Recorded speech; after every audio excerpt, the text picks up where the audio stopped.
of the two embeddings. If you want make predictions in directed graphs, then concatenation is nice because you are able to output a different probability depending on, is it from I to j or from j to I. For graph classification, node embedding can be computed via aggregating node embeddings or through anonymous walks or through this anonymous walk embedding plus the graph embedding approach. Take a deep breath in and let the air out. So, to summarize, today we discussed graph representation learning as a way to learn node and graph embeddings independent of downstream prediction tasks and without any manual feature engineering. We discussed this encoder-decoder framework, where encoder is simply an embedding lookup and decoder predicts the score or network-based similarity based on the embeddings of the nodes. We defined a notion of node similarity based on the random walks. We discussed two methods, deep walk and node to back, that use the same optimization problem, the same negative sampling approach. But deep walk uses a very simple random walk, basically first order random walk, while node to back uses a second order random walk where you can kind of fine tune the way the network is explored. And then we also discussed extensions to graph embeddings, which means that we can simply aggregate node embeddings. And we also talked about anonymous random walks, where the anonymous random walk represents the walk not by the identities of the nodes, but by the time or by the index at what time a given node was first visited. So this is a set of approaches I wanted to discuss today. And thank you very much for watching and attending the lecture. 10 more. Full in. Let go. Deeply let go.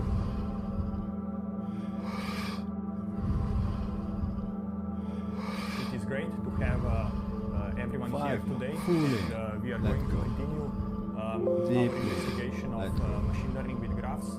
And in particular, today we are going to look at how we can represent graphs as a matrix. Let go. And last one. How we let will go. then define Stop. the notion of PageRank, Just random walks, and then connect it back to the previous lecture when we talked about node embeddings. So this is the plan for today. So let's start.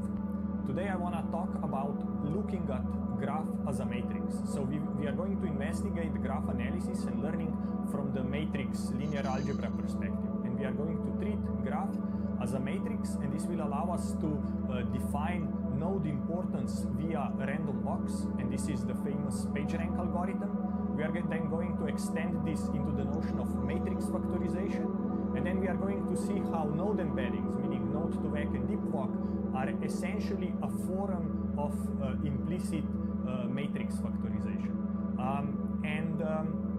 This is the exciting thing here, is in some sense we'll bring together graphs, linear algebra, as well as node embeddings that we have discussed in the last lecture, and show how they are all fully in and so hold. First, let's talk about PageRank, which is basically the main innovation that let Google search become Google search. And it was developed by two students here at Stanford Computer Science, Larry Page and Sergey Brin. So let me tell you about what they did as PhD students at Stanford. So first is we will talk about the context of Google, and we'll talk about the context of web search and thinking about the web as a graph. So the question is, what does the web look like at the global level, right? Like, how would you represent the web? What do I mean by the web is I want to represent it as a graph where nodes would be web pages and links between the nodes would be hyperlinks, so that you can navigate from one web page to another. Of course, today the web has evolved a lot, and there is an issue, what is a node? We have a lot of dynamic pages created on the fly, and there is also a lot of the dark web, so a lot of places that are password protected, that are inaccessible by basically us just browsing. But let's think of the web, as it was in the old days, when we had a set of static pages. You could imagine here are some static pages that appear at Stanford University. And then, now these static pages have hyperlinks, so basically links that you can click that move you to the next page, right? So in the early days, this is how basically web was structured, with a lot of static web pages and a lot of navigation links. Today, many links are transactional, meaning they are used not to navigate from page to page, but they are used to make transactions, like post something, comment something, like something, buy something, and then you get moved to the next page. But let's today focus on this navigational set of links. And this means that we can now represent web as this type of directed graph of web pages and hyperlinks between them. 10 more. And there are many other places or other types of information that you can represent in the same way. For example, you can take citations, where nodes would be papers, and a paper is citing another paper, which means there is a direct link from the source paper to the paper itself. 5 more. Fully. Let go. And also you could take references to the encyclopedia, like Wikipedia, and represent them as a graph of how 2 one more. concept Fully. is related Let to go. links to another concept. Last So, one. Wikipedia, Let as we go. call it, Stop. is a perfect example of this. So now the question is, what does the web look like? What is kind of the map of the web, and how do we can analyze and understand web as a directed graph? So essentially, we are going to represent this as a set of nodes, based vertices, web pages, and a set of directed hyperlinks between them. So the important question from the viewpoint of, let's say, web search is to understand what nodes on the web are more important than the others, right? Like some unknown domain name might be a priori less important, less trustworthy than a well-established domain name, well-established website that a lot of other web pages link to. So, this person does not exist.com versus stanford.edu, they might have very different a priori importance. And because there is this large diversity in the web graph connectivity, the question is, could I somehow rank the pages using the web graph link structure, in a sense, which ones are more important, more popular, more trustworthy, and which ones are less important, less trustworthy? In a sense that then when I, let's say, rank search results, I could use this as a signal into what to put on the top and what to put on the bottom. That is essentially the idea and the goal, how this was developed 20 years ago. So now take a deep breath in and hold. Is a set of Fully in and hold. algorithms or approaches to link analysis, where the goal is to compute importance of nodes in a squeeze your graph. belly. So we are going to talk about PageRank, The neck. then an extension of it called And then the personalized head. PageRank, and then a further kind of extension or variant called random walk with restarts. But essentially, all these And let three it go. different approaches, algorithms, under the hood are the same thing, and they Here we only go. differ in Fully one in. slight Let variation go. that I'm going to explain. So we are going to talk about PageRank algorithm, the personalized Fully in. PageRank algorithm, Let go. as well as random walk with restarts, as it is called. So first, our goal is to Fully in. compute the importance Let of go. a web page on the web. And one way to do this would be to say, the idea would be that we think of links as votes. So basically, a page is more Fully important let if it has more links. And then you could say, is it incoming links or outgoing links, right? Incoming links are kind of harder to fake because other people on the web have to link to you. And outgoing links are easier to kind of fake because you can just generate them on your website. So you would say, perhaps let's use links in links as votes. So you could say, I know, Stanford.edu has 23,000 in links, and this person does not exist.com has 1 in link, so perhaps Stanford.edu. Fully let go. And then in the next iteration of this type of thinking, you say, oh, but all in-links are not equal. Like an in-link from an important page should count more. And this is now recursive because you say the confidence, the amount of a vote I receive from someone depends on their importance. And that same web page will say, my importance depends on the incoming votes of the importances of the pages that link to me. So kind of this is now a recursive question because the importance of every node depends on the other nodes that link to it. So this is the interesting approach here, is this recursive nature. So let's work it out mathematically and figure out how we can do this. So the idea is that we want that a vote, a link from an important page is worth more. So the way we formalize this is to say that each link's 5 is more. proportional to the Let go. importance of the source page. Deep right? in. Because these are Let directed. go. And so if a page I has an importance, let's say R 2 sub more. I, Full and in. it has D Let sub I go. outlinks, each of its Last one. targets, each of its Let go. endpoints, Stop. each link gets a R sub I divided by D sub I fraction of votes. So essentially this means every page has some importance, and then its importance gets equally split along its outlinks. So in this example, for example, K takes its importance because it has 4 outlinks, it splits it 4 ways, and 1/4 of it flows along this edge. And then node I here has 3 outlinks, so its importance R sub I gets split 3 ways, and 1/3 flows over this link. So the, let's say, importance of this node R sub J is now the sum of the in-links that it receives. So it's R sub I divided by 3 plus R sub K divided by 4, because these are the 2 in-links. And then similarly now R sub J, node J takes its importance, and because it has 3 outlinks, it divides it 3 ways and sends it forward to the light blue nodes, right? And this is essentially the idea here. So your importance, you collect it from the people that point to you, and then you take your importance, you split it equally among everyone you point to, and pass it on to them. So that's the idea of this flow model of PageRank. So what this means is that a page is important if it is pointed to by other important pages. And we can define the notion of a rank, R sub J, of a page or of node J, simply as a summation over the nodes I that point to J, importance of each node I divided by its out degree D. And this way we have now written it out in terms of this type of summation. To give you an example, if I have this, small example of the web Now, graph, take a deep breath back in the and old hold. days when web was Fully very in small and there were hold. just, 3 web pages on the web, and perhaps this is the hyperlink structure And of now, that squeeze your web belly. graph. Then you could say, here The is neck. how I can write this out, right? Importance then the of Y head. is half of the importance of Y because of the self loop, plus And 1/2 let it of go. the importance of A, because A has 2 outlinks, 1 to Y and 1 to M. Here we go. The Fully in. importance of A Let is, go. its importance of M, because M has 1 outlink, and it's half importance Fully of Y, in. because Y has Let 2 go. outllinks, 1 to A and 1 self loop. And then importance of M is simply half importance of A, because again A has 2 outllinks. Right? Fully So in. now you Let can go. say, I have 3 unknowns and I have 3 equations. Why don't I solve this using the Gaussian elimination? Basically, why don't I solve this Fully equation of let equations? go. And in principle, yes, you could do this.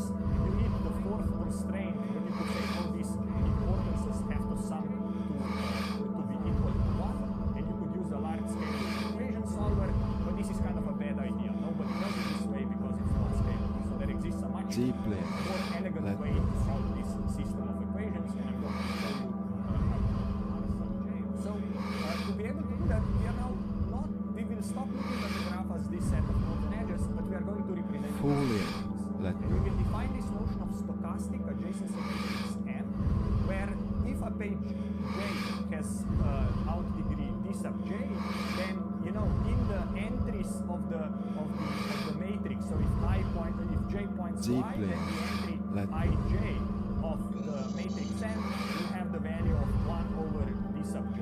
So this means this matrix is what is called column stochastic, right? Every column represents 2 outlinks of the node, and Fully the number let of go. non-zero entries is the number of outlinks of that node J, and the value Then is more. 1 over Fully D let sub go. J. So it means that these entries, because there's D of them, D sub J of them, and each one Deeply has 1 over let D sub go. J, they will exactly be summed up to have value 1. So this is why this is called column stochastic, because every 5 column of the fully matrix sums let up to go. 1. So it means every column Deeply does a let go. probability distribution over the nodes. Right? So this is now the 2 definition more. of matrix Fully in. M. Let go. So now Last we are one. also going to define this Let notion go. of a rank vector Stop. that will have 1 entry per page, and the entry I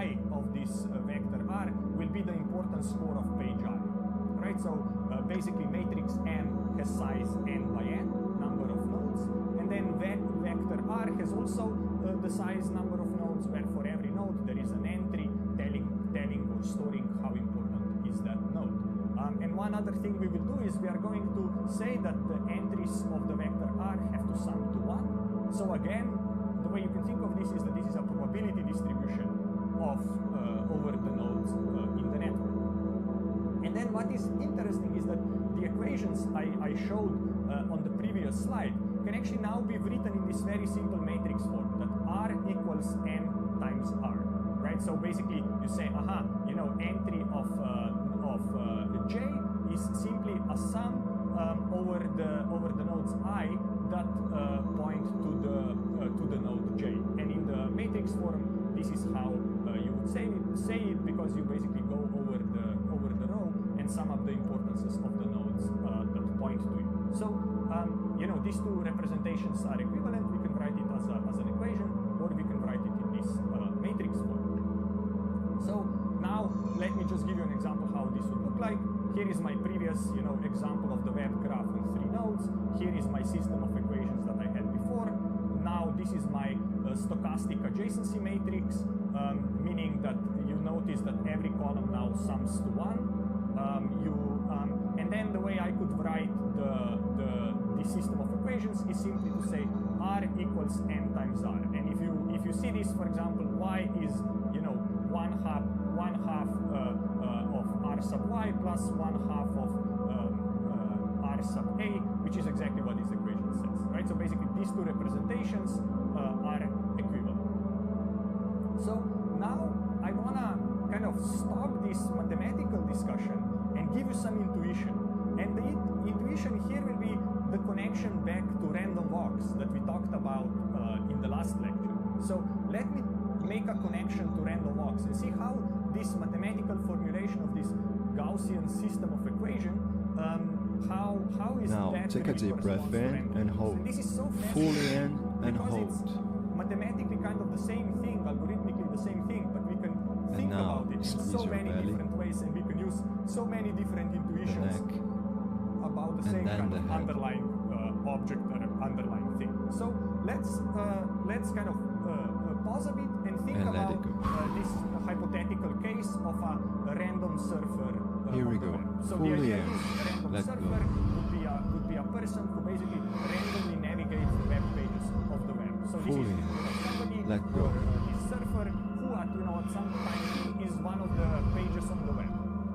And then because this person is, let's say, so bored, they decide to randomly surf the web. What this means is that when they are at page I, they at next time step they decide to pick an outlink of this page I only at random and click it, and this means they navigate now to the new page J. Right? So the idea is, again, I have this random surfer that whenever the surfer arrives to a page, picks one of its outgoing links uniformly at random and navigates to the target. Deeply. And this process, repeats indefinitely. It kind of runs infinitely long. So let's try to ask, where is the web surfer? Right? So this random surfer surfs the web. At what node is this web surfer? So let's say that P of T is a vector whose ith coordinate is the probability that a surfer is at page I at time T. So what this means is that P of T is a probability distribution over pages. It tells me with what probability is a web surfer at that given page at time T. So now let's work it out and ask, okay, so how can I think about this page J, right? This page J, the way we formulated it in let go. In our page rank algorithm is to say that there are these pages I, each page I has elements, and then 1 over the out degree of this page I gets sent to the page J. And this is the key to be able to make the correspondence between the random walk and this flow-based equations. Let me go. tell you how to think about it. Deeply. So we want to compute where is the surfer at time T plus 1. And basically the way we know where is surfer at time T plus 1 is the following, right? Is Last one. Let go. Stop. So this means that wherever is the surfer at time t, the surfer will pick outlinks uniformly at random and navigate over them. So the way you can say, how likely is surfer at time t plus 1 at link j? The answer to that is, it is the likelihood that the surfer was at node I1 and then, picked a random link out of I1 to arrive to j, plus the probability they were at I2 and picked a random outlink that led them to j, or they were at I3 and again they were lucky to pick the right outlink to get them to j. So the way you can write this out is exactly the following. You say this is the stochastic adjacency matrix that we talked about. This is the probability vector where the random walker was at the previous time step, and this gives you now the probability distribution of where the walker will be in the next time step.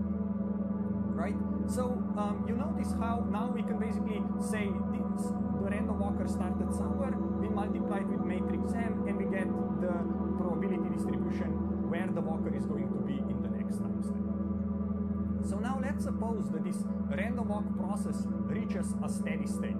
What do I mean by that is that this probability distribution of where the random walker is converges. So I'm saying M times probability random walker probability distribution of the random walker at time t equals now, right, to the probability distribution where the random walker is going to be at the next time step. And let's just assume that this is actually equal to where they used to be.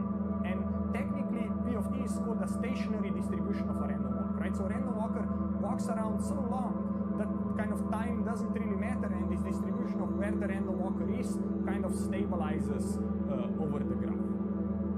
And now, why is this interesting? Because in our original PageRank vector that we talked about, we said R equals M times R. And notice what I wrote here is basically P of t equals M times P of t. So now, because we have this correspondence, this means that R is a stationary distribution of the random walk.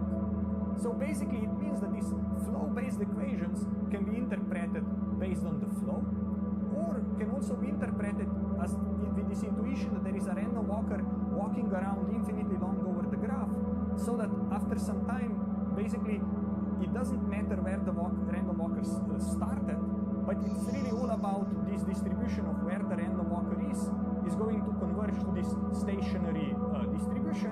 And in order for you to compute the stationary distribution, is the same problem as it was before to solve that system of equations, or to solve this recursive equation. Now, take a deep breath in and hold.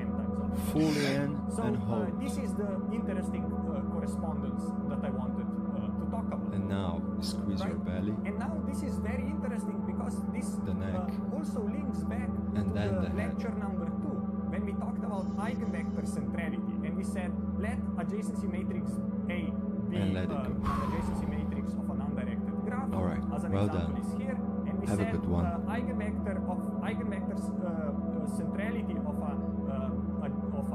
a graph with adjacency matrix A simply satisfies this equation. We said lambda times c equals A times c, right? Where c is a vector and lambda is a value. And solutions to these equations, where we have a scalar and a vector, are called eigenvector-eigenvalue equations, right? So c in this case would be an eigenvector, and lambda would be an eigenvalue. So what this means is that eigenvector centrality that we talked about has very similar structure to the PageRank equation, right? Here we are using this matrix N, that is stochastic matrix, but we have basically the same equation than what we had in the eigenvector centrality. The only difference is that we have this factor lambda, and that we have this adjacency matrix A rather than the stochastic matrix M. So that's the connection now back to lecture 2, which is also super fascinating. So now let's keep working. How are we going to solve this, right? So if I write this R equals M times R, and I include implicitly basically a constant 1 here, then notice that this is also an eigenvalue-eigenvector problem, right? Now R is an eigenvector that corresponds to the eigenvalue 1 of this stochastic matrix M. So very interesting, right? Because this rank vector R, as I said, is the eigenvector of the stochastic adjacency matrix M with the corresponding eigenvalue 1, right? This is the lambda constant from the previous slide, implicitly 1. And now, what is the intuition of the eigenvector? So the idea is that imagine you start from some vector u, and you want to compute this product of m times u times m times m times m times m. So basically you are just taking u and keep multiplying it with m over and over and over again. So the question then becomes, right, what this will do if u is a starting distribution of the random walker, then the question is, what is the long-term distribution of where the surfer is going to be in my network? And if you are multiplying with m, essentially you are making the surfer keeps surfing around longer and longer. And just to tell you, right, like this is also interesting because it connects to the notion of Cat's centrality when we talked about this, or Cat's similarity in the lecture too, because there we also said that if you take an adjacency matrix and power it, it counts the number of paths between a pair of nodes, right? So here in some sense we are also evolving and making this random walker walk longer and longer, one step longer whenever we multiply with the matrix M. So what did we learn so far? We learned that PageRank is a limiting distribution, a stationary distribution of this random walk process, that it corresponds to the principal eigenvector of the stochastic adjacency matrix M. Principal eigenvector means eigenvector associated with eigenvalue 1 of the matrix.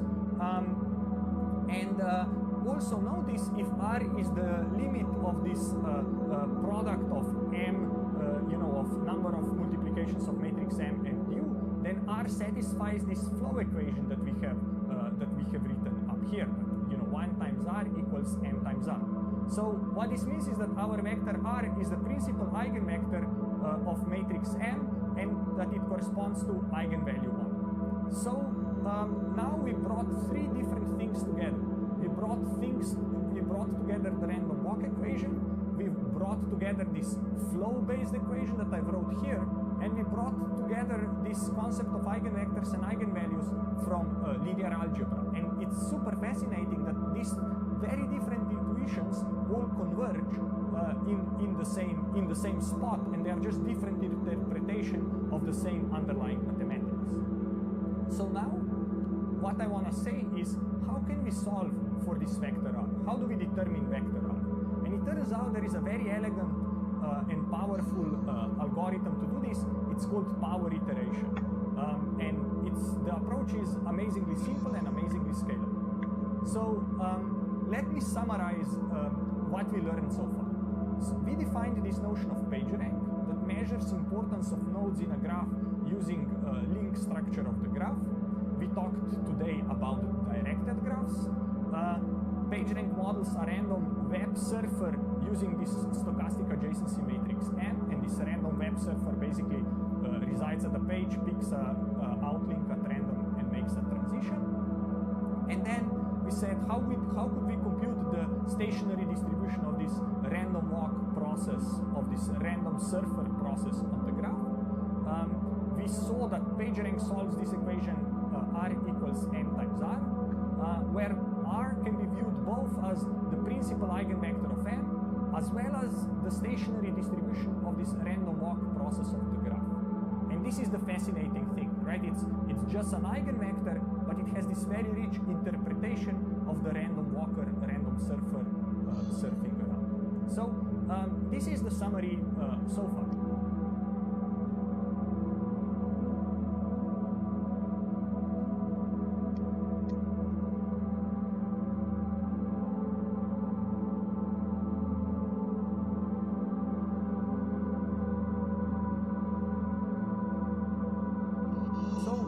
What I want to talk next is, how do we solve the PageRank equation? How do we actually compute the vector R? The idea here is to use the method called power iteration. And what we would like to do is, we'd like to do the following, right? Given a graph on n nodes, we will use an iterative procedure that will update over time our rank vector R. And the idea will be that we start the procedure by assigning each node some initial random PageRank score, and then we are going to repeat our iterative process until this vector R stabilizes. And the way we are going to measure whether it stabilizes, we'll say here is our previous estimate. Now T runs over the iteration of our algorithm, where we say this is our previous estimate in the vector R, this is our new estimate in vector R, and if the coordinates, the entries in the vector, don't change too much, they change less than epsilon, then we are done. And the equation we are going to iterate is written here. Basically, node J will say my new estimate of my importance is simply take the estimate of the nodes I that point to me from the previous step, divide each one by the out degree of node I, sum them up, and that is my new importance. And we are just going to iterate this a couple of times, and it's guaranteed to converge to the solution, which is essentially saying this is guaranteed to find me the leading eigenvector of the underlying matrix M. So the method that does this, what I explained, is called power iteration, where basically the way we are going to do this, to just write it again in this very simple form, we initialize vector R, let's call initialization to be times 0, to be simply, every node has, let's say, the same importance, or you can assign random importances, and then we will simply iterate, new estimate of R equals M times previous estimate of R. And we are going to iterate this equation for long enough until the entry-wise differences between estimate in the previous round and in the next round, when the sum of these differences is less than epsilon. And again, notice that this equation is exactly this equation, right? This is just written in two different ways, but it's exactly the same thing. One last thing to say is you can use what is called L1 norm, so the sum of the absolute differences here. You could also use, let's say, Euclidean norm, so sum of the squares of absolute differences, if you like. And generally, it takes about 50 iterations. You have to compute about 50. You have to compute this product 50 times before you reach this stationary distribution or this limiting solution. So basically, you can compute PageRank by a couple of matrix vector multiplies, and you are done. And this is important because Google is computing this PageRank every day over the entire web graph, right, of tens of billions of nodes and I don't know, hundreds of billions of edges, right? So this is really, really scalable, and you can compute it on the graph that captures the entire web. So to give you an example, again, power iteration method, written again in a different way, our matrix M, our set of flow equations, and what I'm going to show you here is iterations of the algorithm where we set node importances to be simply 1/3 at the beginning, and now we multiply with matrix M. And after we multiply once, here are the new values, we multiply the second time, here are the new values, and the third time, and as we keep multiplying, the values of vector R will converge to a stationary vector, so that M really equals R really equals M times R, and the final importances will be 6/15, 6/15, and 3/15. So it means Y and A will have importance of 6/15, and M will have a lower importance of 3/15. So this is what PageRank is going to give us. So now that we have seen these equations and everything seems beautiful, we need to ask a few questions. So first question is, does this converge? Second question is, does it converge to where we want? And the third question is, are the results reasonable, right? So basically what I said right now is, create the graph, represent it as this matrix M, run this iterative power iteration procedure, it will converge in about 50 steps, and you will get your vector R out of it. So let's look at this a bit more carefully. So it turns out that with what I explained so far, there are two problems. The first problem is that some pages are what is called dead ends. They have no outlinks. And it turns out that for such web pages, the importance, the votes kind of leak out. I will tell you what I mean by that. And then there is also a second problem called spider traps, where all outlinks are within the same group, and the spider traps eventually absorb all importance. So let me now give you an example and you will see what's happening. So first, spider traps. Here in this case, right, we have A links to B, and then B has a self loop. So if you run this, a power iteration over an adjacency matrix describing this graph, what will happen is that in the end, A will have importance 0 and B will have importance 1. And if you think of this, why is this happening is because wherever the random walker starts, it will traverse this edge and get into B, and then it is just going to be stuck here in B forever. So really, after some number of time, the random walker is in node B with probability 1 and can never go back to A. So this is called a spider trap because the random walker gets trapped, and at the end, this may be, all the importance will be kept here in B. And you can imagine this, that even if you have a super huge graph here, eventually the random walker is going to traverse over this edge and then be stuck forever in this self loop. So that's the problem of spider traps. And then here is the problem of dead ends. The problem of dead ends is now that node B has no outlink. And what this means that if you would simply create an adjacency matrix for this graph, run the power iteration, it would converge to all zeros. And intuitively, why is this happening is that as soon as the random walker gets to node B, the random walker has nowhere to go, so it kind of falls off the cliff and it gets lost, right? And this way, the dead ends, kind of this importance, doesn't yet sum to 1 anymore, but it leaks out of the graph. So these are two problems that we are going to address. And what is the solution? The solution is this notion of random jumps or teleports. So the solution for spider traps is that we are going to change the random walk process a bit. So basically saying at every time the random walker will not only choose a link at random, but can also decide to teleport itself. So let me explain what this means. So we are going to have one parameter beta that will allow random walker to do one of the two choices. With probability beta, the random walker will decide and follow a link at random, the same way as we discussed so far. But with probability 1 minus beta, the random walker is going to teleport to a random page.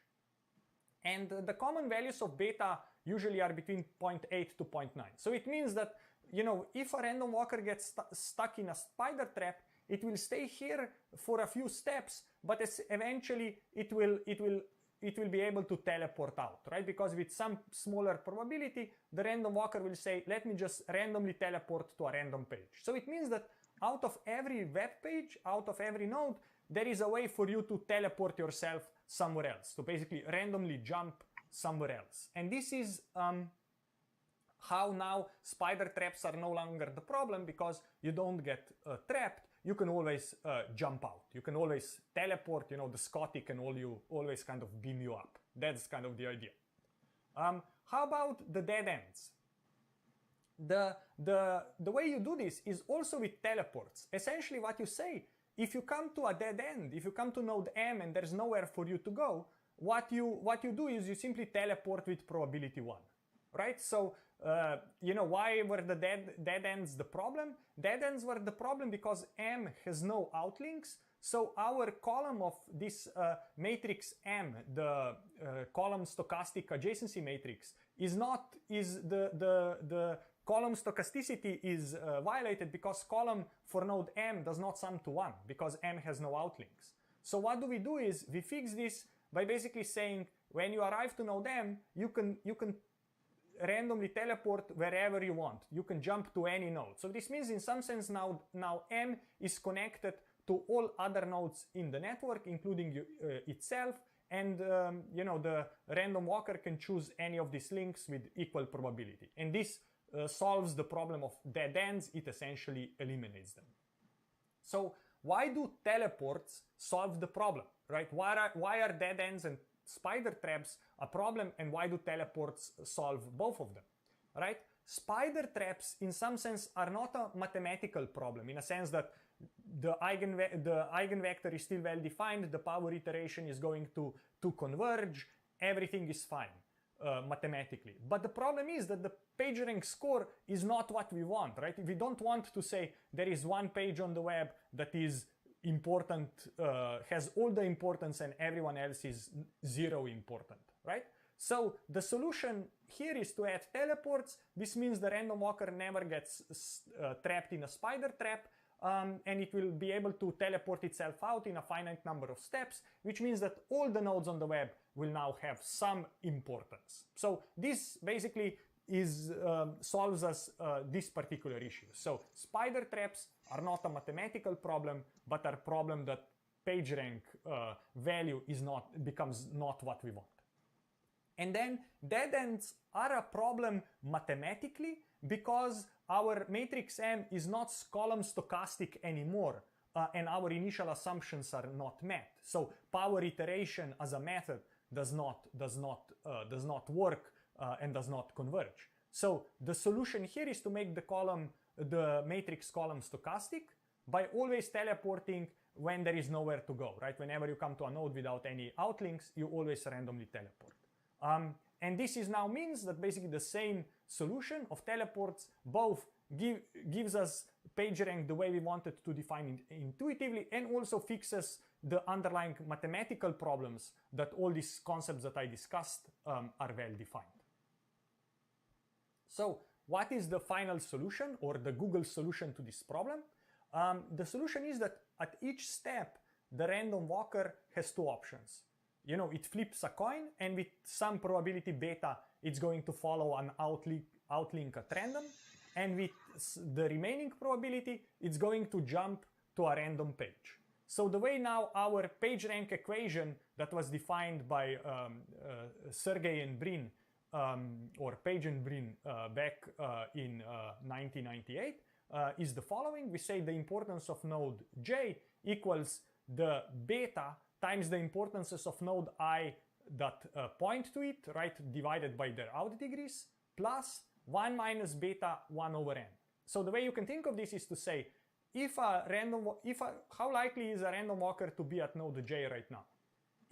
With probability beta, it decided to follow an outlink, and this means it was at node I with some probability r sub I, and it decided to follow an outlink towards node J. Following, picking the right outlink out of the d sub I outlink has the probability 1 over d sub I. So that's what's happening here.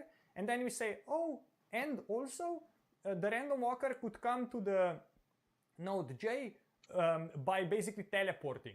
1 minus beta is probability of teleporting. Now, how likely is the random walker to land at node J? Node J is just 1 out of n nodes, so the probability that it landed at specific node J is 1 over n. And this is essentially the PageRank equation and the iteration one can run. Just note that this formulation here assumes M has no dead ends. The way you can do is you can pre-process matrix M to remove all the dead ends, or explicitly follow random teleports with probability 1 out of dead ends. So that's how you can fix this. But you can see again, this is very fast and very simple to iterate. So I just gave you the equation in this flow-based formulation in some sense. You can also write it in a matrix form where you say my new matrix G, right? So this should be G equals beta times the stochastic matrix M plus 1 minus beta times the matrix that has all the entries 1 over n. So this is the random teleportation matrix, and this is the transition matrix over the edges of the graph. And then you have this, again, recursive equation that R equals G times R, and you can iterate this. Power iteration will still work. And if you ask what should be the beta value that I set, In practice, we take beta to be between 0.8 and 0.9, which means that the random walker takes about 5 steps on the average before it decides to jump. Just to be very clear, the random walk is just the intuition, and we never simulate the random walk, right? In the previous lecture, we actually said, let's simulate the random walk. Here, we don't simulate the random walk, but in some sense, we think of it as being run infinitely long, and then we show that actually we can compute this infinitely long random walk by basically solving this recursive equation, by basically computing the leading eigenvector of this graph transformed matrix that I call G here. So the random walk is just an intuition because we never truly simulate it. So to show you how this works, here is my little graph on 3 nodes. Here's the matrix M. Notice that the node M is a spider trap. So what do I do now is I add also this random teleport links. So I have this matrix 1 over n. Let's say that my beta is 0.8. So now my new stochastic transition matrix G is written here, right? It's 0.8 times the matrix of link transitions plus 0.2 the matrix of random jumps, where basically you can think of this that every column says if a random surfer is at a given node, then this is the probability distribution where the random surfer is going to jump. And if you add these two together, you get a new transition matrix now that includes both traversing over the links of the graph as well as randomly jumping. Here is how you can think of this in terms of transition probabilities. These are now, in some sense, transition probabilities of a random walker, random surfer. And then you can multiply R with G multiple times. Here is the R0, and now we are multiplying it over and over and over again. And after some number of iterations, it's going to converge, and it converges to 7 over 33, 5 over 33, and 21 over 33. So it means that node M in this graph will be the most important, followed by Y, followed by A. Right? And the reason why M is so important is because it's kind of a spider trap, but we also are able to teleport out. Now, if intuitively this is, node M kind of collects too much importance, you can increase value of beta, and the importance of node M is going to decrease. And just to show you an idea how this looks like in a bit more interesting graph, this is a graph where node size corresponds to its PageRank weight, and also there is a number that tells you what's the PageRank score of the node. And what do you notice, for example, why is PageRank so cool? It's cool because, for example, first notice all nodes have non-zero importance. So even these nodes here that have no in-links, they still have some importance because the random jumper can always jump to them. Another thing notice is that, for example, node B has a lot of in-links, and so that's why it has high importance. Right? Notice that, for example, node E has, it has 5 in-links, 6 in-links, and node B also has 6 in-links. But because node E gets most of the in-links from these unimportant pages, its importance is, 8 versus B, who is 38. So B is much more important because it gets in-links from these other nodes that have higher importance than these little blue nodes. Another thing to notice is, for example, node C has only 1 in-link, but because it gets it from this super important node B, its importance is also very, very high, right? You see, for example, also that here node E has some importance, D has less, F has less. They both have the same importance, D and F, because they both get 1 in-link from node E.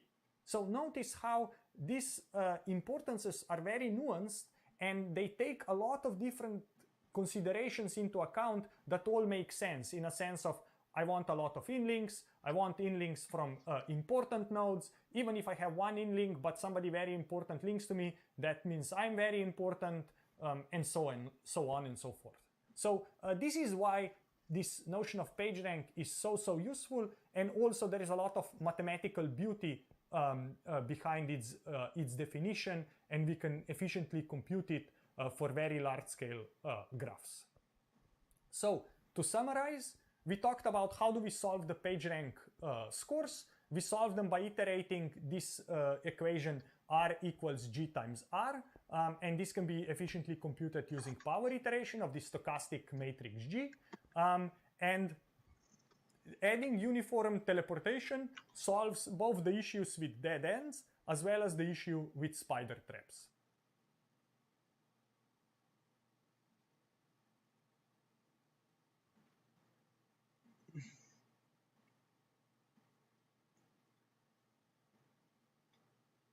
So we are going to talk about random walk with restarts and personalized PageRank. And this will be extensions of our initial PageRank idea that we have just discussed. So let me give you an example how this will be very useful. So we are going to talk about a problem of recommendations. Imagine you have a set of users, customers, and a set of items, perhaps products, movies, and then you create interactions between users and items by basically saying a given user perhaps purchased a given item, or a given user watched a given movie, right? So this is now our bipartite graph representation here of this user to item relation. And then what we want to do is somehow measure similarity or proximity on graphs. Why is this useful? This is useful because if you are an online store or if you are Netflix, you want to ask yourself, what items should I recommend to a user who, purchased an item Q? And the idea would be that if, two items P and Q are purchased by a lot of similar users, a lot of other users have, let's say, bought or enjoyed the same item, the same movie, then whenever a user is looking at item Q, we should also recommend item P. So now, how are we going to quantify this notion of proximity or relatedness of different items in this graph? So the question is, for example, if I have this graph as I show here, and I have items, A and A prime and B prime, the question is, which two are more related? So one thing to do would be to say, let's measure shortest path. So A has a shorter path than B to B prime, so, A and A prime are more related. However, the issue becomes is that you could then say, oh, but if I have another example, let's say this one where I have C and C prime, and now C and C prime have two users that both, let's say, purchased these two items, then C and C prime intuitively are more related, are at closer proximity than A and A prime, right? So now the question is, how would I develop a metric that would allow me to kind of say, it's kind of the shortest path, but it's also about how many different neighbors you have in common and how many different paths allow you to go from one to another. And the idea here is that PageRank is going to solve this because in this third example, if you just say, let's count common neighbors, then let's say C and C prime are as related as D and D prime. And again, this is perhaps intuitively not what we want because, item D, this user has enjoyed a lot of different items as well. This other user has enjoyed a lot of different items there. So this relationship is less strong than the relationship here because here it's really two items, that's all there is. So, how could we capture this mathematically, algorithmically to be able to run it on networks? And this is where the notion of extension of PageRank happens. So PageRank tells me the importance of a node on the graph and ranks nodes by importance. And it has this notion of a teleport where we discussed that a random surfer teleports uniformly over any node in the graph.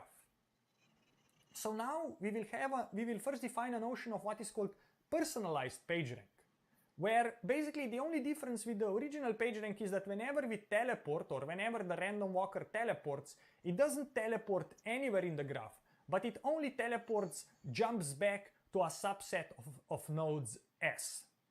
Okay, so basically we say, there is a set of nodes S that are interesting to the user, so whenever the random walker teleports, it teleports back to that subset S and not to every node in the graph.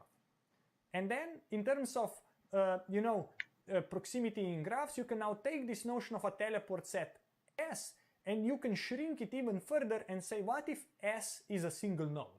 So it means that the random walker can walk, but whenever it decides to teleport, it always jumps back to the starting point S.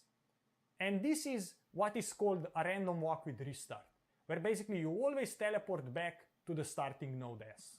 So essentially, PageRank, personalized PageRank, and random walk with restarts are the same algorithm with one important difference, that in PageRank, teleport set S is all of the nodes of the network all having equal probability.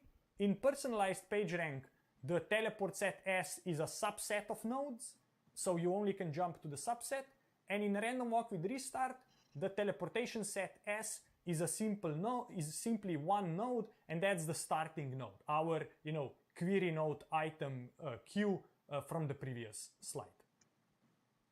So let me now talk more about random walks with restarts. So the idea here is that every node has some importance, and the importance gets evenly split among all edges and pushed to the neighbors. And this is essentially the same as what we were discussing in the original PageRank formulation. So in our case, we are going to say, let's have a set of query nodes.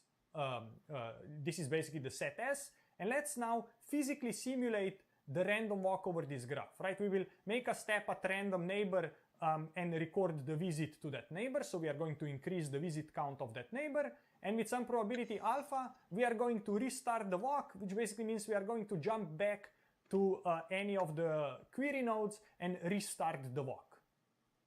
And then the nodes with the highest highest visit count will have the highest proximity to the nodes in the query nodes set. So this is essentially the idea. So let me now show you graphically, right? So we have this bipartite graph. Imagine my query nodes set Q is simply one node here. Then we are going to simulate really like a random walk that basically says I'm at Q, I pick one of its links at random and I move to the user.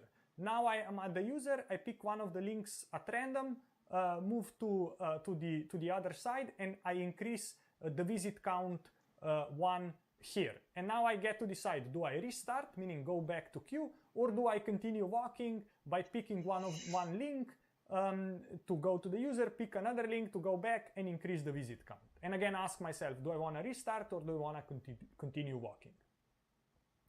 So the pseudocode is written here, and it's really what I just say. It's basically, pick a random neighbor for start at a query, pick a random user, pick a random item, increase the visit count of the item, pick a biased coin. If the coin says let's restart, you simply jump back to the query nodes. You can jump uniformly at random to any of them, or if they have different weights, you can sample them by weight.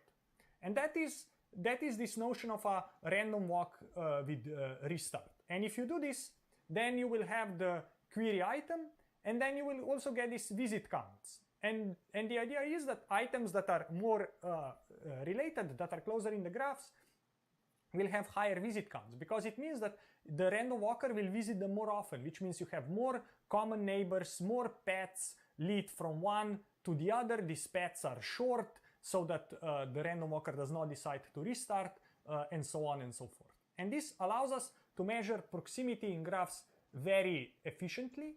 And here we are measuring it by actually kind of simulating this random walk physically, but you could also compute this using the power iteration, where you would represent this bipartite graph with a matrix M. You would then start with a rank vector to have a given value. You would then transform the stochastic adjacency matrix with the teleportation matrix, and then run power iteration on top of it, and you would converge to the same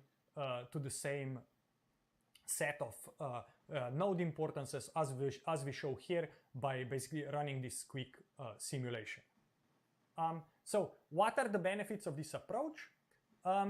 This is a good solution because it measures similarity by considering a lot of different things that are important, right? It considers how many connections or how many paths are between a pair of nodes. What is the strength of those connections? Are these connections direct or are they indirect?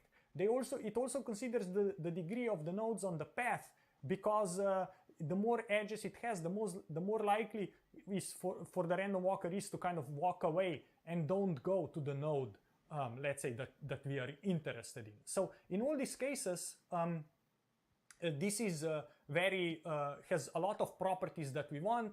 It's very simple to implement, it's very scalable, and works really well. So let me summarize this part of the lecture. So basically here we talked about extensions of PageRank.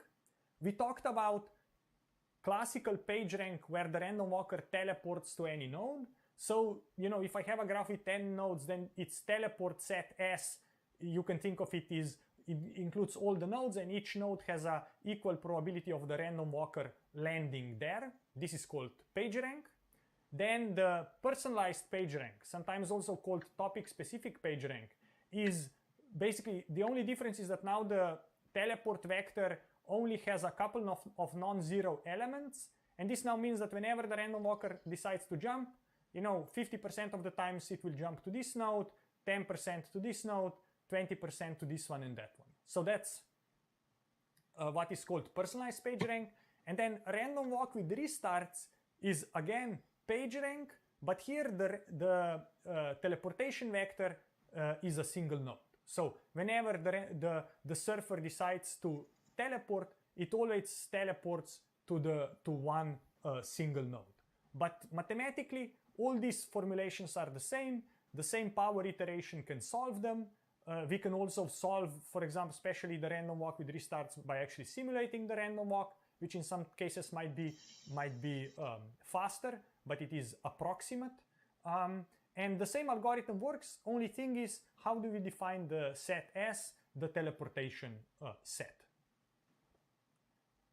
So to summarize, a graph can naturally be represented as a matrix.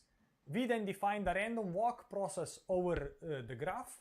We have this notion of a random surfer moving across links together with having a way to teleport out of every node. This allowed us to define this stochastic adjacency matrix M that essentially tells us with what probability the random surfer is going to navigate each edge. And then we define the notion of PageRank, which is a limiting distribution of the surfer location, and this limiting distribution of the surfer location represents node importance. And then another beautiful thing happened is that we showed that this limiting distribution can be computed or corresponds to the leading eigenvector of the transformed adjacency matrix M. So it basically means that by computing the eigenvector of M, we are computing the limiting distribution of this random surfer, and we are also computing this solution to the system of equations of flow equations, where the importance of a node is, sum of the importances of the other nodes that point to it. So all these three different intuitions, so the linear algebra eigenvector eigenvalue, the random walk intuition, and this links as votes intuition are the same thing. They all boil down to the same optimization problem, to the same algorithm, to the same formulation that is solved with this iterative approach called power iteration.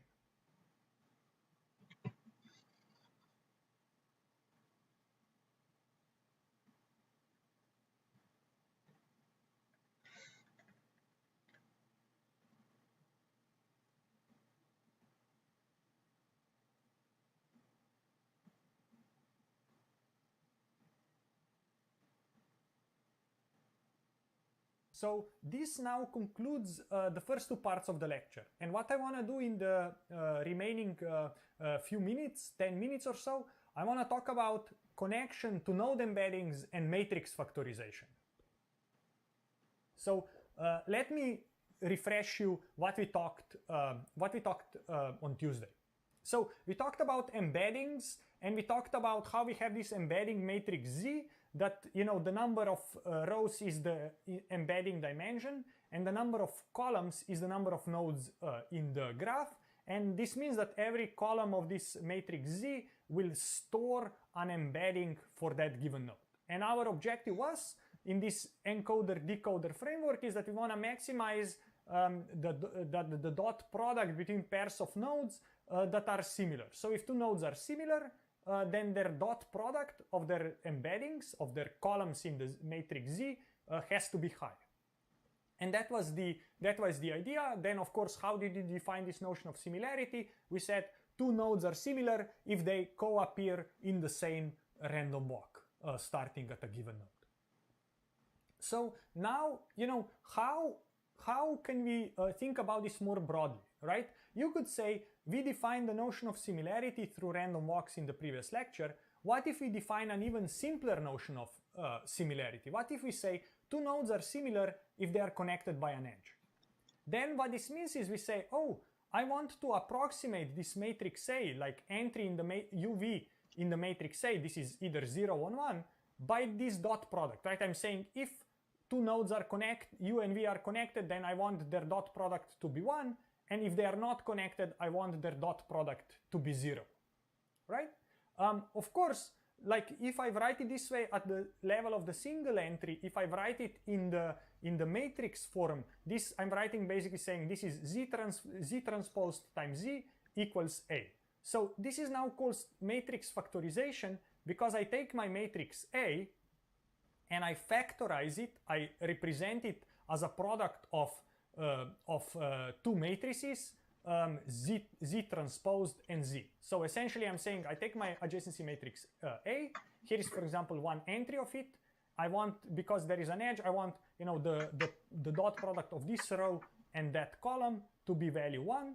For example, for this entry, I would want the product of this row and this particular column to be 0. So this means that we take matrix A and factorize it as a product of Z transpose times Z. Of course, because embedding dimension D, number of rows in Z, is much smaller than the number of nodes, right? So the matrix is very wide, but not too deep. This means that this exact approximation saying A equals Z transpose times Z is generally not possible, right? We don't have enough representation power to really capture each edge perfectly. So we can learn this matrix Z approximately. So what we can say is, let's find the matrix Z such that, the Z transpose times Z, the values of it are as similar to the values of A as possible. How do I measure similarity now between values? Is to use what is called Frobenius norm, which is simply take an entry in A, subtract an entry in this matrix Z transpose times Z, and take the square value of it and sum it up. So Frobenius norm is simply a sum of the square differences between corresponding entries in two matrices. Right? So this is now very similar to what we were also doing in the previous lecture, right? In the node embeddings lecture. In the node embeddings lecture, we were not using the L2 norm to define the discrepancy between A and its factorization. We used the softmax function instead of the L2 norm. But the goal of approximating A with Z transpose times Z was the same. So the conclusion is that the inner product decoder with node similarity defined by edge connectivity is equivalent to the factorization of adjacency matrix A, right? So we say we want to directly approximate A by the embeddings of the nodes, such that if two nodes are linked, then I want their dot product to be equal to 1, and if they are not linked, I want their dot product to be equal to 0. So that's the simplest way to define node similarity. Now, in random walk-based similarity, it turns out that when we have this more nuanced, more complex definition of similarity, then it is still, the entire process is still equivalent to matrix factorization of just of a more complex or transformed adjacency matrix. So here's the equation. Let me explain it on the next slide. What does it mean? So it means that what we are really trying to do is we are trying to factorize this particular transformed graph adjacency matrix. So how is what is the transformation? The transformation is, here is the adjacency matrix. Here is the 1 over the diagonal matrix. These are the node degrees. This is now raised to the power r, where this r goes between 1 and t, where capital T is the context window length, is actually the length of the random walks that we are simulating in DeepWalk or Node2Vec. Volume of G is simply sum of the entries of the adjacency matrix, which is twice the number of edges. And log B is a factor that corresponds to the number of negative samples we are using in the optimization problem. So basically, what this means is that you can compute, in this case, DeepWalk, either by what we talked last time, by simulating random walks and defining the gradients and doing gradient descent, or taking the adjacency matrix A of your graph, transforming it according to this equation, where we both take into account the length of the random walks as well as the number of negative samples we use. And if we factorize this transformed matrix, what I mean by this is, if we go and replace this A here with the transformed matrix, and then we try to solve this equation, then the solution to it, this matrix Z, will be exactly the same as what our approach that we discussed in the previous lecture arrived to. So basically, there is a very, very nice paper.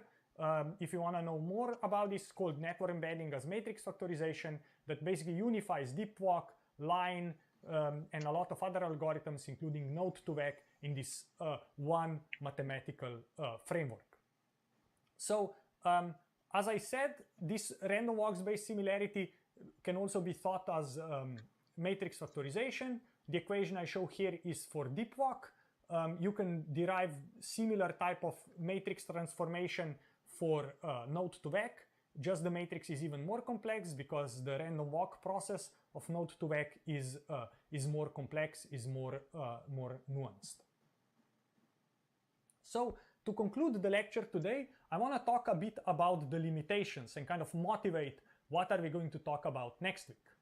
So the limitations of node embeddings via this matrix factorization or this random walks, like I discussed in terms of Node2Vec, DeepWalk for multidimensional embeddings. You can even think of PageRank as a single-dimensional embedding, is that we cannot obtain embeddings for nodes not in the training set. So this means if our graph is evolving, if new nodes are appearing over time, then the nodes that are not in the graph at the time when we are computing embeddings won't have an embedding. So if a newly added node 5, for example, arrives, let's say, at the test time, let's say, or is a new user in the social network, we cannot compute its embedding. We have to redo everything from scratch. We have to recompute all embeddings of all nodes in the network. So this is very limiting. The second important thing is that these embeddings cannot capture structural similarity. The reason being is, for example, if I have the graph like I show here, and I consider nodes 1 and 11, even though they are in very different parts of the graph, their local network structure looks quite similar. And DeepWalk and Node2Vec will come up with very different embeddings for 11 and 1, because 11 is neighbor with 12 and 13, while 1 is neighbor with 2 and 3.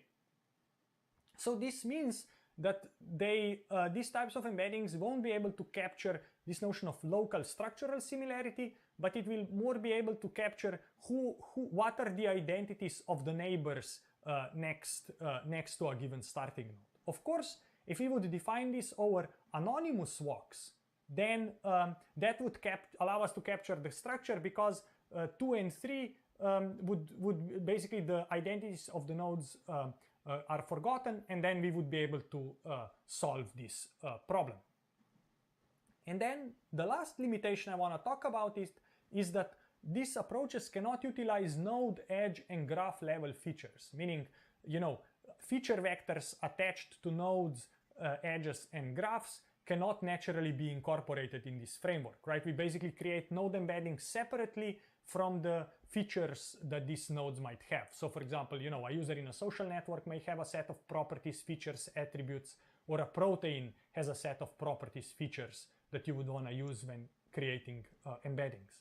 And really what are we going to talk next is, what are solutions to these limitations? The solution to these limitations is deep representation learning and graph neural networks. And in the next week, we are going to move to the topic of graph neural networks that will allow us to resolve these limitations that I have just discussed, and will allow us to fuse the feature information together with the structure information. So to summarize today's lecture, we talked about PageRank that measures importance of nodes in a graph.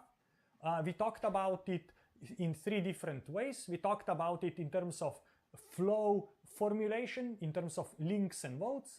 We talked about it in terms of random walk and stationary distribution of a random walk process. And we also talked about it from the linear algebra point of view by basically computing the eigenvector to the particularly transformed graph adjacency matrix. Then we talked about extensions of PageRank, particular random walk with restarts and personalized PageRank, where basically the difference is in terms of changing the teleportation set.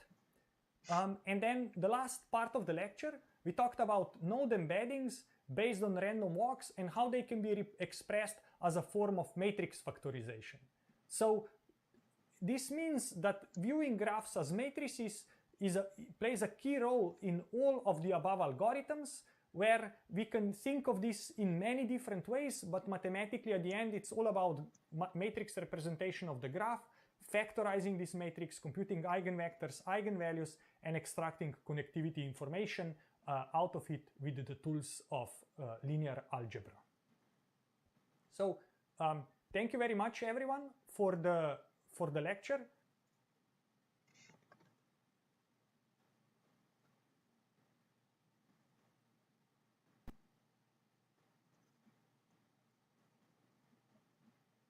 Thank you so much everyone for attending. Exciting to be here and to talk about the next topic in this class. Today we are going to discuss message passing and node classification. And this is an intermediate topic that we are going to use so that we can then move to graph neural networks. So let's talk about how we are going to think about this. So the idea for today is that we are given a network with labels on some nodes, and the question is, how do we assign labels to all other nodes in the network? So the example is that in a network, some nodes are, let's say, fraudsters or untrustworthy nodes, and some other nodes are trusted, fully trusted. The question becomes, how do we find other fraudsters or trustworthy nodes in the network? And we have already, for example, discussed node embeddings method in lecture 3, and we could say, let's use these node embedding methods to simply build a classifier that predicts which node is trusted and which node is not trusted. However, today we are going to think about this a bit differently. We are going to think about this in what is called semi-supervised node classification, where we will be given both some nodes that are labeled, let's say labeled with a green and a red color, and some other nodes that are unlabeled, and they will be all part of the same network. So the question will be, how do we predict labels of the unlabeled node? And this is called semi-supervised node classification. Semi-supervised because we are both given the supervised signal, so the labels, as well as the unsupervised signal, as well as the non-labels, all at the same time. And the idea is that we want to do this in what is called a message passing framework, right? We would like to basically, given one big network, partially labeled, we'd like to infer the labels of the unlabeled nodes. And we are going to do this by doing what is called message passing over the network. And the intuition here will be that we want to exploit correlations that exist in the network. So what I mean by correlations, I mean that nodes that share labels tend to be connected, right? So we will have this notion of collective classification where basically the idea will be that nodes are going to update what they believe is their own labels based on the labels of the neighbors in the network. And here, conceptually, this is also similar to what we were discussing in PageRank lecture, where the PageRank score was updated based on the scores of the neighbors. But here we are not going to update the score, we are going to update the belief, the prediction about what is the label about a given node. And we are going to talk about three classical techniques. One is called relational classification, the other one is iterative classification, and then last we are going to talk about belief propagation. And all these methods are kind of a bit old school methods, but they give us a lot of intuition for what we are going to talk in the next few weeks when we are going to focus on deep learning on graphs and in particular graph neural networks. So today, kind of as a starter topic into that, we are going to talk about these three topics of collective classification. So when I said correlations exist in networks, what I mean by this is that individual behaviors are often correlated in the network structure. And correlation means that nearby nodes tend to have the same color, tend to have the same label, they tend to belong to the same class. There are two reasons, especially for example in social networks, but also in other types of networks, for why this might be happening. First is this notion of homophily, where basically individual characteristics mean that people of similar characteristics tend to link each other. This is notion of homophily from social science. And then there is also this notion of influence, where the idea is that social connections influence our own characteristics or our own behaviors. So let me kind of give you a bit of a motivation from the social science point of view why these correlations exist in networks and why network data is so useful. So homophily is defined as the tendency of individuals to associate or bond with similar others. And one way to think of this is to say birds of feather flock together. So right, people that are similar tend to bond, they tend to link with each other. And this phenomena has been observed in a vast array of different social network studies on a variety of attributes in terms of age, gender, organizational role, social status, any kind of preferences, political preferences, food preferences, and so on. And one example would be, for example, that researchers who focus on the same research area are more likely to collaborate with each other, or researchers who focus on the same area are more likely to know each other or be friends with each other naturally because they attend the same conference, they interact with each other, and connections between them get formed. So this is in terms of homophily. And to give you an example, this is an online social network from a high school where nodes are people, edges are friendships, and color denotes their interests in terms of sports and arts. And what you notice immediately from this visualization is that there seem to be kind of four groups of people, and it seems that they are very much grouped based on this node color or based on interest, right? Is that green nodes tend to link with each other, and yellow nodes tend to link with each other. So it means that people with same interests are more likely or more closely connected due to this effect of, or this phenomena called homophily. Another phenomena or another force that creates these correlations in networks is kind of the other way around, right? If in homophily we say people have characteristics and people with similar characteristics tend to link to each other, the notion of social influence kind of flips the arrow in some sense, right? So it says that social connections can influence the individual characteristics of a person, right? So, for example, if I recommend my musical preferences to my friends and I'm, very persistent, perhaps one of them will grow to like my favorite genres, my favorite music. So this means that now this person just became more similar to me, right? It means we were connected and I influenced them to kind of change their behavior, to change their preference, so that the two of us are more similar, which one explanation would be is, this makes our bond even stronger, even easier to maintain. So here it was the social connection that affected or influenced the individual characteristic. And both of these phenomena are very, very common and very strong in social networks, and the correlations also exist in many other types of networks. And this is really the main intuition that we are going to exploit in today's lecture. So the question will be, how do we leverage this notion of correlation across the edges of the network observed in networks to help to predict node labels, right? When I say correlation, I mean nodes that are connected tend to have the same label, tend to have the same preferences. So the question is, given this partially labeled network, green, let's call that a positive class, a label 1, and red will be what I'll call a negative class, and let's label it with label 0. And the gray nodes are the nodes that don't have the color yet, and the question is, how would I come up with an algorithm to learn or to predict the colors of gray nodes? So the motivation is that similar nodes are typically close together or directly connected in the network.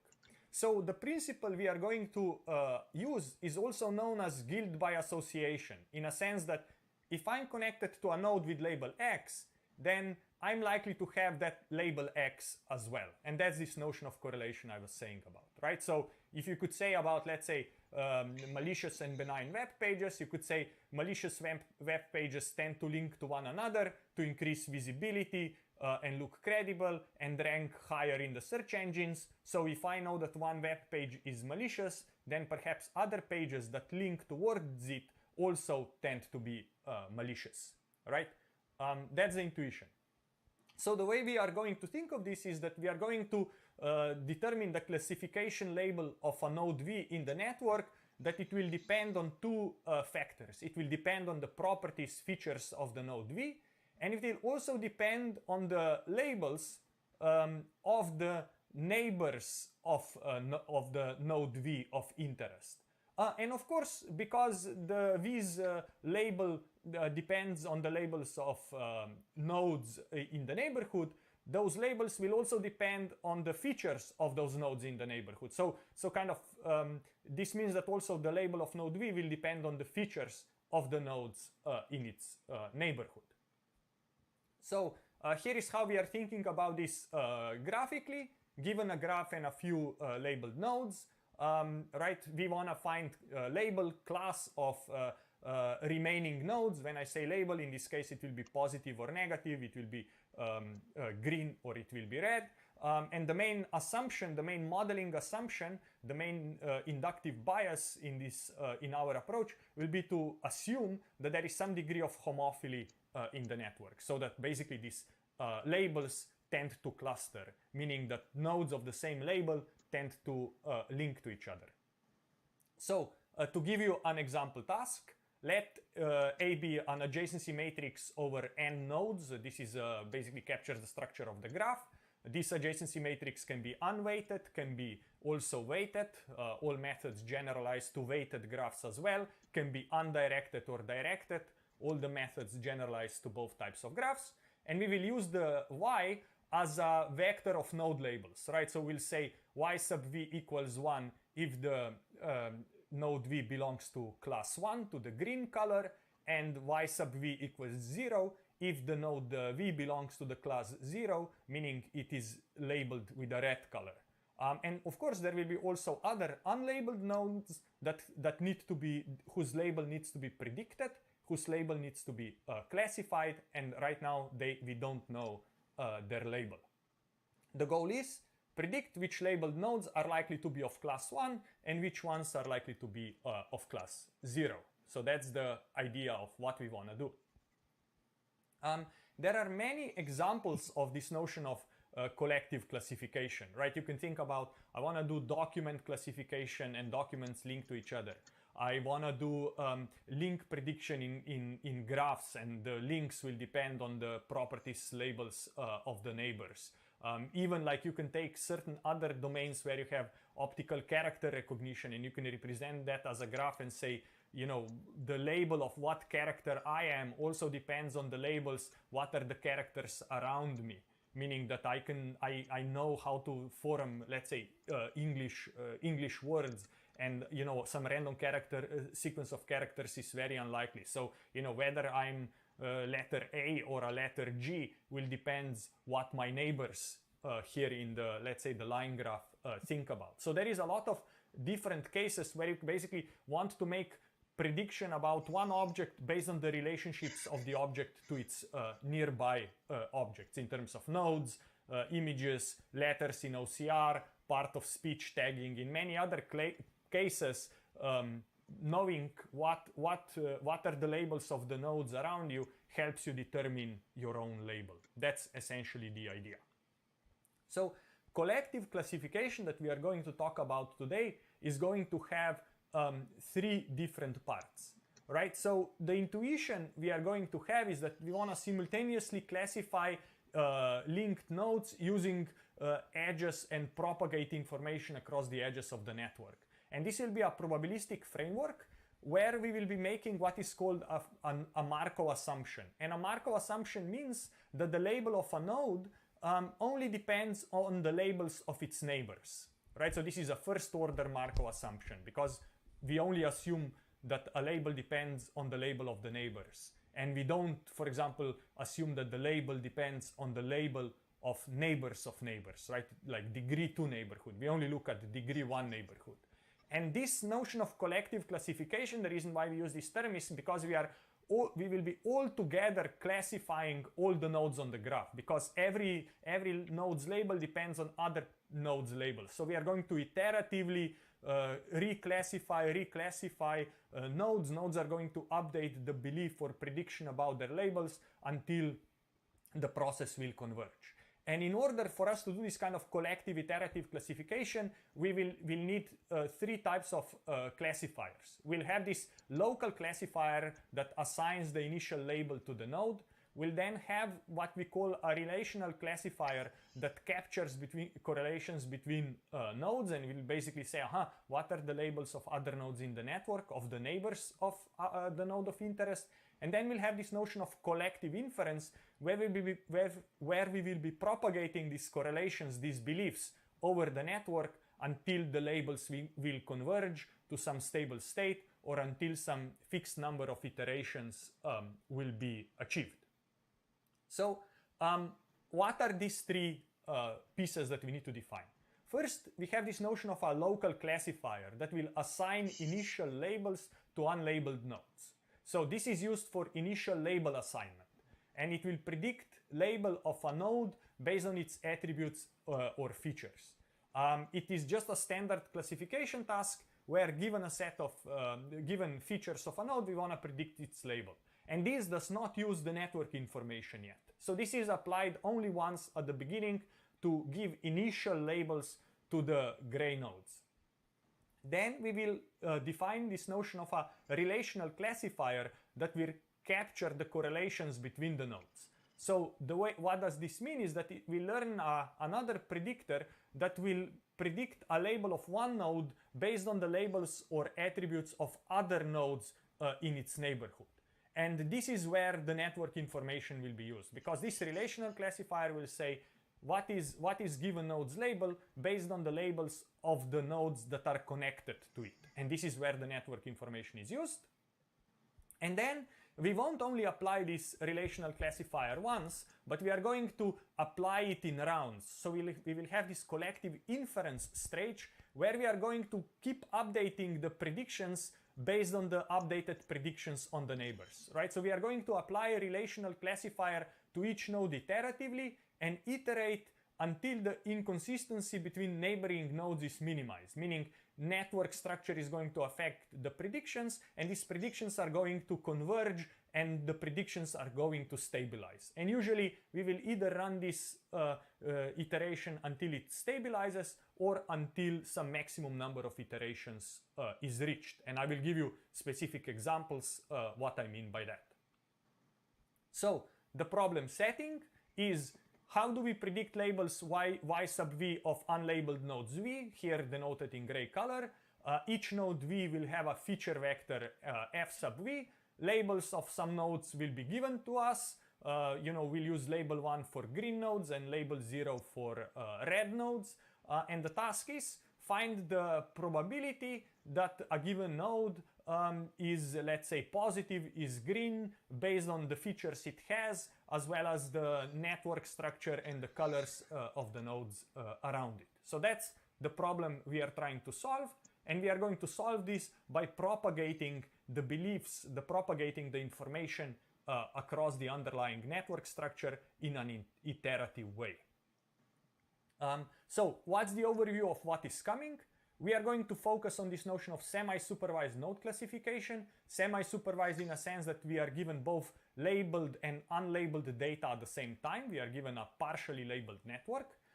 We are going to use this intuition of the notion of homophily, that similar nodes are typically close together or directly connected in the network. And we are going to talk about three techniques: about relational classification, iterative classification, and then last I'm going to talk about belief propagation.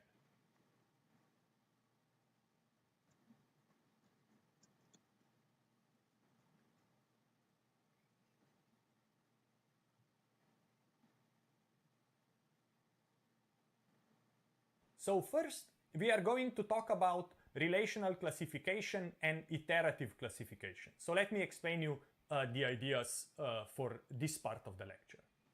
So first, we want to talk about what is relational classification, then we'll talk about iterative classification, and then last I'm going to talk about belief propagation, as I said earlier.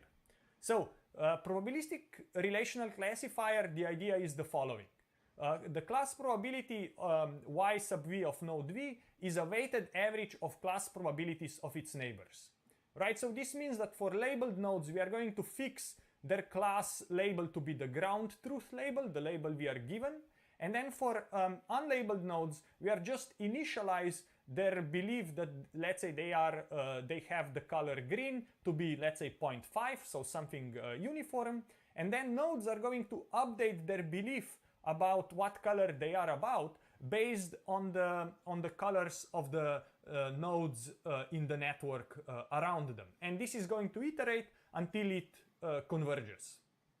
And just to note, here we are only going to use node labels and network structure, but we are not yet going to use node attributes. So here this works even if nodes only have colors and there are no attributes attached to the nodes, or no features attached to the nodes. So how are we going to do this update?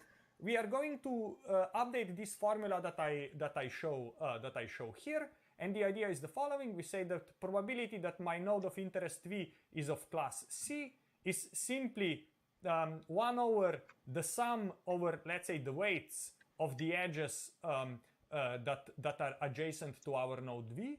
So this is basically counts the degree or the in degree of node V. And then we say, now let's sum up over this same set of edges. Here is the weight of every edge times the probability that the neighbor belongs to the same class C. So basically here we are summing all the neighboring nodes U of node V. We ask what is the weight of the edge times the probability, the likelihood that node U belongs to class C. So basically what this is saying is that the node V says the likelihood that I belong to a given class C is the average likelihood that my neighbors belong to that same class C. And that's it, right? So in some sense here, a node is going to update its belief or prediction about its own label, about the beliefs or predictions about the labels of its nearby nodes. And here we are making the most basic assumption, which is that the two nodes share a label if they are connected in the network, which is here. And we can now think of AUV as a 0, 1, kind of as an unweighted graph, or we can think of this as a weight. And then, now different nodes, you have different influence on the label of V because of the different connection strength. And this is just a normalization so that this weighted summation is between 0 and 1. There are a few just important things to note, is that convergence of this formula is not guaranteed. And also notice, as I said, this model cannot use node feature information. It is just using the labels of the nodes and also uses the network information. How does it use the network information? It uses it because these summations go over the edges or over the neighbors in the network. That's how network information is used. So let me give you now an example how one could go and implement this simple method. First, we are going to initialize all labeled nodes with their true labels, and we are going to fix this. So these probabilities of green and red nodes remain fixed, right? This says node 7 belongs to green class with probability 1, while the node 2 belongs to green class with probability 0 because it's red, right? And then all the unlabeled nodes here, we will assign their probability to belonging to class green, to the positive class, to be 0.5, right? Nodes are undecided which class they wanna belong to. So now what we are going to do is we are going to update this probability sp of the gray nodes. So let me show you how we are going to do this. Of course, when we will be doing this, we need to come up with some order in which we are going to update the nodes. And in our case, let's assume that our order is exactly based on node ID. So it's 1, 2, 3, 4, 5, and so on. So first, we are going to update node 3.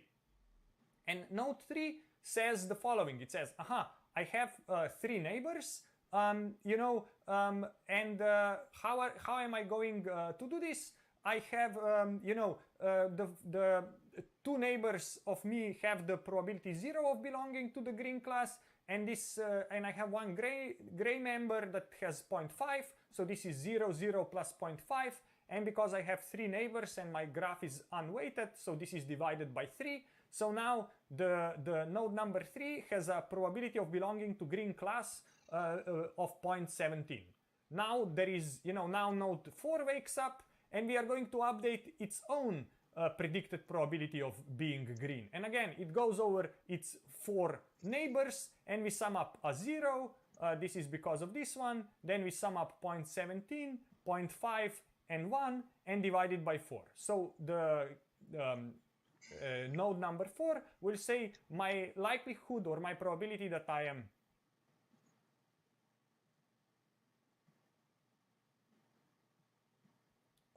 labeled green is 0.42. Now that node 4 has updated its label, then node 5 is going to update its label, again summing over its neighbors, and it will come up with a belief that its probability of being green is 0.73. Then node 8 is going to update its label, and node 9 is going to update its label. And after the first iteration, updates of all the unlabeled nodes, these are our beliefs, our predicted probabilities of them being green. Again, the pre-labeled nodes, they don't get to update, they remain fixed, and all the gray nodes get to update. And for example, node number 9 thinks it's green because the only neighbor it has is green with probability 1, so 9 is also very sure it's green. While for example, the 8 is a bit less because it has one node who is not neighboring one node, node number 5, and that node is not super entirely sure about its color yet. So this is one iteration. Now we do the second iteration when now again node 3 is going to update its by summing 0, 0, 0, 0 and 0.42 and dividing it by 3. So what is going to happen is this probability increases a bit more, then node 4 updated itself, 5 updated, and 8 updated, and 9 updated, but its probability didn't change, so we say node 9 has converged. It converged to its belief, and that's how it will stay. So now you notice how the beliefs have changed across the network. And now I can run this for another iteration, where again I update nodes in the order 3, 4, 5, 8. And as I update them, the probability is updated a bit again, but node 8 did not change its probability, so we say it converged and we fix it. Right, so now I still have 3 nodes and I will update this for another iteration. Right, and in the other iteration, the 5 and 3 don't change, so they have also converged. So now node 3 believes it's of green class with probability 0.16. 5 thinks it's 0.86, so quite high. And then, node number 4 is undetermined. It thinks it's leaning a bit more towards green, but it's unclear. So if I run for one more iteration, then the probabilities on this classification task will converge. Here is what are the values they converge to. So what do we conclude? We conclude that 9, 8, and 5 belong to green class.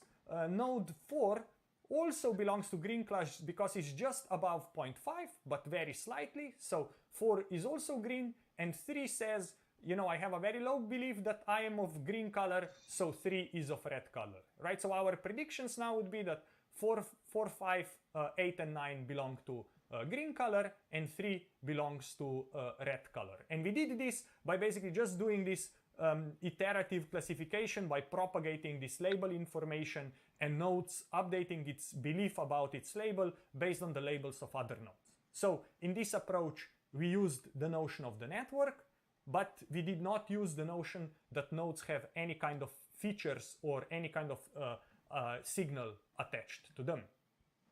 So this was in terms of relational classification based on the labels alone. And you saw how basically the probabilities kind of spread from labeled nodes to unlabeled nodes through this iterative classification when nodes were updating the probabilities based on the probabilities of their nearby nodes or their neighbors in the network. So now we are going to look at the iterative classification, a different kind of type of approach that will use more of the information. In particular, it's going to use both the node features as well as the labels of the nearby nodes. So this will now combine both the network as well as the feature information of the nodes. So in the relational classifiers that we have just talked about, they do not use node attributes. They just use the network structure and the labels.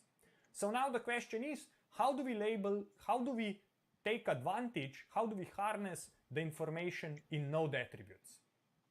And the main idea of iterative classification is to classify node V based on its attributes F, as well as the labels Z, neighboring nodes N sub V of this node V of interest.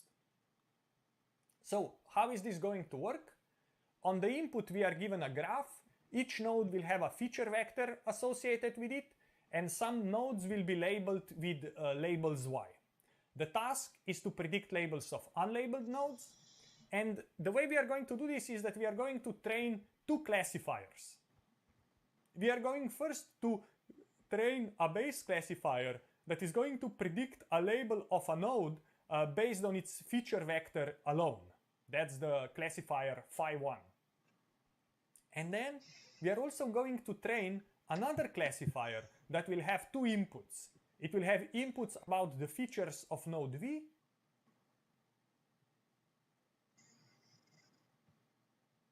Also going to have this additional input, this vector Z, that will summarize the labels of V's neighbors.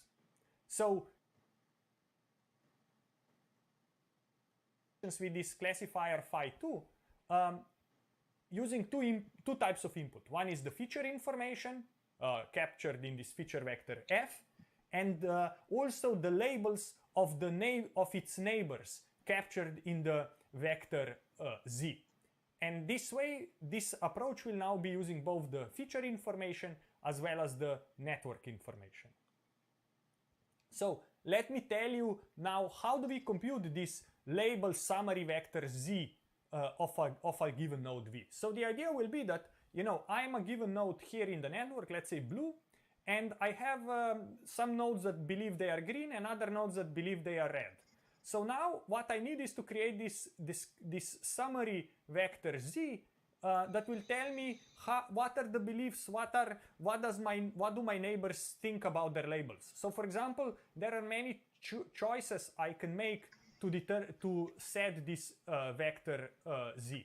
For example, I could simply have it to be a vector, to be a histogram, which would count the number or the fraction of each label in the neighborhood. So for example, in this case, for this node, the blue node, we could say, I have two neighbors who think they are green, and I have one neighbor who thinks it's red. Or another way would be to say, you know, 66% of my neighbors think they are green and 33 think they are red. And this is what this vector z would capture. We could also, for example, extend z to say what is the most common label among these neighbors, or how many different labels are among these neighbors. But essentially here the idea is that this vector z captures how the labels around the node of interest v are distributed among the neighbors of node v in the network.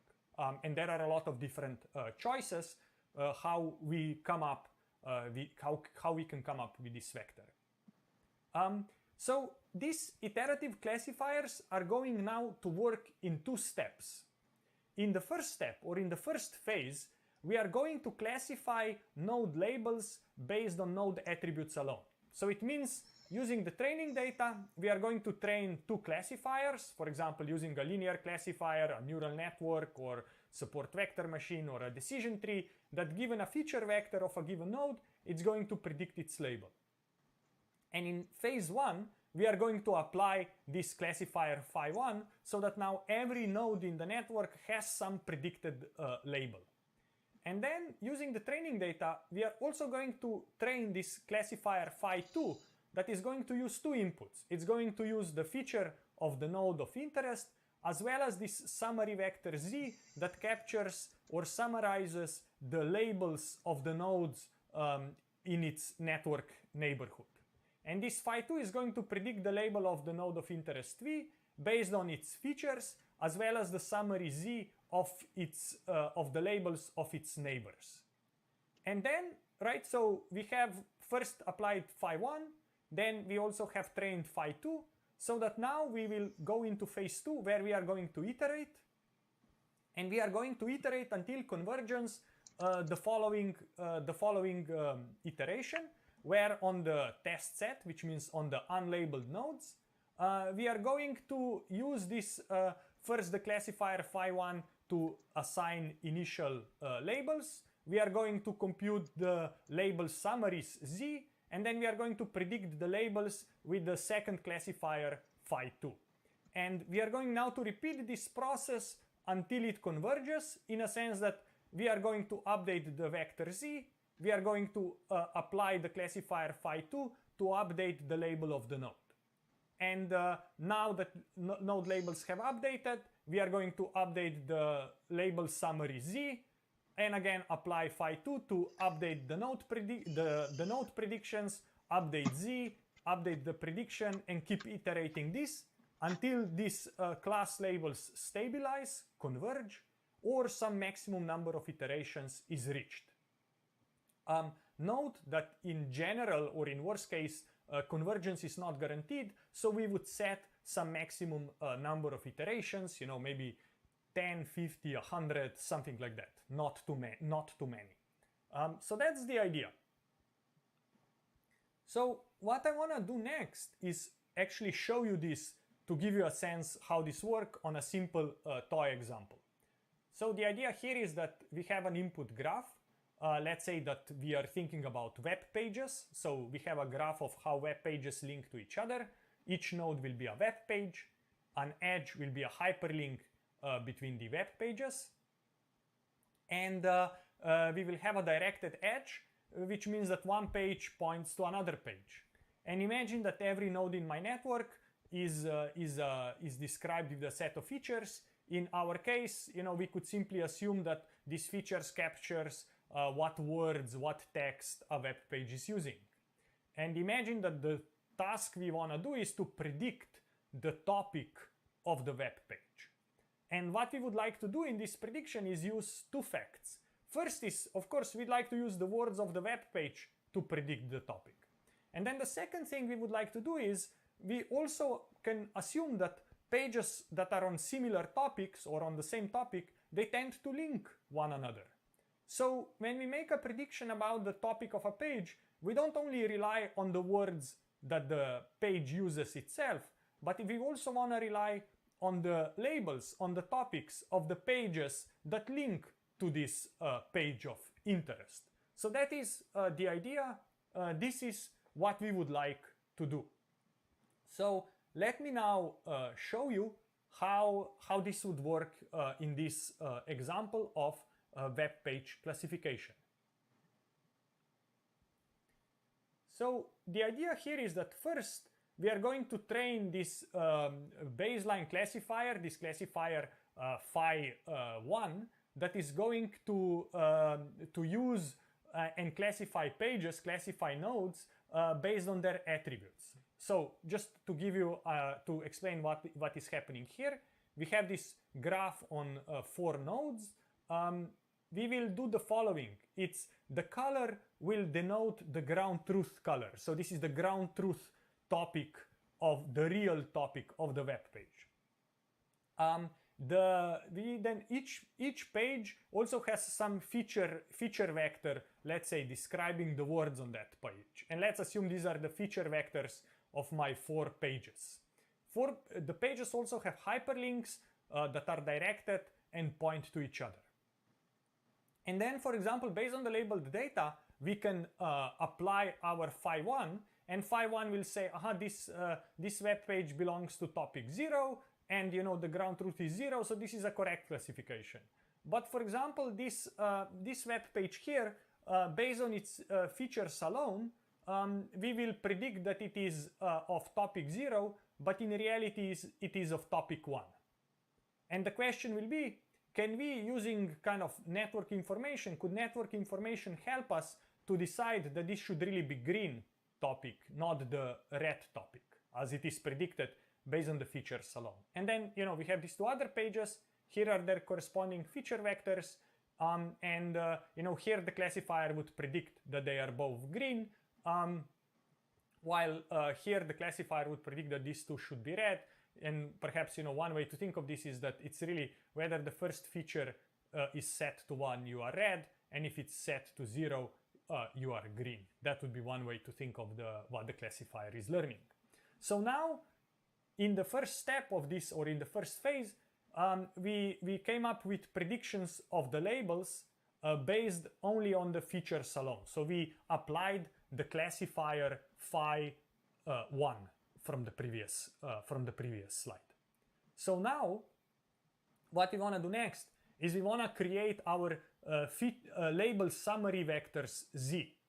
So for each node v, we are going to create this vector z that captures the neighborhood labels.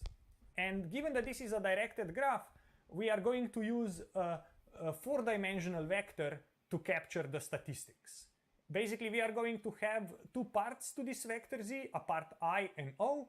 I is about incoming and O is about outgoing neighbor label information. And we will say that, for example, I of 0 is set to 1 if at least one of the incoming pages, one of the pages that links to this node of interest, is also labeled 0. And we will use similar definitions for I1, O0, and O1. So, give you an idea.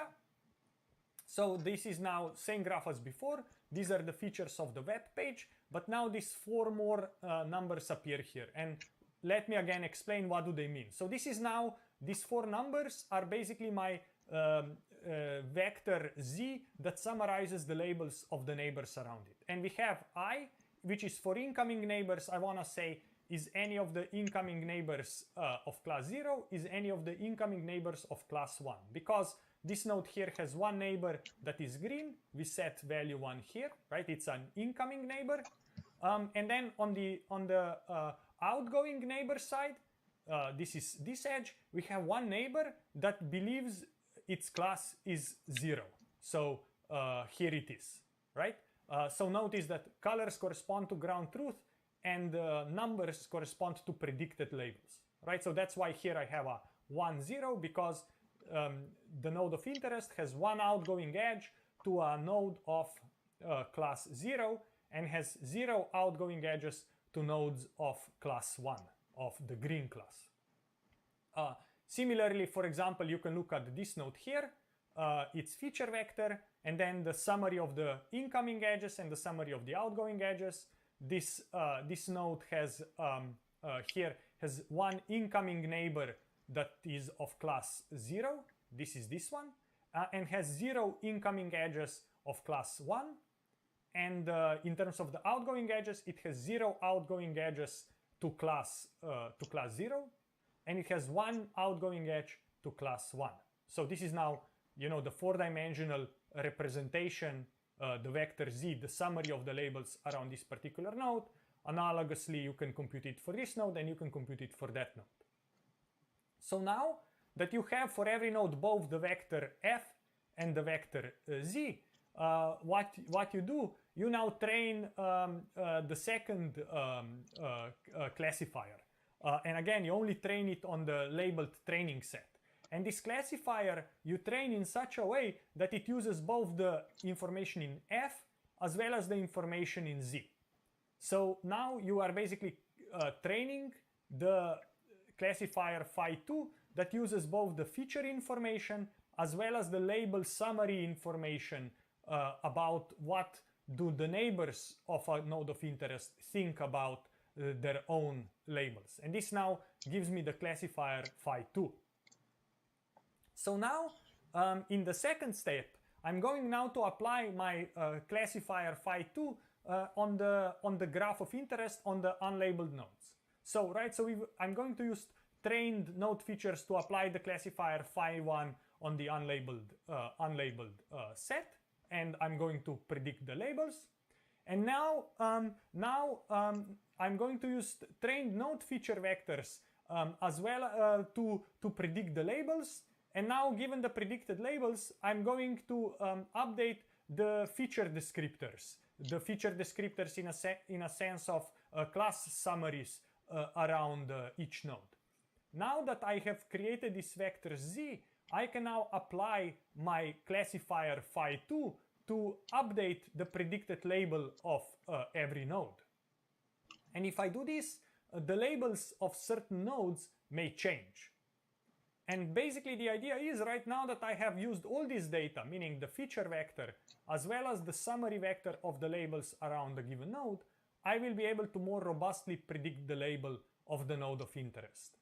And now, right, basically the idea is that now I can go and update the summaries because some labels might have changed. I update the summary and reapply the phi2 predictor, phi2 classifier. And I keep doing this, basically reclassifying nodes with phi2 until the process converges. Right, so I'll be updating this until the label predictions stabilize. I think because if a prediction for a given node changes, then its vector z is also going to change. And if the vector z changes, then I have to apply the predictor phi2 to update the belief about, or the prediction about the label of a given node. And I keep iterating this until the process stabilizes, right? So here the prediction for this node flipped from 0 to 1. Now these vectors z have changed, have been updated. So I have to re-update my classifier phi2 again over all these nodes. And I keep doing this until the process converges, meaning until no node labels change, or until some maximum number of iterations is reached. And that is essentially the idea of what we are trying to do here and how do we arrive to the final prediction. So to summarize, so far we have talked about two approaches to collective classification. First, we talked about relational classification, where we are iteratively updating probabilities of nodes belonging to a label class based on the labels of its neighbors. This approach uses the network structure and the labels of the nodes, but it does not use the features of the nodes. So then in the second part, we talked about iterative classification, where we improve over the relational classification to handle attribute or feature information of nodes as well. And here the idea was that we classify a given node V or a given node I based on its features as well as the labels of its neighbors. So here the way we achieved this was to train two classifiers. The initial classifier that, given the features of a node, predicts its label. Now that the nodes have its labels predicted, for every node, we can now create this summary vector Z that describes the labels of the nodes that are neighbors of a node of interest. And then that we have that, we can then use the classifier phi2 to re-update the prediction on a given node. And this classifier phi2 uses both the feature information of the node as well as the summary vector of the labels of its neighbors, the summary vector Z. And we then keep applying this classifier phi2 over the network until the entire process converges, or until the maximum number of iterations is reached.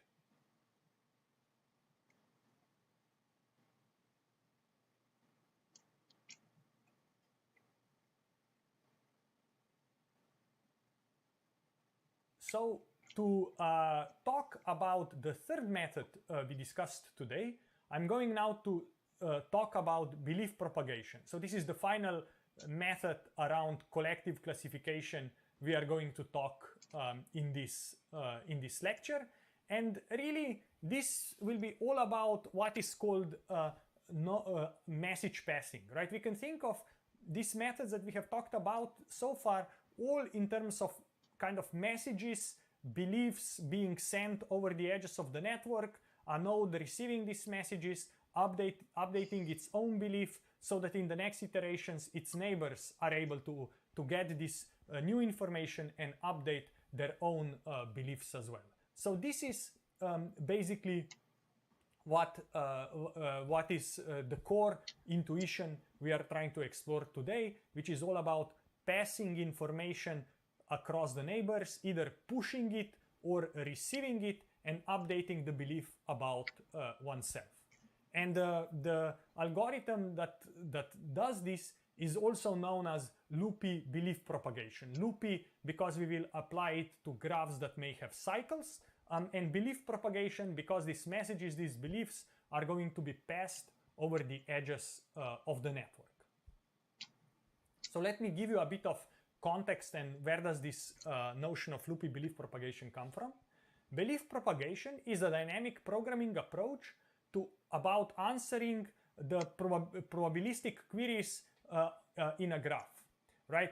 By probabilistic queries, I mean, computing the probability that a given node belongs to a given class. And it's an iterative process in which the neighboring nodes talk to each other by passing messages to each other. And the way you can think of this is really like, if there wouldn't be COVID, we'd be nicely sitting in school, and you can pass messages between one another if you are sit close together, or if you are connected in the network, right? So node V will say, I believe you that you belong to this class 1 with the following likelihood, and then a given node can then collect these beliefs from its neighbors and say, aha, this now makes me more sure or less sure I also belong to class 1. And when this consensus is reached, as these messages are being passed around, we arrive to the optimum, we arrive to the kind of the final belief about the class or label of every node in the network. So let me show you some basics about message passing, and we are first going to do this on simple graphs. We are going to do this on a line graph, then we are going to generalize this to a tree type graph, and then we are going to apply this to general graphs.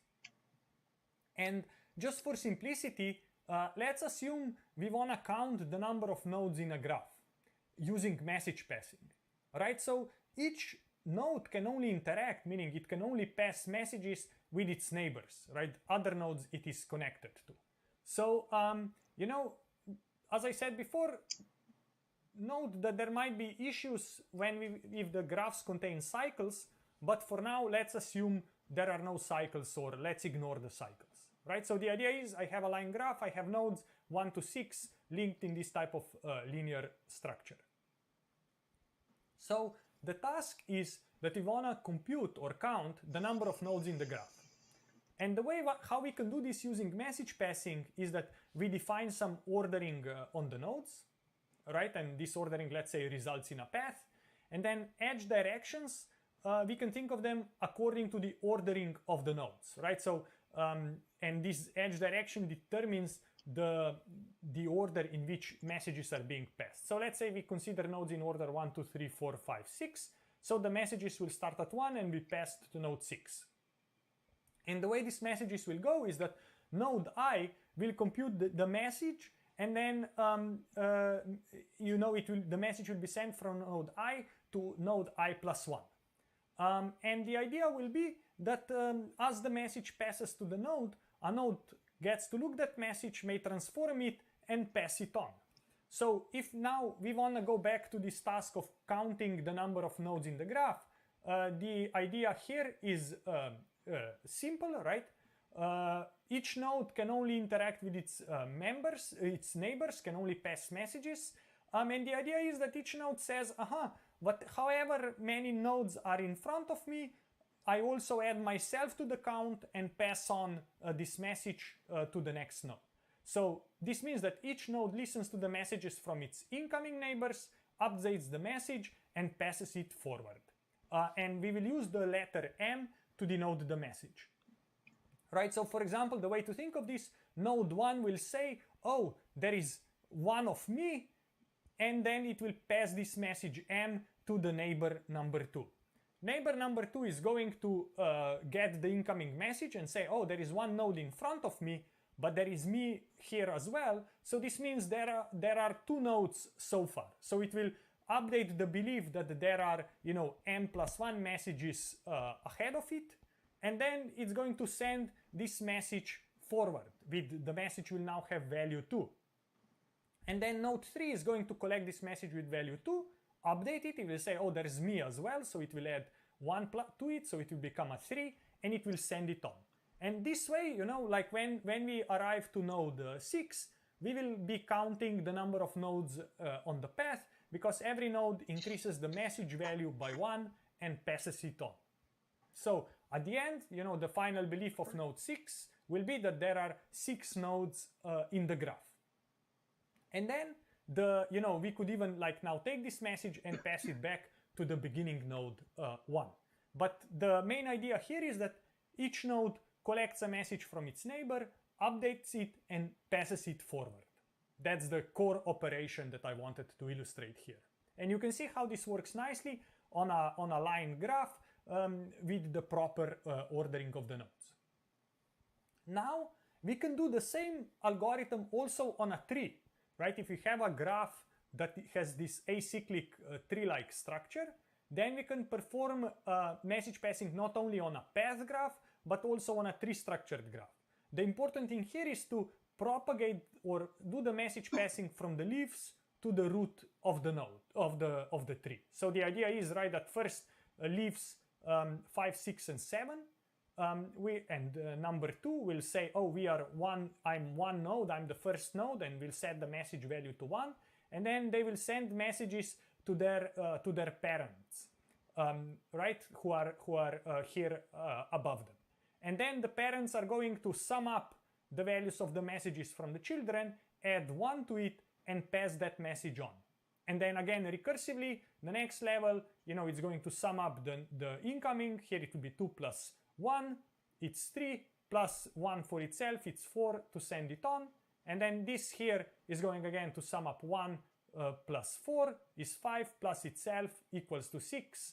And there should be 6 messages here. Actually, it should be 7, so I lost a count of 1 somewhere. But you get the idea, right? So the idea is to say, I am one descendant, I send information on. I'm one descendant, I send it on. This one sums the messages, adds 1 to them, and says, oh, there is 3 of us, let me send this forward, right? So there will be a value of 3 here. There will be, similarly, here it will be a value of 1, so there will be 1 plus 3 is 4, plus 1 is 5, so there will be 5 here. There is 1 descendant here, so the 2 together will be 6, plus 1 for this node. At the end, the final belief will be that there is 7 nodes in the graph. Again, the basic information in this algorithm is this local message computation, where messages come in, they get collected by the node collects them, processes the messages, creates a new message, and sends it on. So the loopy belief propagation algorithm, what it does, it, if you say what message will be sent from node I to node J, it will depend on what node I hears from its neighbors, right? The content of this message here is going to depend on the incoming messages from its downstream neighbors. So each neighbor passes a message to I. I will now take these messages, collect them, compute them, update them, create a new message, and then send this new message to node J.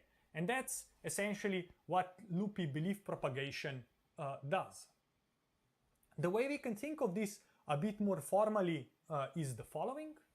We are going to have what is called label potential matrix. So here we are going to capture dependencies between a node and its neighbor in terms of labels. And you can think of this as one way to say is what is the, if node I has label Y and node J has some other label Y sub J, then the label potential matrix, the entry at that cell, will be the proportion or will be proportional to the probability that node J belongs to class Y sub J, given that its neighbor I belongs to class Y sub I.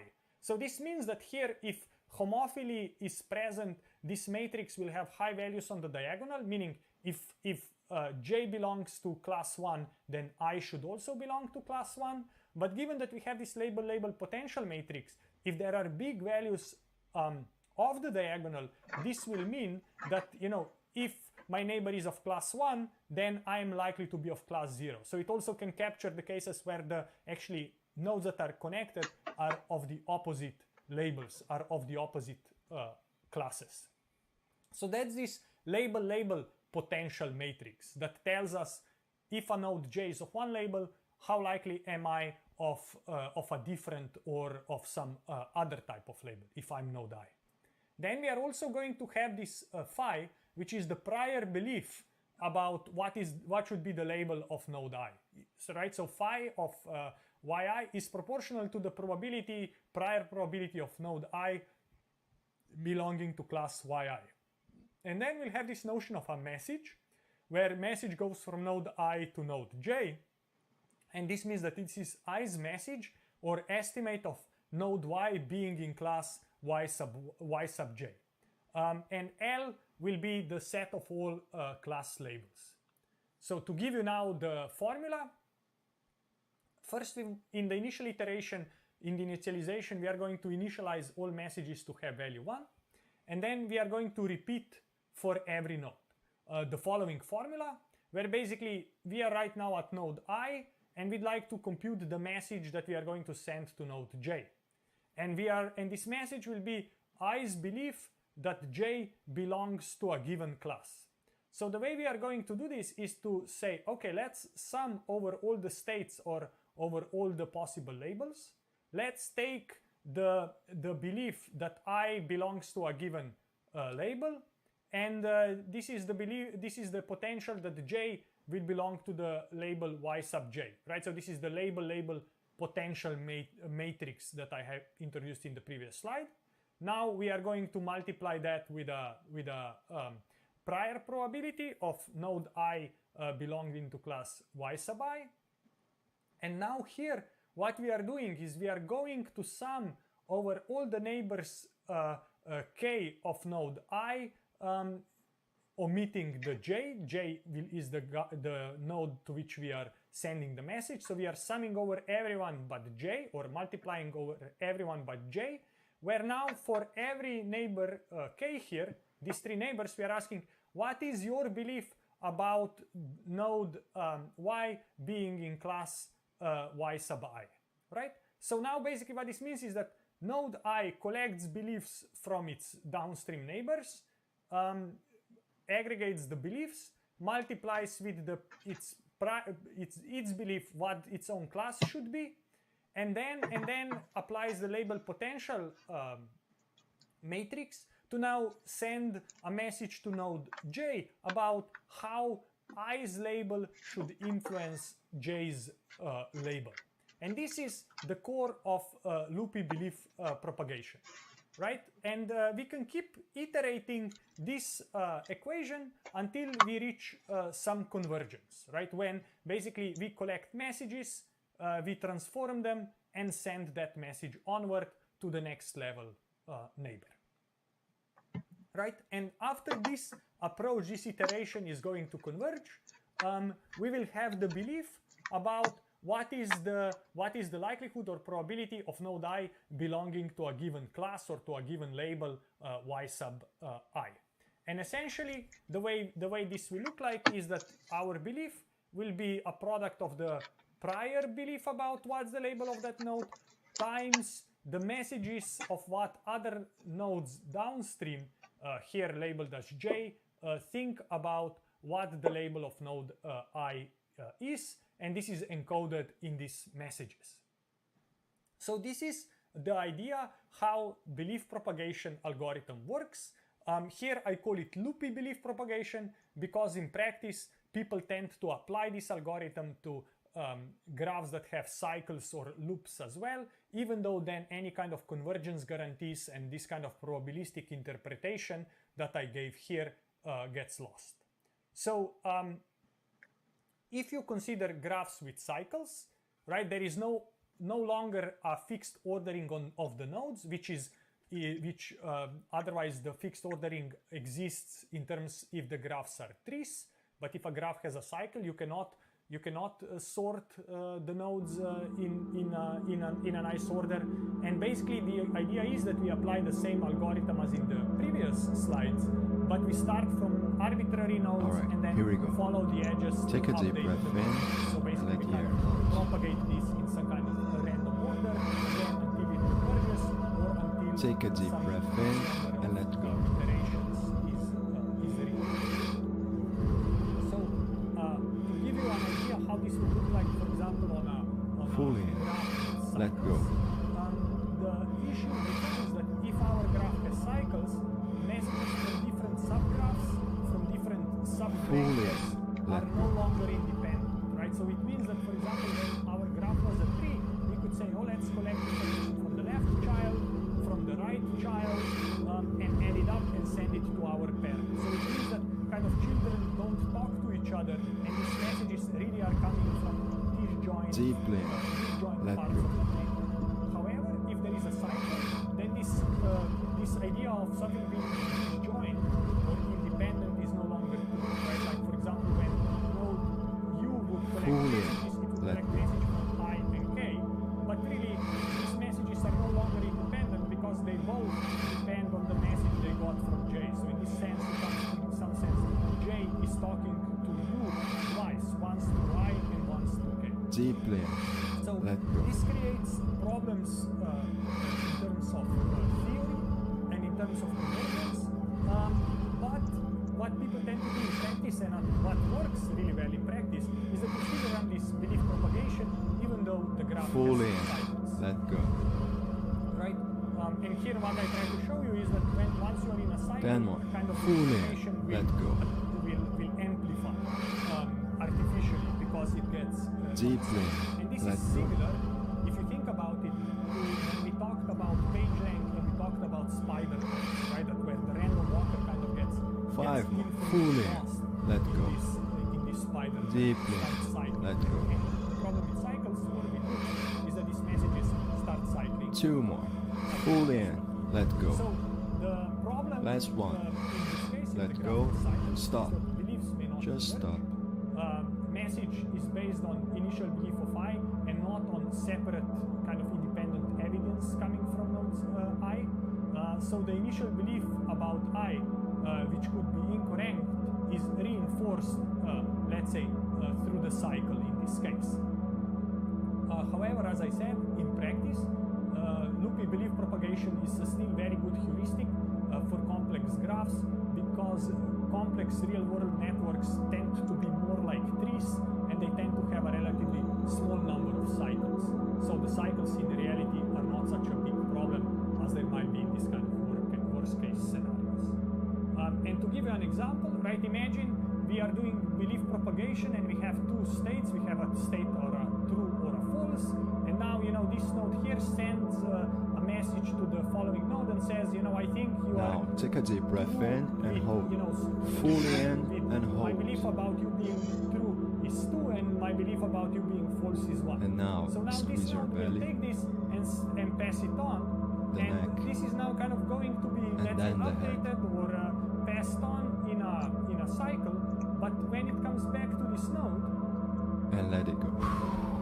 this node is now going to collect messages from both. Here we go. From both Fully of in. incoming, Let go. messages, this message and that message. So now it will say, oh, my belief that I am Fully in, in. I am true Let go. is actually 4, and my belief that I'm false is, let's say, only 1 or let's say only 2. And what this means is that now in this cycle, Fully in. this is going Let to kind go. of to amplify, and the cycle is going to amplify our belief that the state is actually true. So Fully this is that in. messages Let go. loop around and are more and more convinced that these variables actually have state true and not state false. And belief propagation kind of incorrectly will treat these messages as separate evidence that the variable is true. Deeply in. Let go. And the issue is that these messages are no longer independent because there is a cycle on the graph, and this Fully this can cause problems. As I said, in practice, real graphs tend to look more like trees, so they don't. The cycles are not a problem. Deeply in. In Let practice. go. Right? This is, as I said, an extreme example. Often in practice, the influence of cycles is weak. As cycles are long or at least 1 week correlation, so that the message strand gets broken. So, what are some advantages of belief propagation? Advantages are that it's Fully easy to let code go. up and it's easy to parallelize. It is general, means that 10 you more. can apply Fully any graph let go. model with any form of potential. I showed you this label potential matrix. Deeply Also, let go. think of more complex, higher order potentials. So this is nice because label propagation or belief propagation does 5 not more. Fully in. Let consider go. only homophily anymore, Deeply but can let learn go. more complex patterns where labels change based on the labels of the neighbors. 2 Right, so more. far, Fully in in. previous Let methods, go. we only said my Last label one. is Let depends go. on the Stop. label of my neighbor. So if whatever my neighbor preference is, whatever my neighbor's label is, this is also my label. In belief propagation, the labels can flip because we have this notion of label affinity matrix. The challenge in belief propagation is that convergence is not guaranteed, so we generally don't know when to stop, especially if there are many closed loops. So the trick here would be to run belief propagation for a short number of steps. And of course, these potential functions, this label potential matrix, this needs to be requires training, data analysis to be able to estimate it. So to summarize, we learned how to leverage correlations in graphs to make predictions of nodes. We talked about 3 techniques: relational classification, where basically we say my label is a sum of the labels from my neighbors, which basically means my label is kind of the label of my neighbors. This uses the network structure but doesn't use feature information. Then we talked about iterative classification that use both node feature information as well as the summary of the labels captured in the vector Z around a given node. So this approach used both the feature information about Now, the nodes take a as deep well as breath the in labels and of the hold. neighbors. Fully That in still kind and of hold. would depend on homophily type principle. And then we talked about loop And now, belief propagation squeeze your belly. that included neck. this label then the potential head. matrix and thought about this as collecting messages, transforming messages, And let it go. sending a message to the upstream neighbor as well. This Here we process go. is exact Fully in. and Let go. well defined on chain graphs and on trees, but on graphs with Fully in. cycles Let go. creates problems. However, as I said, in practice, cycles tend to be few or tend to have weak connections, Fully so that in practice let go. cycles don't cause too much problem. And loop belief propagation is a very strong algorithm or a very strong approach Fully to supervised let go. labeling of nodes in the graph. So with this, we have finished the lecture for today.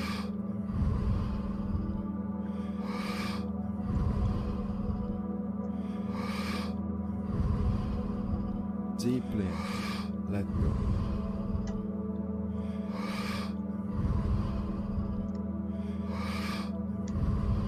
Great. So, welcome back to the class. Let go. We are starting a very exciting new topic for which we have been building up from the beginning of the course. So today we are going to talk about deep learning for graphs and in particular techniques around graph neural networks. And this will be one of the most central topics of the class.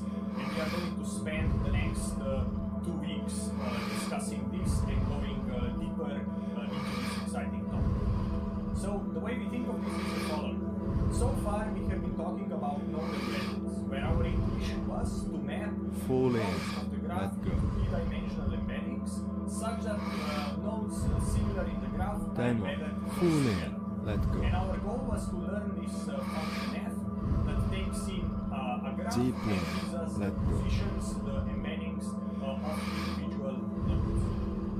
And the way we thought about this is we thought about this in this Five, encoder fully framework, let where go. we said that we want Deeply the let similarity of nodes in the network, denoted as here, Two to be more. similar Fully to let match go. the similarity of the nodes Last one. in the embedding space. Let And go. here by similarity, Stop.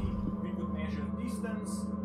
There are many types of distances you can quantify. One type of a distance that we were interested in was a cosine distance, a dot product. So we say that the dot product of the embeddings of the nodes has to match the notion of similarity of them in the network. So the goal was that given an input network, I want to encode the nodes by computing their embeddings such that if nodes are similar in the network, they are similar in the embedding space as well. So their similarity is high. And of course, when we talked about this, we were defining about what does it mean to be similar and what does it mean to encode.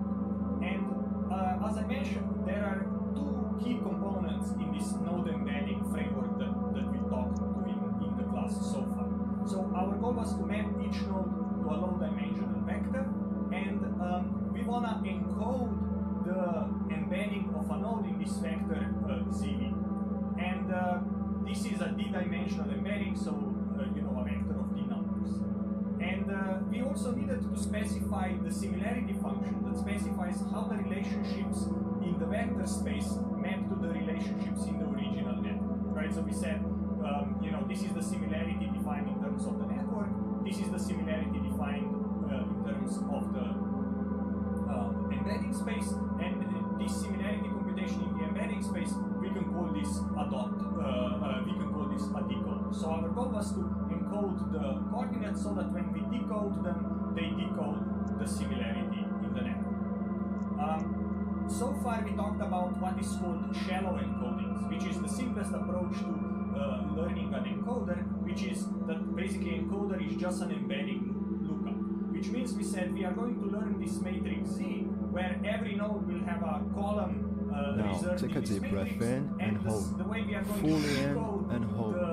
the embedding of a given node will simply be to basically look at the And now, appropriate squeeze column your of this belly. matrix and say here is where its embedding is stored. The So neck. this is what we mean by shallow, And then the because head. basically we are just memorizing the embedding of every node. We are directly learning, directly determining And the let it embedding of every node.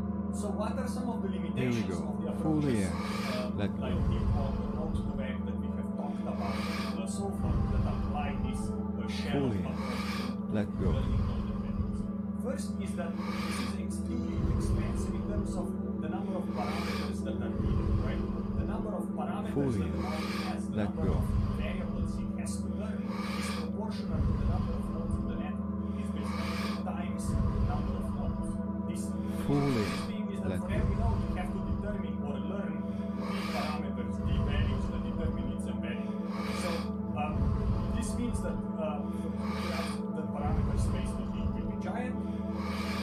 no parameter sharing between the nodes. In some sense, every node has to determine its own unique embedding, so there is a lot of computation that we need. Then, this is what is called transductive. This means that in transductive learning, we can only make predictions over examples that we can actually see during training. So this means in this case that we cannot generate an embedding for a node that was not seen during training. We cannot transfer embeddings from one graph to another because for every graph, for every node, we have to learn that embedding in the training series. And then another important drawback of the shallow encoders, as I said, like deep node back, is that they do not incorporate node features. Right? Many graphs have features properties attached to the nodes of the network, and these approaches do not naturally Let go. So today we are going to talk about deep graph encoders. So we are going to discuss graph neural networks that are an example of deep graph encoders, where the idea is that this encoding of an embedding of a node V is a layers of non-linear transformation based on the graph structure. So basically now we really think about neural networks and how they are transforming information Let go. layers Stop. of non-linear transforms to come up with the final embedding. And important to note that all these deep encoders can be combined also with node similarity functions in lecture 3. So we could say I want to learn a deep encoder that encodes the similarity function. For example, the random box similarity function that we used in the previous lectures. Or in this case, we can actually directly learn the encoder so that it is able to decode the node labels, which means we can actually directly train these models for node classification or any kind of graph prediction task. So intuitively what we would like to do, or what we are going to do, is we are going to develop deep neural networks that on the left will, on the input, will take graph as a structure together with properties, features of nodes and potentially of edges. We will send this through multiple layers of nonlinear transformations in the network, so that at the end, in the output, we get, for example, node embeddings. We can also embed entire subgraphs. We can embed pairs of nodes and make various kinds of predictions in the end. And the good thing will be that we are able to train this in an end-to-end fashion. So from the labels on the right all the way down to the graph structure on the left. And this will be in some sense task agnostic, or it will be applicable to many different tasks. We'll be able to do node classification, we'll be able to do link prediction, we'll be able to do any kind of clustering, community detection, as well as measure similarity or compatibility between different graphs of different subnetworks. So this will really allow us to be applied to any of these different tasks.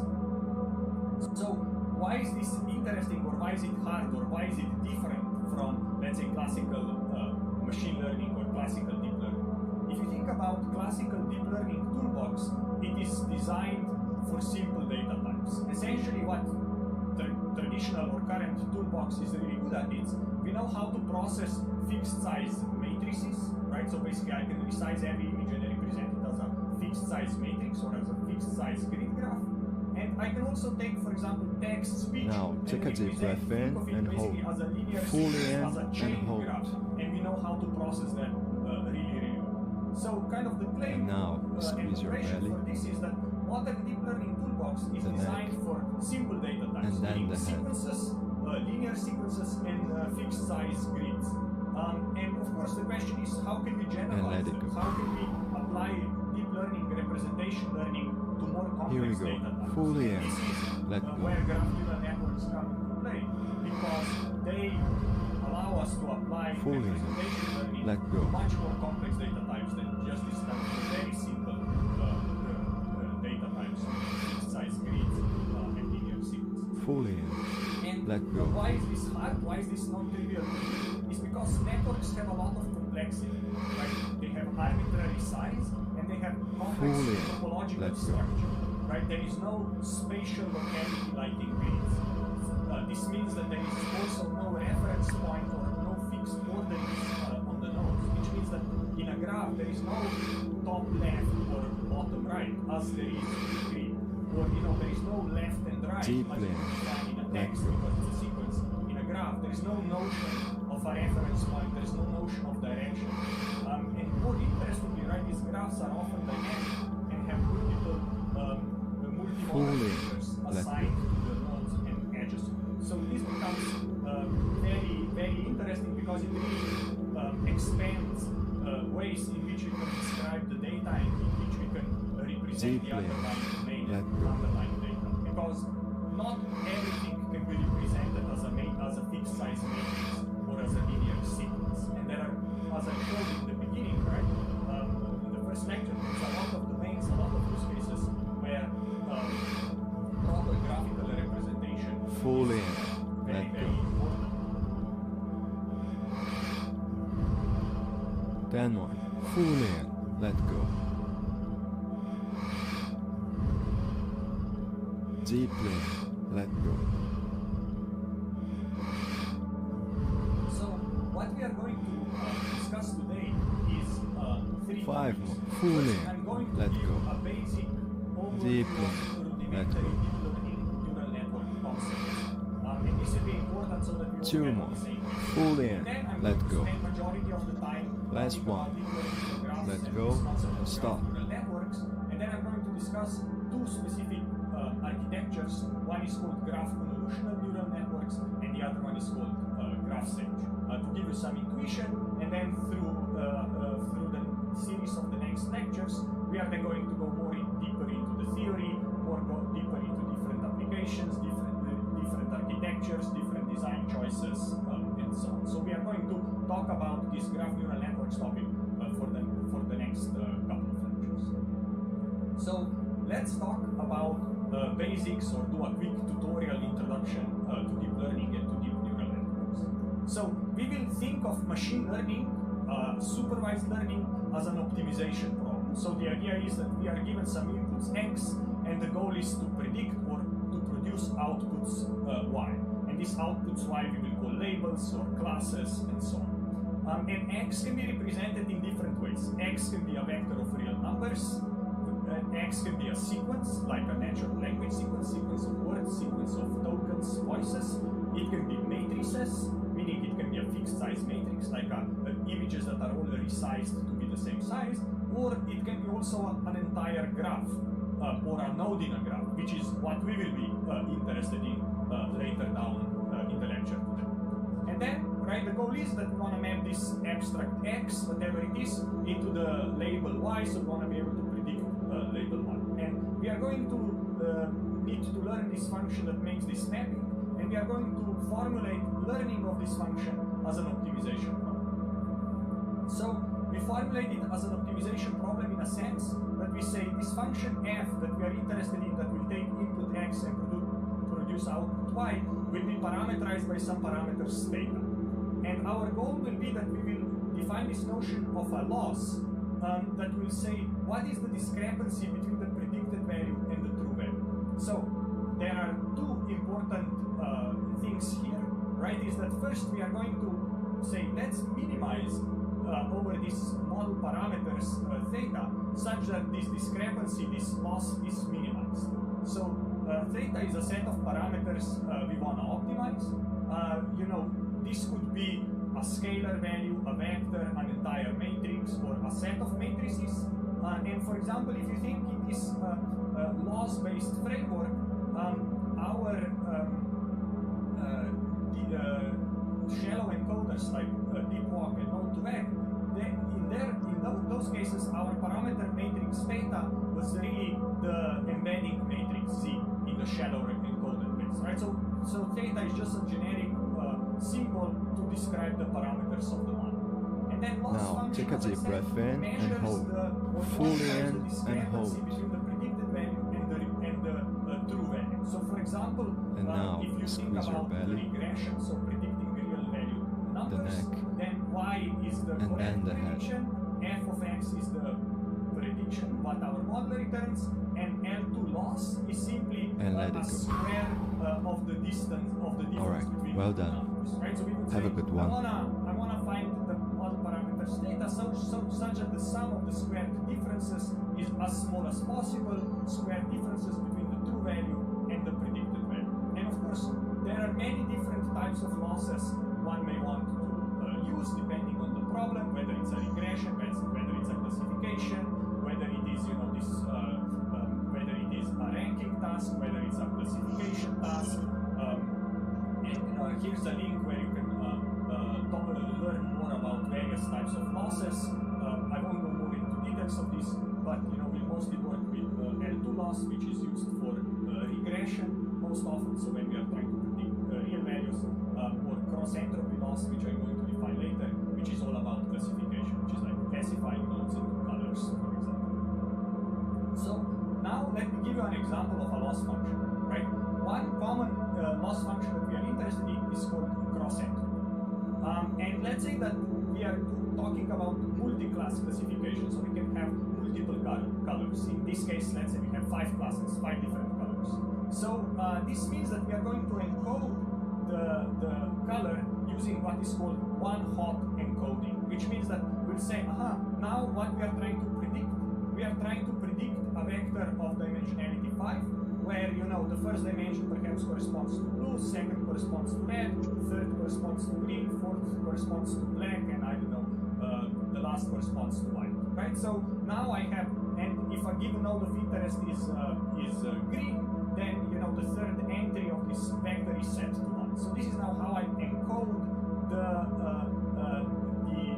the colors using this what is called one-hot encoding, because there is 1, 1, and the rest is 0.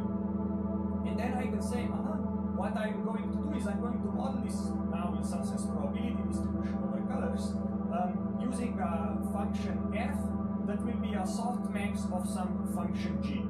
And in lecture 3 we define the notion of softmax, which is simply you go over the entries, you exponentiate them, and you make sure they sum up to 1. Right? So for example, in our case, maybe f of x, after we put in f, the node x would produce this set of numbers where basically it would say, with probability 0.1, we think the color is blue, with 0.3 it's red, with 0.4 is green, and so on and so forth.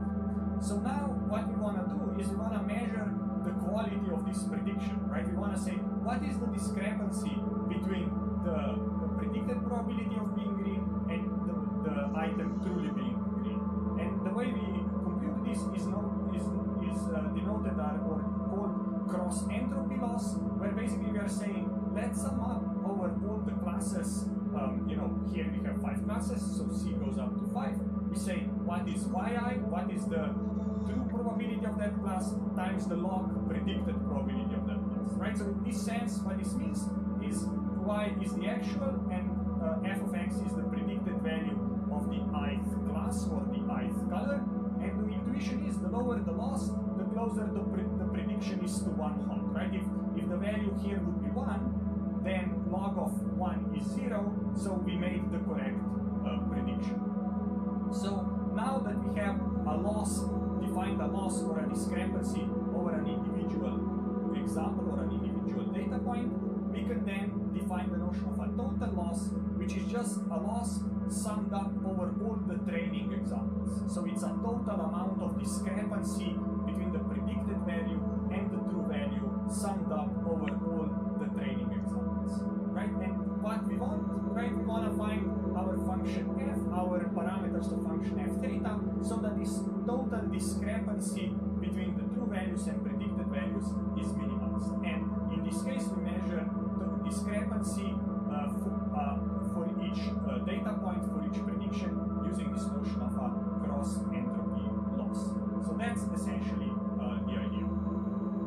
So now that we have defined the notion of loss, and we have defined the notion of the optimization problem, basically trying to find model parameters that minimize the loss, the next question is, how do we optimize this objective function, right?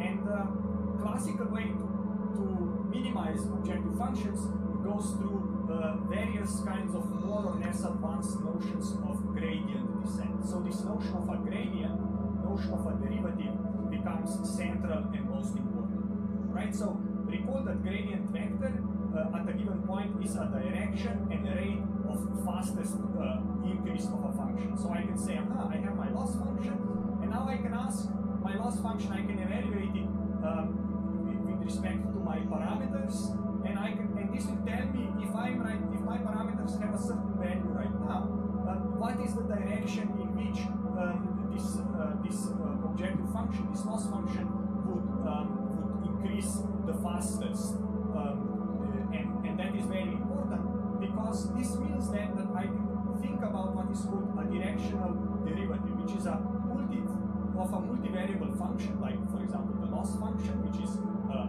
where the variable are our mod parameters theta. Basically, it basically tells us that at a given point along a given vector represents instantaneous rate of change of a function along at that vector.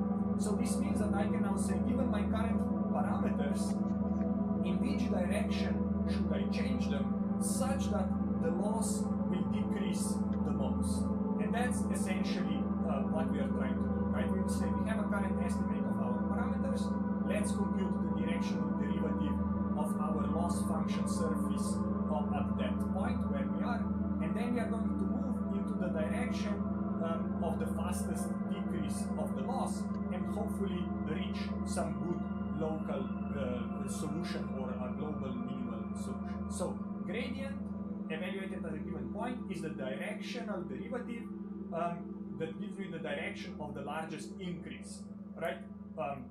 We are not interested in the increase, we are interested in the decrease, so we are going to walk in the direction opposite of the gradient. We are going to walk down, not walk up in terms of the gradient update, right? So a way how we think about this is to use the algorithm called gradient descent.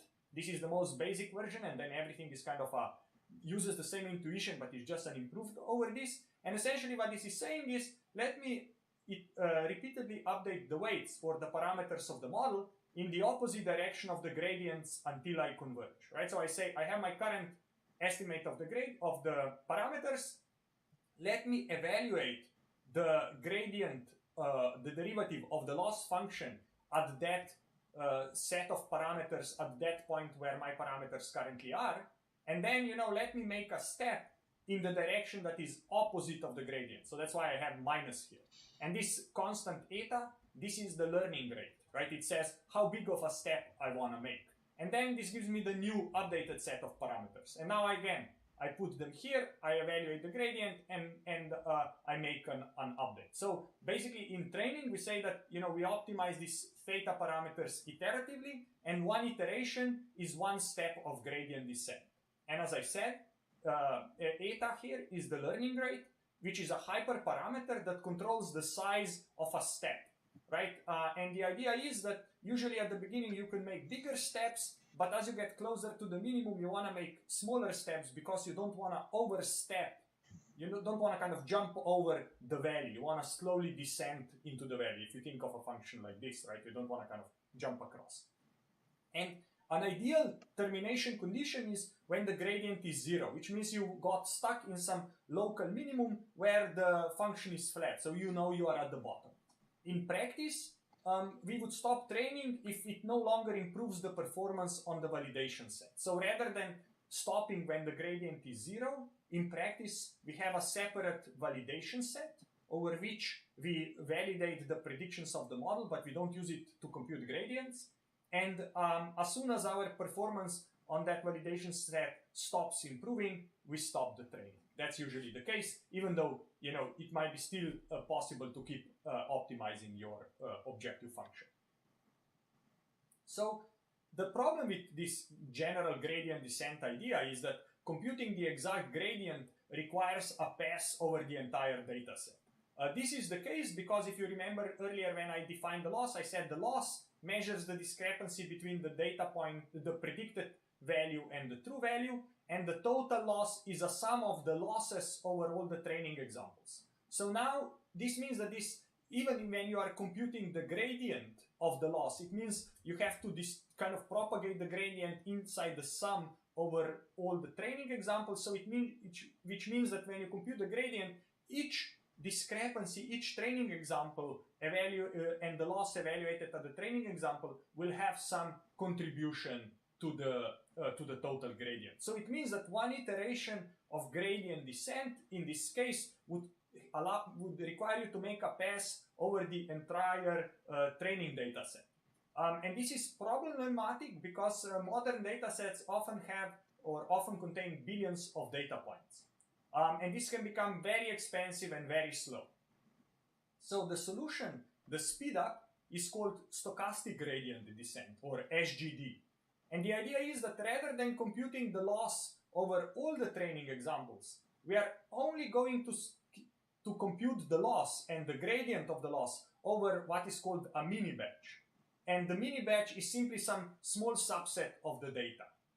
And this is what we will call an X. So let me now define a couple of very important concepts that you are going to hear over and over again. So first we talked about the notion of batch, which is a subset of the data over which we evaluate the gradient. Right, rather than evaluating it over the entire training data set, we are going to evaluate it on a small subset of the training data set, maybe 100, maybe 1,000 examples. Batch size is the number of data points in the mini batch, right? So this is important. Usually we like to make batches bigger, but bigger batches make the optimization slower because for every step we need to compute over larger batch size. Iteration in terms of stochastic gradient descent is then one step of stochastic gradient descent where we evaluate the gradient on a given mini batch, and we'll call this an iteration. And then an epoch is basically a full pass over the data set. So basically it means we keep processing batches 1, 2, 3, 4, 5 all the way until we exhaust the training data set. So if we have, I don't know, 1 million examples and we have, I don't know, 100,000 batches, each one of size 10. So basically after we have pre-processed 100,000 batches, this is one epoch. And then we go to the beginning and start from the beginning again, right? So the number of iterations is equal to the ratio of the dataset size and the batch size. And as I mentioned, if you create these batches uniformly at random, then SGD is unbiased estimator of the full gradient, right?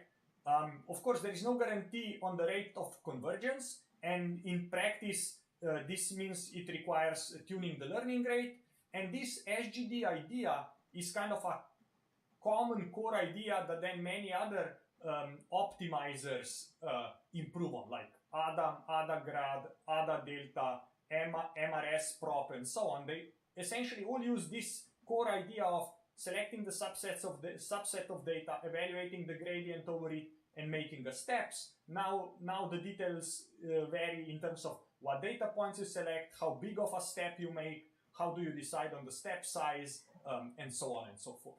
But essentially, this mini batch stochastic gradient descent is the core of optimization in deep learning. So now that we have discussed the objective function, we discussed the notion of a mini batch, we discussed the notion of a stochastic gradient descent. Now we need to talk about how is this actually done? How are these gradients computed, evaluated, right? Because in the old days, pre-deep learning, you actually had to write down the model with a set of equations, and then you had to by hand compute these gradients. Essentially, like we did it in high school when we were computing the gradients by hand on the whiteboard. So essentially, you would have to compute those gradients by hand and then code them into your software, C++, Python, MATLAB, whatever, to be then able to run the optimization. And interestingly, right, in deep learning, these prediction functions F can be very complex, right? They can be these complex multi-layer deep neural networks. And what I'm going to show you now is that basically the benefit of these deep learning approaches is that the gradient computation is actually very, very simple, and it comes for free, in a sense that as you make more complex models, the complexity of gradient computation in terms of what you have to do as a programmer doesn't really affect you. So the idea is the following, right? Let's start with a very simple function f that basically takes the input x and multiplies it with w. So our parameter theta of the model is this object w. Now, if f returns a scalar, if f returns a single number, then w should be a vector, right? X is a vector times a vector gives me a scalar. So then, for example, the gradient with respect to of f with respect to w is simply a vector where we differentiate f with respect to w1, w2, w3, which are the components of our vector w, and gradient is then simply the derivative evaluated at a particular specific point w. So basically we have to work out what these derivatives are, then plug in the concrete number for w and get the value, and that would be then the gradient at that point w. Now, for example, if f returns a vector, so if f is a more complex function, then w would be a matrix, right? We'd have matrix times a vector gives me a vector. So in this case, w would be what is called a weight matrix. It is also called a Jacobian matrix. And then the way you would compute the gradient is exactly the same, but now you would take the derivative with respect to every entry of that w. So with respect to w11, w12, w13, and then, to the end of the first row. And then it would be w21, 22, and so on, right? But essentially, it's the same, so now the gradient would be the matrix. Now, we just had this very simple predictor that just takes the input and multiplies it with the w.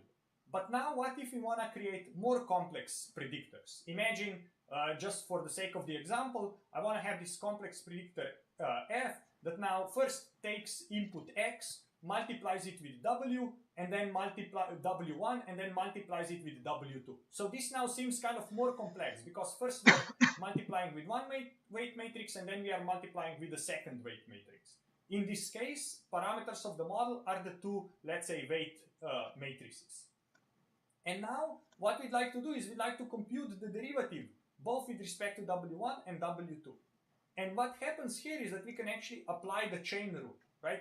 The chain rule says if you want to take a derivative of variable z with respect to some variable x, but variable z depends on variable y, then the way you can do it is you say, I'll take z with respect to y, and then I have to take y and take a derivative of it with respect to x. So basically, this is how I can apply this chain rule to create this these derivatives and chain them together based on the dependencies. So in our case, if I want to take my function f and compute the derivative of it with respect to x, I could first take the function and take a derivative of it with respect to w1x, and then I take the w1x and take a derivative of it with respect to x.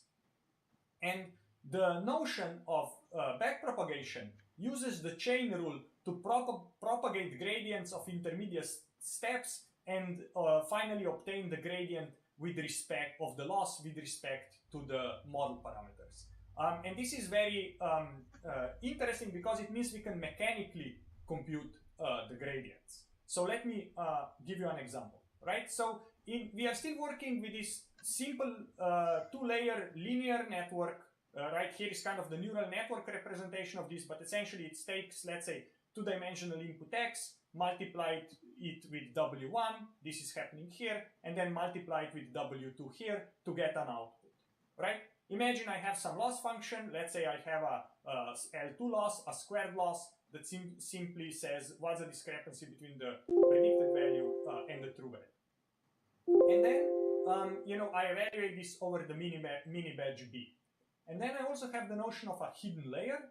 And hidden layer is an intermediate representation for input x, right? So here I'm using this h of x to be w1 times x to denote the hidden layer, right? It's some transformation of x that is not yet the final output of the network.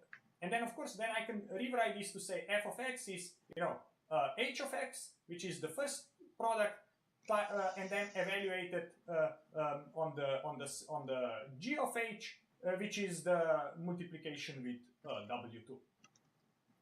What this means now, if I want to do what is called a forward pass I start with x, I multiply with w1, and then I multiply with w2 to get the output. So the way I can think of this is I start from x, I apply w1 to basically compute h.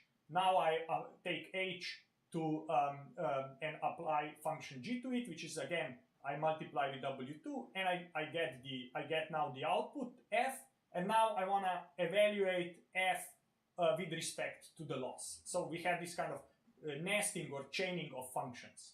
And if I want to do backpropagation now, backpropagation means I have to now compute the derivative, the gradient, and I want to work backward. So what does this mean is that if these are my model parameters, I start from the loss and compute gradients backward. So I would start with the loss, for example, and I'm interested to compute the gradient of the loss with respect to W2. Then I have to go from the loss, take the derivative with respect to f, and then I have to take f and take a derivative with respect to W2.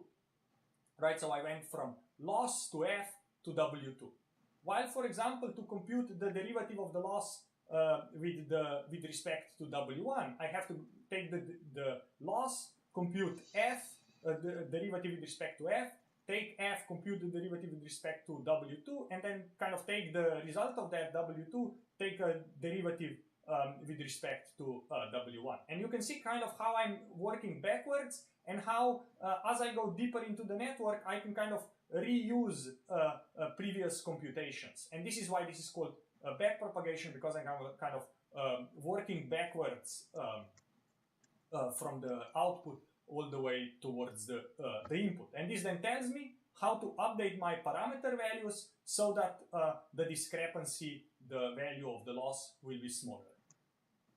Note that in my case that I showed you so far, we used a very simple two-layer neural network, which if you look at it carefully, is still a linear function, because W1 times W2 is another matrix or a vector, but basically it means that by chaining things, we did not get any more expressive power. This was still a linear model, right? So in this case, in this simple example, f is still a linear model with respect to x. Now, no matter how many weight matrices do we compose, how many w's do we have. But if we introduce nonlinearities, for example, a rectified linear unit defined like this, and here is how it looked like, or a sigmoid function defined like this, and here is the pictorial version of it, then these things become much more interesting, because now by introducing nonlinearities, we actually increase the expressivity of our model, and the more w's we chain, the more expressive the model will be. And this now leads us to the model that is called multi-layer perceptron. And in each layer of a multi-layer perceptron, we combine linear transformation with a nonlinearity. So meaning, so far we talked about w times x. What we do now is also apply a nonlinearity to it. For example, a sigmoid or a ReLU function. Here, b is just a bias to a constant to explicitly take it out. One way is also to assume that the feature vector is one element or one entry longer, and that entry is always value 1, and then this bias becomes kind of part of b, but becomes a row in b. So this is now how multi-layer perceptron works. It's the same as we had before, but just I send things through a nonlinear activation function. And now, if I want, now I can take this excess at a given layer, and I can keep chaining them by multiplying with another w, sending through another nonlinear layer, multiplying with another w, another nonlinear layer, and I can make deeper and deeper and more complex neural networks. But in terms of optimizing them, because of the chain rule we explained here, the gradient computations can basically be done mechanistically by the deep learning framework, and we don't need to worry about actually writing them down or worrying about how to do optimization, which is great and really speeds up the development of machine learning algorithms. So to summarize, we talked about how to define machine learning using objective function of minimizing the loss with respect to model parameters. F, as we said, this predictive function can be a simple linear layer, just w times x. or a multi-layer perceptron where it's w times x passed through a nonlinearity, or some other more complex neural network. And the idea is that we sample a batch of input x. We call this a mini batch. We then do the forward propagation to compute the value of loss.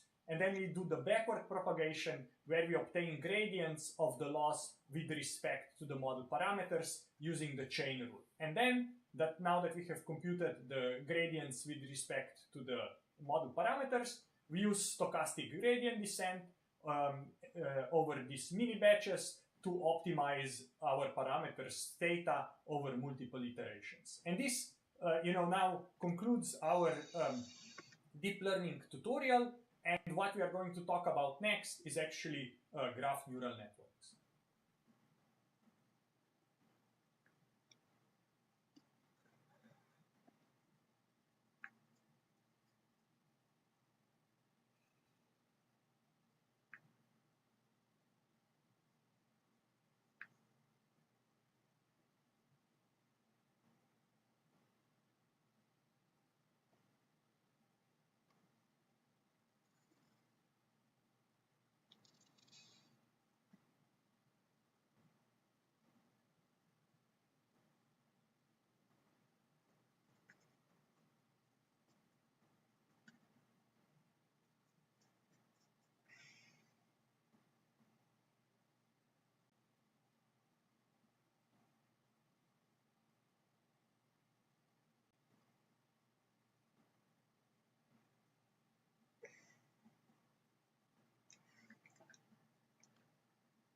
CS224W, Machine Learning with Graphs. My name is Julian Istos. I'm associate professor of computer science at Stanford University, and I will be your instructor. What I'm going to do in the first lecture is to motivate and get you excited about graph structured data and how to apply novel machine learning methods. So why graphs? Graphs are a general language for describing and analyzing entities with relations to interactions. This means that rather than thinking of the world as a set of isolated data points, we really think of it in terms of networks and relations between these entities. So this means that there is the underlying graph of relations between the entities, and these entities are related with each other according to these connections from the structure of the graph. And there are many types of data that can naturally be represented as graphs, and modeling this graphical relational structure of the underlying domains allows us to build much more faithful, much more accurate models of the underlying phenomena or underlying data. So, for example, we can think of computer networks, disease pathways, networks of particles in physics, networks of organisms in food webs, infrastructure, as well as events emerging from the represented graphs. Similarly, we can think of social networks, economic networks, communication networks, citations between different papers, internet as a giant communication network, as well as ways how neurons in our brain are connected. Again, all these domains are inherently networks or graphs, and that representation allows us to capture relationships between objects or entities and last, we can take knowledge and represent facts as a relationship between different entities. We can describe the regulatory mechanisms in our cells as processes governed by the connections between different entities. We can even take scenes from the real world and represent them as graphs of relationships between objects in the scene. We can take computer code software and represent it as a graph of, let's say, calls between different functions, or as a structure of the code captured by the abstract syntax tree.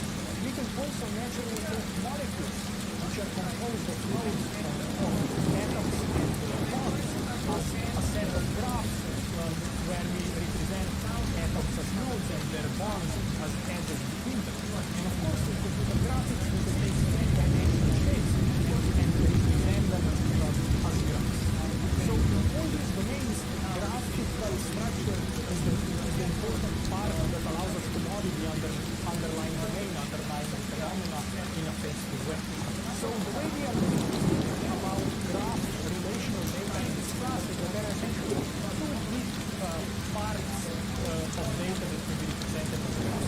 First are what is called natural graphs, or networks, where underlying domains can naturally be represented as graphs. For example, social networks, society is a collection of 7 billion individuals and connections between them, communications and transactions between electronic devices, phone calls, financial transactions, all naturally form graphs. In biomedicine, we have genes, proteins, regulating biological processes, and we represent interactions between different biological entities in the graph. And as I mentioned, connections between neurons in our brains are essentially a network of connections, and if we want to model these domains, we represent them as well. A second example of domains that also have relational structure where we can use graphs to represent that relationship. So for example, information and knowledge is many times organized in Greek software and we represent it as a graph. We can many times take data points and connect similar data points, and this will create a graph, a similarity there. And we can take other domains that have natural relational structure, like molecules, scene graphs, 3D shapes, as well as, in physics, we can take particle-based simulations to simulate how particles are related to each other through So this means that there are many different domains, either as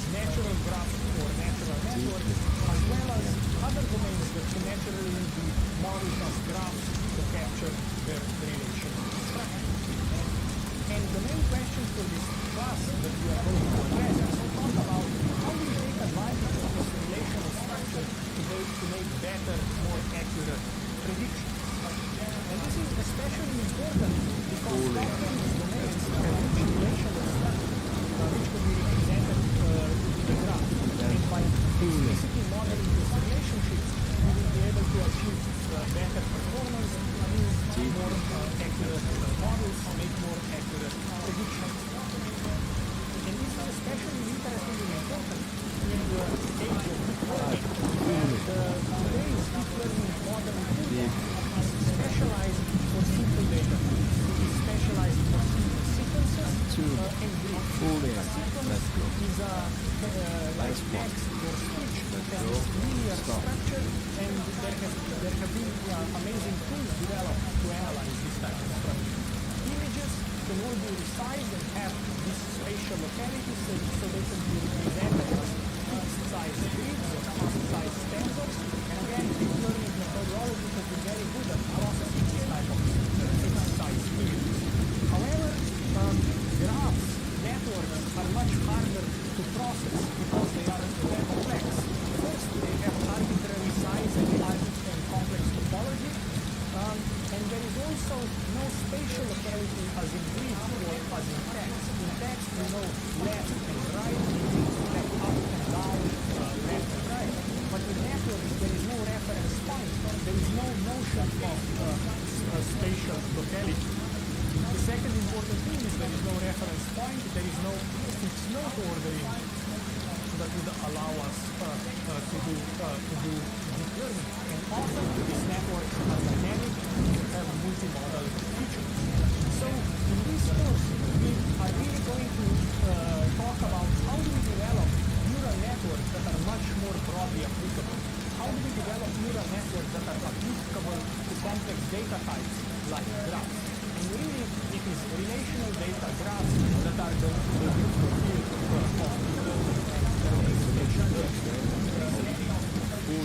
So intuitively, what we would like to do is we would like to do build neural networks on the input to take a graph, and on the output they will be able to make predictions.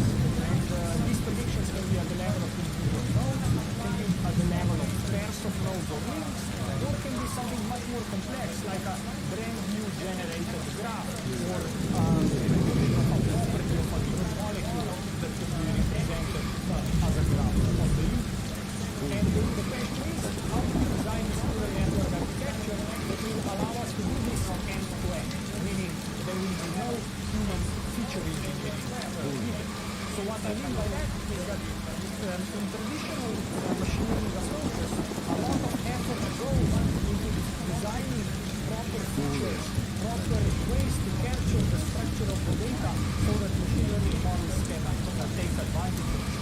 So what we would like to do in this class, we will talk mostly about representation learning, where this feature engineering step is taken away. And basically, as soon as we have a graph data, we can automatically learn a good representation of the graph so that we can use for downstream machine learning algorithms. So representation learning is about automatically extracting the learning features from the graph. The way we can think of representation learning is to map nodes of a graph to a d-dimensional embedding, to the d-dimensional vectors, such that similar nodes in the network are embedded close together in the embedding space.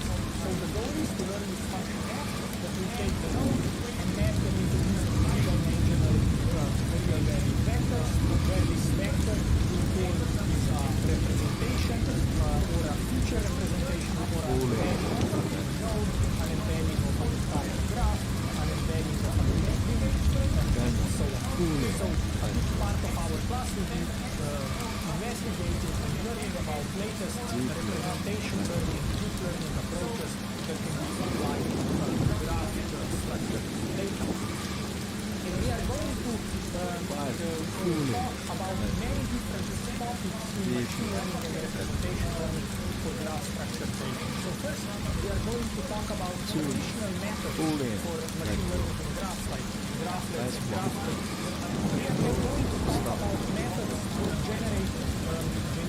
food embeddings, methods like deep WASP and node-to-web. We are going to spend quite a bit of time talking about graph neural networks and popular graph neural network architectures like the graph convolutional neural network, the graph sage architecture, or graph attention network architecture. We are also going to study the expressive power of graph neural networks and how to scale them up to very large graphs. And then in the second part of this course, we're also going to talk about heterogeneous graphs, knowledge graphs, and applications to logical reasoning. We learn about methods like trans-E and data-E. We are also going to talk about how we do generative models for graphs, where we can think of the prediction of the model to be an entire newly generated graph. And we are also going to discuss applications to biomedicine, various scientific applications, as well as applications to industry in terms of recommender systems, fraud detection, and so on. So here is the outline of this course, week by week, 10 weeks, starting today and all the way to the mid of March, where of course we will have plenty lectures and we will cover all the topics that I have discussed, in particular the focus on graph neural networks and the representation of graphs.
a sequence of amino acids.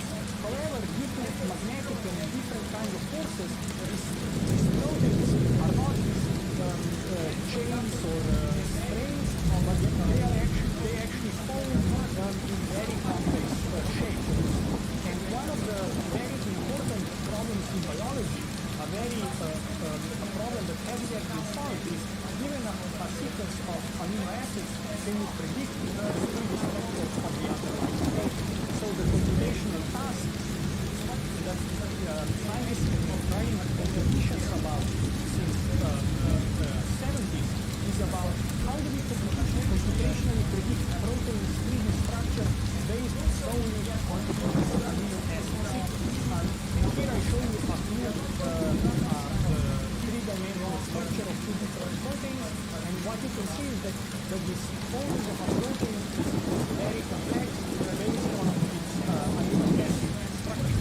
So the question is, given a sequence of amino acids, can you predict the three-dimensional structure of the protein? And this is the problem that has been just recently solved. In the middle of December of 2020, DeepMind announced AlphaFold that increased the performance, the accuracy of this protein folding applications by 30%, all the way up to the values that are in high 90s.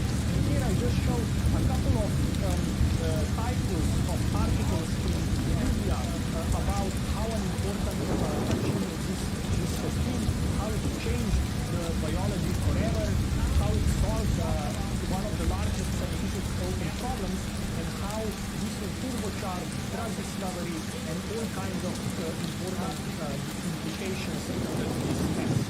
And what is interesting in this scientific AI machine learning breakthrough is that the key idea that made this possible was to represent the underlying protein as a graph. And here they represented it as a spatial graph, where nodes in this graph were amino acids in the protein sequence. And the edges corresponded to nodes to amino acids that are spatially close to each other. So this means that now, given the positions of all the amino acids, the edges between them, the graph neural network approach was trained that it predicted the new positions of the amino acids. And this way, the folding of the protein was able to be simulated, and the final positions of the molecules were able to be predicted.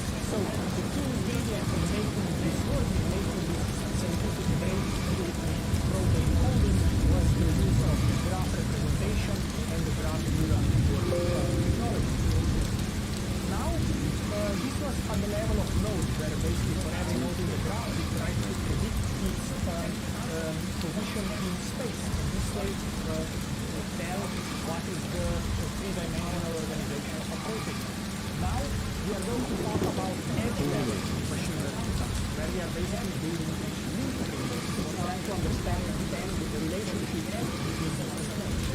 The first example of this is the recommender system, where basically we can think of this as users interacting with items being products, movies, songs, and so on. And nodes, we have two types of nodes. We have users and we have items, and there is an edge between a user and an item. If a user bought or reviewed a given item, or listened to a given song, or watched a given movie.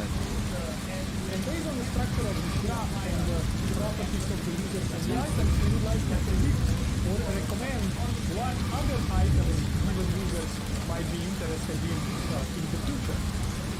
So we actually have a multi-type graph and a graph problem. And the modern recommender system is used in companies like Pinterest, LinkedIn, Facebook, Instagram, Alibaba, and elsewhere are all based on these graphical representations and use graph representation learning and graph neural networks to make predictions. And the key insight here is that you can basically learn how to embed or how to represent nodes of this graph, subject-related nodes are embedded closer to each other than nodes that are not related. And for example, in case of Pinterest, we can think of Pinterest images as nodes in the graph, and the goal is to embed nodes that are related, images that are related, closer together than images that are not related. For example, this sweater and the pet. And the way one can do this is to create this type of bipartite network where we have the images at the top, and you can have, for example, users or Pinterest boards at the bottom. And then we can define a neural network approach that will take the feature information or attribute information of these different things, so basically the content of the image, and transform it across the underlying graph to come up with a robust embedding of a given image. And it turns out that this approach works much better than if you just consider images by themselves. So images plus the graph structure leads to much better recommendations than the image itself. So here, in this example of the task, it is about understanding the relationships between pairs of nodes or pairs of images, where we are saying that nodes that are related should be embedded closer together, the distance between them smaller than the distance between pairs of images that are not related to each other.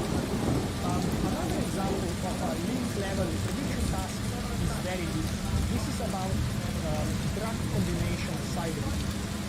The problem here is that many patients take multiple drugs simultaneously to treat complex and coexisting diseases. For example, in the United States, basically 50% of people over 70 years of age simultaneously take 4 or 5 or more drugs. And there are many patients who take 20 plus drugs to treat many complex coexisting diseases. For example, somebody who suffers insomnia, suffers depression, has a heart disease, all simultaneously will take many different drugs altogether at once. And the problem is that these drugs interact with each other and they lead to new adverse side effects. So basically the interactions between drugs lead to additional diseases or additional problems in that human. And of course, the number of combinations of different drugs is too big, so we cannot experimentally or in clinical trials test every combination of drugs to see what kind of side effects does it have. So the question is, can we build a prediction engine that for an arbitrary pair of drugs will predict how these drugs are going to interact and what kind of adverse side effects they may cause? And this is also a graph problem. So let me tell you how we formulate it. We create this two-level heterogeneous network where triangles are the different drugs and circles are proteins in our body. And then the way drugs work is that they target different proteins. So these are the areas within triangles and circles. And biologists have been mapping out the protein-protein interaction network where they experimentally test whether two proteins physically come together and interact to regulate a given biological process or function. So we also know experimentally which proteins interact with each other, and this is called a protein-protein interaction network, or also called the interactor. And then the last set of links we have in this graph are the known side effects, where basically, for example, the link between the nodes T and node N says that if you take these two drugs together, the side effect of type R is known to occur. Of course, this network up here of side effects is notoriously incomplete and has a lot of missing connections. So the question becomes, can we predict the missing edges, missing connections in this network that will basically tell us how likely, what kind of side effects can we expect if we take or if a person takes two drugs simultaneously. So the way we think of this, we think of it as a link prediction between triangular nodes in the graph, where basically the question is, given two drugs, what kind of side effects may occur. And what is interesting is that you can apply this method very accurately, and you can discover new side effects that haven't been known in the past. For example, in this case, the model outputted the top 10 predictions it is most certain about, where basically the way you read it is to say if you take these two drugs, then this particular side effect is likely to occur. And none of these side effects are actually in the official FDA database. So what the author did here is they took the top 10 predictions from the model, and then they looked in the medical literature and clinical medical notes to see where are there any reports that could tell us whether and provide evidence whether this particular pair of drugs could lead to a side effect. And actually, for the 5 out of top 10, we actually found that there is some research evidence that points that these predictions might actually be true. So these were the machine learning tasks at the level of pairs of them. So we talked about recommender systems, and I talked about the side effects. Now I want to talk about the subgraph level machine learning. And here is one very recent that we are all using very well. It's about traffic prediction. So for example, if today you open Google Maps and you say, I want to drive from Stanford all the way up to Berkeley, Google will tell you how long it will take you to get there and what is your estimated time of arrival. And I'm not sure you knew, but actually in the end, graph machine learning is used to make these predictions of the travel time. And the way the graph is created is that nodes represent road segments, and the connectivity between road segments is captured by the edges of this network. And then a graph neural network approach is trained that based on the conditions and traffic patterns on each of the road segments, as well as the path between the source and the destination of the journey, the graph neural network approach is trained to predict the estimated time of arrival or travel time. And it has been announced that actually this graph-based approach is used in production in Google Maps. So whenever you are asking for directions, there is actually a graph machine learning-based approach that tells you when are you going to arrive to a given location. And last, I want to talk about graph-level machine learning tasks and some interesting practical applications of graph. One very recent is around graph discovery. And actually, graph-based machine learning was used to discover new drugs, new antibiotics. Right? Antibiotics are small molecular graphs, and we can represent molecules as graphs where nodes are present and edges correspond to chemical bonds. So each molecule can be represented as a graph. But then we have these banks or collections of billions of molecules, and the question is which molecules could have therapeutic effect. So essentially, which molecules should be prioritized so that biologists can test them in the laboratory to validate their therapeutic effect. And actually, a team at MIT was using graph-based deep learning approach for antibiotic discovery. When they used a graph neural network to classify different molecules and predict promising molecules from a pool of billions of candidates, then these predictions were further validated in the lab. And there is a very exciting breakthrough paper published in journal Cell just this year about how this graph-based approach allows us to both efficiently and quickly discover new drugs and new therapeutic uses of different types of molecules. In further talk about drug discovery, we can think also about graph generation as a way to discover new molecules that have never been synthesized or considered before. And this is very useful because it allows us to generate new structures, new molecules in various kinds of targeted ways. For example, we can say generating molecules that are non-toxic, generating molecules that have high solubility, generating molecules that have high drug likeness. So we can generate now molecules as graphs in a targeted way. Not even that, the second use case is that we can optimize existing molecules to have a desirable property. So So basically the use case here is that you have a small part of the molecule that has a given therapeutic effect, for example, and now you want to complete the rest of the molecule scaffold so that you improve a given property, for example, so you this type of deep graph generative models can be used for the tasks like molecule generation and optimization.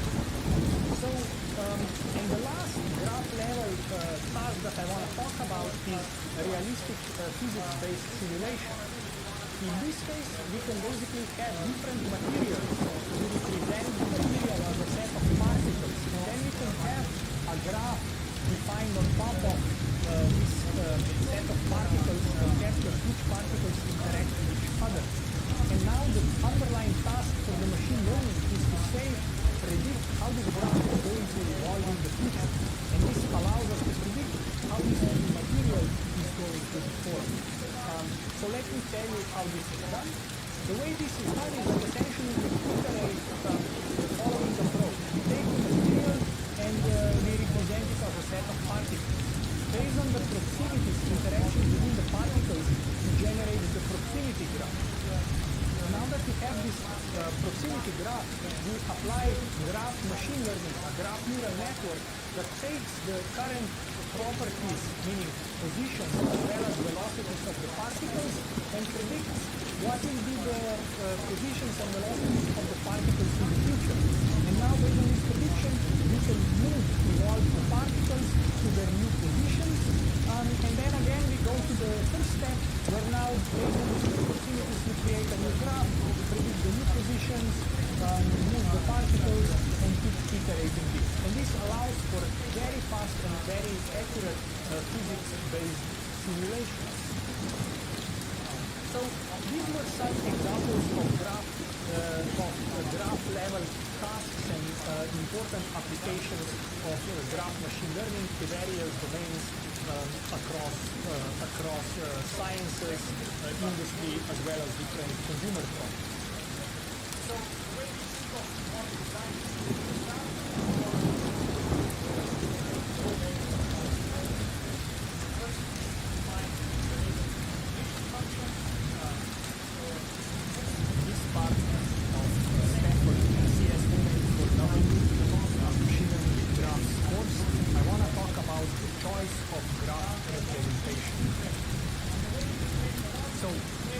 components of a graph or a network. So network is composed of two types of objects. First we have objects or entities themselves, or referred to as nodes and vertices, and then we have interactions or edges between them, called links or edges. And then the entire system, the entire domain is then called a network or a graph. Usually for nodes we use the letter capital N or capital D, and then for edges we are usually using the letter capital E, so that the graph G is then composed of a set of nodes N and a set of edges E. What is important about graphs is that graphs are a common language, meaning that I can take, for example, actors and connect them based on which movies they appear in, or I can take people based on the relationships they have with each other, or I can take molecules like proteins and build a network based on which proteins interact with each other. If I look at what is the structure of this network, what is the underlying mathematical representation, in all these cases we have the same underlying mathematical representation, which means that the same machine learning algorithm will be able to make predictions, be it that these nodes correspond to actors, correspond to people, or they correspond to molecules like proteins.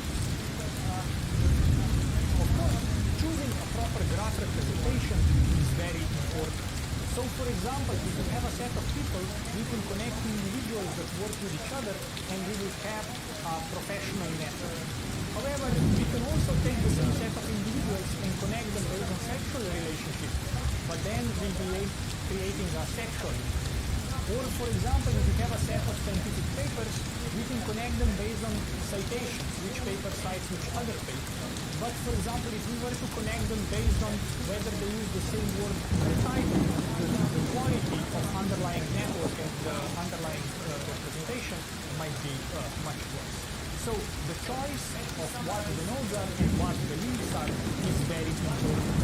So whenever we are given a data set, then we need to decide how are we going to design the underlying graph. What will be the objects of interest nodes, and what will be the relationships between them, what will be the elements. And the choice of this proper network representation of a given domain or a given problem will determine our ability to use networks successfully. In some cases, there will be a unique, unambiguous way to represent this problem, this domain, as a graph, while in other cases, this representation may by no means be unique. And the way we will assign links between the objects will determine the nature of the questions we will be able to study and the nature of the predictions we will be able to make. So to show you some examples of design choices we are faced with when creating graphs, I will now go through some concepts and different types of graphs that we can create from data. First, I will distinguish between directed and undirected. Right? Undirected graphs have links that are undirected, meaning that they are useful for modeling symmetric or reciprocal relationships, collaboration, friendship, interaction between proteins and so on. While directed the relationships are captured by directed links, where every link has a direction, has a source, and has a destination denoted by an arrow. And examples of these types of links occurring in the real world would be phone calls, financial transactions, following people where there is a source and there is a destination. The second type of graph that we are going to then talk about is that as we have created undirected graph, then we can talk about the notion of a node degree. And the node degree is simply the number of edges adjacent to a given node. So for example, the node 8 in this example is the average node degree is simply the average over the degrees of all the nodes in the network, and if you work this out, it turns out to be twice number of edges divided by the number of nodes in the network. The reason there is this number 2 is because when you are computing the degrees of the nodes, each edge gets counted once, right? Each endpoint of the edge gets counted once because the edge has 2 endpoints, every edge gets counted twice. This also means that having a self-edge, a self-loop, adds a degree of 2 to the node, not degree of 1, because both endpoints attach to the same node. This is for undirected networks. In directed networks, we distinguish between in degree and out degree. Meaning in degree is the number of edges pointing towards the node. For example, node C has in degree 2, and in out degree 1, which is the number of edges pointing outside, outward from the node C. Another very popular type of graph structure that is used a lot, and it's very natural in our domains, is called a bipartite graph. And bipartite graph is a graph generally of nodes of 2 different types, where nodes only interact with the other type of node but not with each other. So for example, a bipartite graph is a graph where nodes can be split into 2 partitions, and the edges only go from left to the right partition and not inside the same partition. Examples of bipartite graphs that naturally occur are, for example, scientific authors link to the papers they author, actors link to the movies they appeared in, users link to the movies they rated or watched, and so on. So, or for example, customers buying products is also a bipartite graph where we can have a set of customers, a set of products, and we link customer to the product she purchased. Now that we have defined a bipartite network, we can also define the notion of a folded or projected network, where we can create, for example, author collaboration networks of for movie correlating network. And the idea is as follows. If I have a bipartite graph, then I can project this bipartite graph to either to the left side or to the right side. And when I project it, basically I only use the nodes from one side in my projection graph, and the way I connect the nodes is to say I will create a connection between a pair of nodes if they have at least one neighbor in common.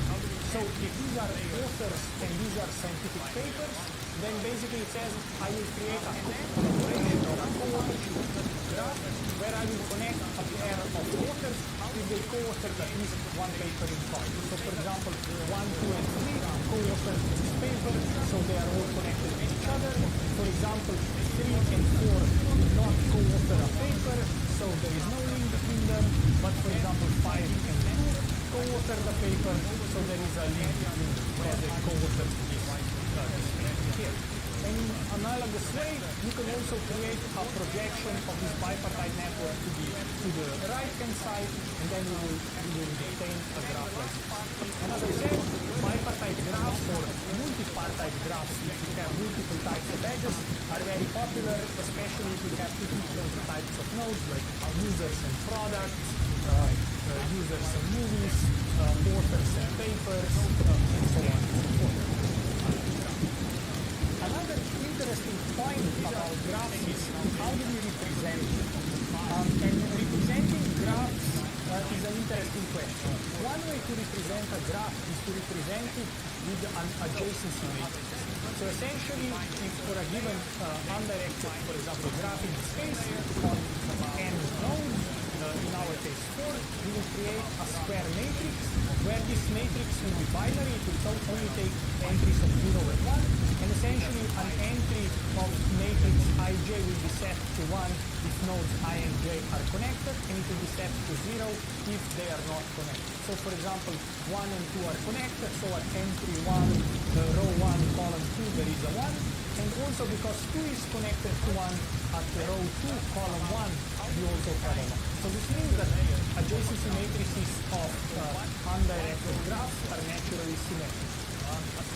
If the graph is directed, then the matrix won't be symmetric because 2 moves to 1, we have a 1 here, but 1 does not move back to 2, so there is a 0. And in similar way, we can then think of node degrees simply as a summation across a given row or across a given column of the graph adjacency. So rather than kind of thinking here how many edges are adjacent, we can just go and sum the basic count, the number of ones, number of other nodes that this given node is connected.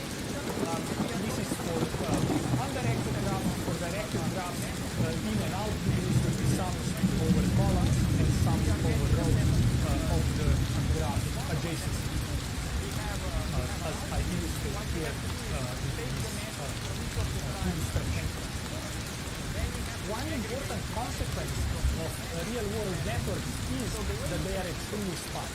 So this means if you would look at the adjacency matrix, here is an adjacency matrix of a real-world network, where basically for every row I, column j, if there's an edge, you put a dot, and otherwise the cell is empty. You get these types of super sparse matrices where there are large parts of the matrix that are empty, that are white.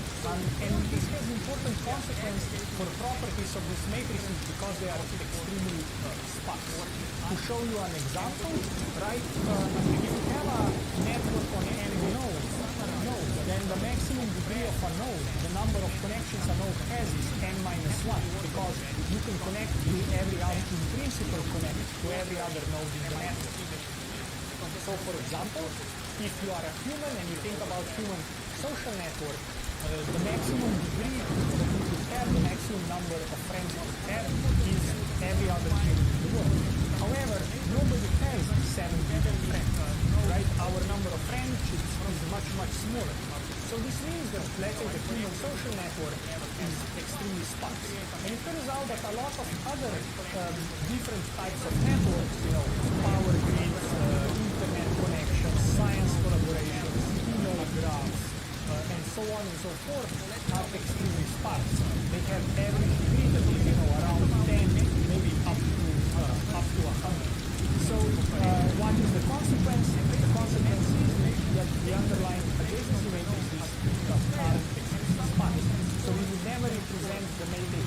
dense matrix, but it is always represented as a sparse matrix. There are two other ways to represent graphs. One is simply to represent it as a edge list, simply as a list of edges. This is a representation that is quite popular in deep learning frameworks because you can simply represent it as a two-dimensional matrix. The problem with this representation is that it is very hard to do any kind of graph manipulation or any kind of analysis of the graph, because even computing the degree of a given node is non-trivial in this case. A much better representation for graph analysis and manipulation is the notion of adjacency lists. And adjacency lists are good because they are easier to work with for large and sparse networks. And adjacency lists simply allows us to quickly retrieve all the neighbors of the given node. So you can think of it that for every node, you simply store a list of its neighbors. So a list of nodes that the given node is connected to. If the graph is undirected, you could store neighbors. If the graph is connected, you could store both the outgoing neighbors as well as incoming neighbors based on the direction of the inquiry. And the last important thing I want to mention here is that, of course, this graph can have attached attributes to it. So nodes, edges, as well as entire graphs can have attributes or properties attached to them. So, for example, an edge can have a weight. How strong is the relationship?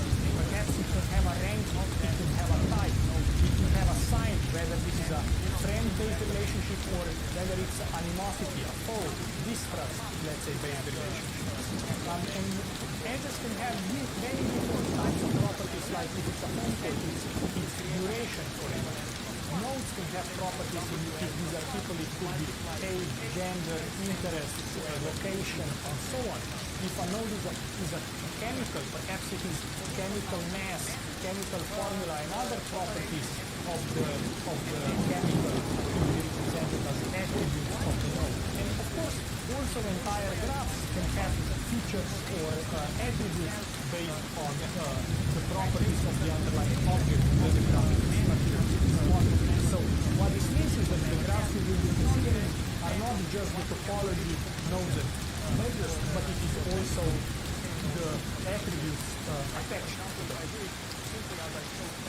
As I mentioned, some of these properties can actually be represented directly in the adjacency matrix as well. So, for example, properties of edges, like weights, can simply be represented in the adjacency matrix. Right? Rather than having adjacency matrix to the binary, we can now have adjacency matrix and have real values where the strength of the connection corresponds simply to the value of the entity. So 2 and 4 are more strongly linked, so the value is 4, while, for example, 1 and 3 are linked with a weak connection, which has weight only 5. Another important thing is that when we create graphs, we also can think about nodes having self-loops. For example, here node 4 has a self-loop, and now the degree of node 4 equals to 3. Self-loops are simply correspond to the entries of the diagonal of the adjacent matrix. And in some cases, we may actually create a multigraph where we allow multiple edges to be a pair of nodes. Sometimes we can think of a multigraph as a weighted graph where the entry on the matrix counts the number of edges, but sometimes we want to represent every edge individually, separately, because these edges might have different properties and different attributes. Both the self-loops as well as multigraphs occur quite frequently in nature. For example, if you think about phone calls, transactions, there can be multiple transactions between a pair of nodes, and you can actually represent it as a multigraph. As we have these graphs, I also want to talk about the notion of connectivity, in a sense whether the graph is connected or disconnected. And graph is connected if any pair of nodes in this graph can be connected via a path along the edges of the graph. So, for example, this particular graph is connected, while this other graph is not connected. It has 3 connected components.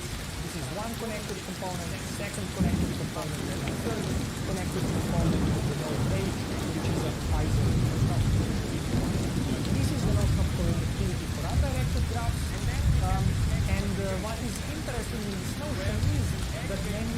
have graphs that are, for example, disconnected and look at what is the structure of the underlying adjacency matrix. You have this block diagonal structure where basically this is a graph that is composed of two components.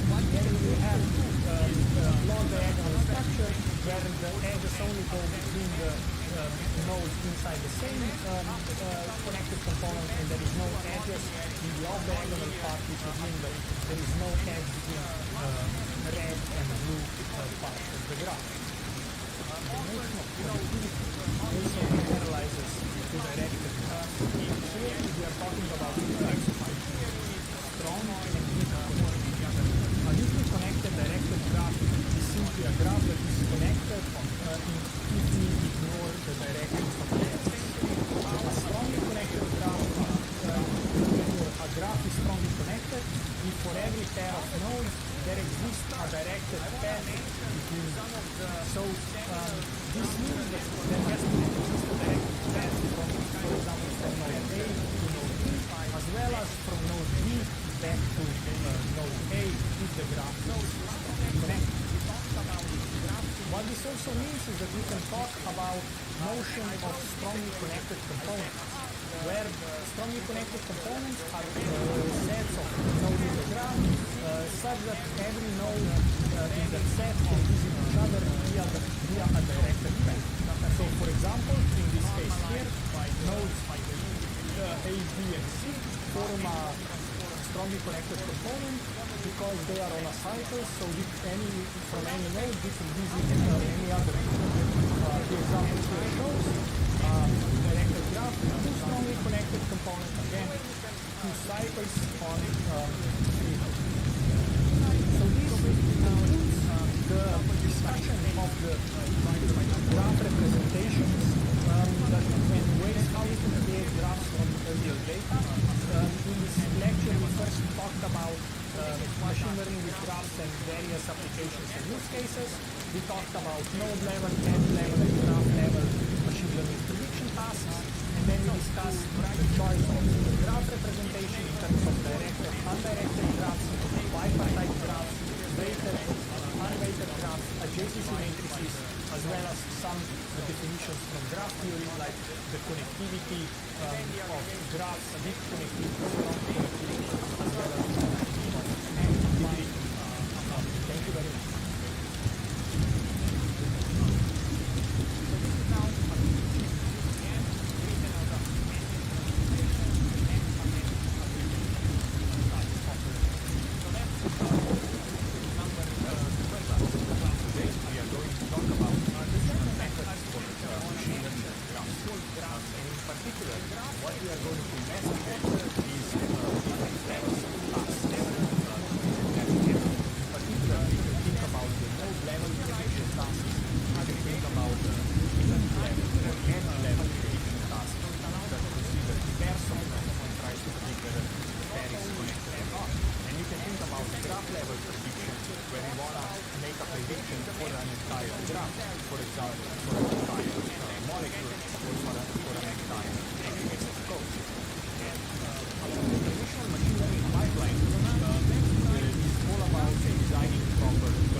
in the broader surrounding of the network, that will describe the structure of the network neighborhood around the given node located, as well as features that are going to describe the structure of the entire graph, so that we can then feed these features into predictive models.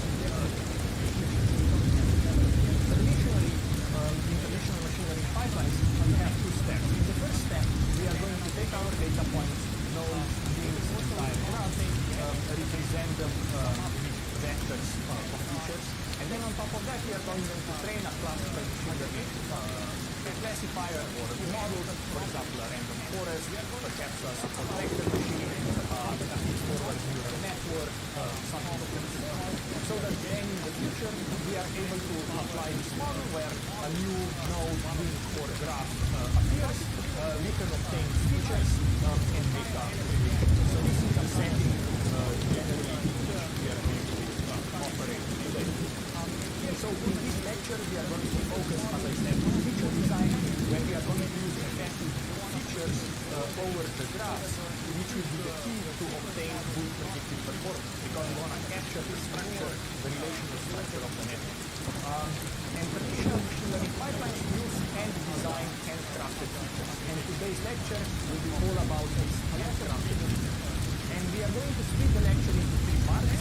First, we are going to talk about features that describe individual nodes, and we can use them for node-level prediction. Then we are going to move and talk about features that can describe a pair of nodes, and you can think of these as features for link-level prediction. And then we are also going to talk about features and approaches that describe topology structure of entire graphs, so that different graphs can be compared and classified. And for simplicity, we are going to today focus on undirected design. So the goal will be how do we make predictions for a set of objects of interest, where the design choice will be that our feature vector will be a d-dimensional vector. Objects that we are interested in will be nodes, edges, sets of nodes in the entire graph. And the objective function we will think about is what are the labels we are trying to predict.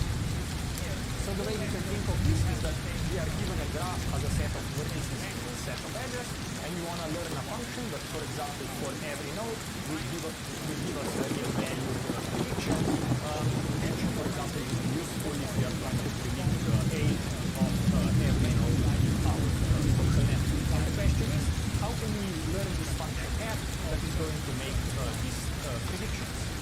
So first, we are going to talk about node-level tasks and features that describe individual nodes. The way we are thinking of this is that we are thinking of this in what is known as semi-supervised case, where we are given a network, we are given a couple of nodes that are labeled with different colors, for example, in this case, and the goal is to predict the colors of uncolored nodes. And if you look at this example here, so given the red and green nodes, you want to color the gray nodes. And if you stare a bit at this, the rule here is that green nodes should have at least two edges adjacent to them, while the red nodes should have at least one edge, have exactly one edge connected to them. So if we are now able to describe the node degree of every node as a structural feature in the graph, then we will be able to learn the model that in this simple case correctly colors of the graph. So we need features that will describe this particular topological pattern. So the goal is to characterize the structure of the network around the given node, as well as in some sense the position, the location of the node in the broader network context. And we are going to talk about four different approaches that allow us to do this. So first, you can always use the degree of the node as a characterization of the structure of the network around the node. Then we can think about the importance, the position of the node through the notion of node centrality networks. We are going to use. Then we will talk about characterizing the local network structure, not only how many edges a given node has, but also what is the structure of the node around it. First, we are going to talk about clustering coefficient, and then we are going to generalize this to the concept of graph representation. So first, let's talk about the node. We have already there is nothing special, but it is a very useful feature quite important, where basically we will say we capture the structure of the node B in the network with the number of edges that this node has.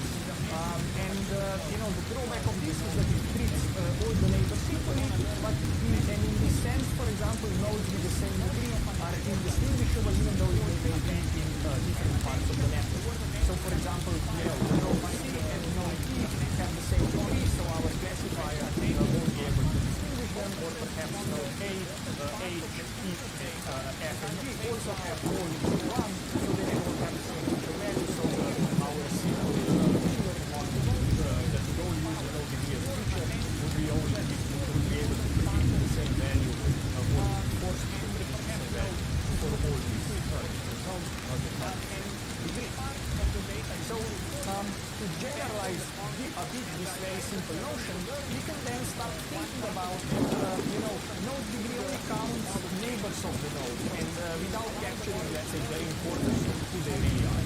So the node centrality measures try to characterize this notion of how important is the node in the graph. And there are many different ways how we can capture or model this notion of importance.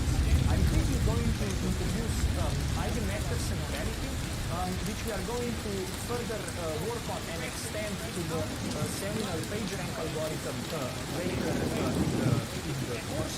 I'm going to talk about betweenness centrality, that will tell us how important connector a given node is, as well as closeness centrality, that will try to capture how close to the center of the network a given node is. And of course, there are many other measures of centrality that support this. So first, let's define what is an eigenvector centrality. We say that node V is as important if it is surrounded by important neighboring node U.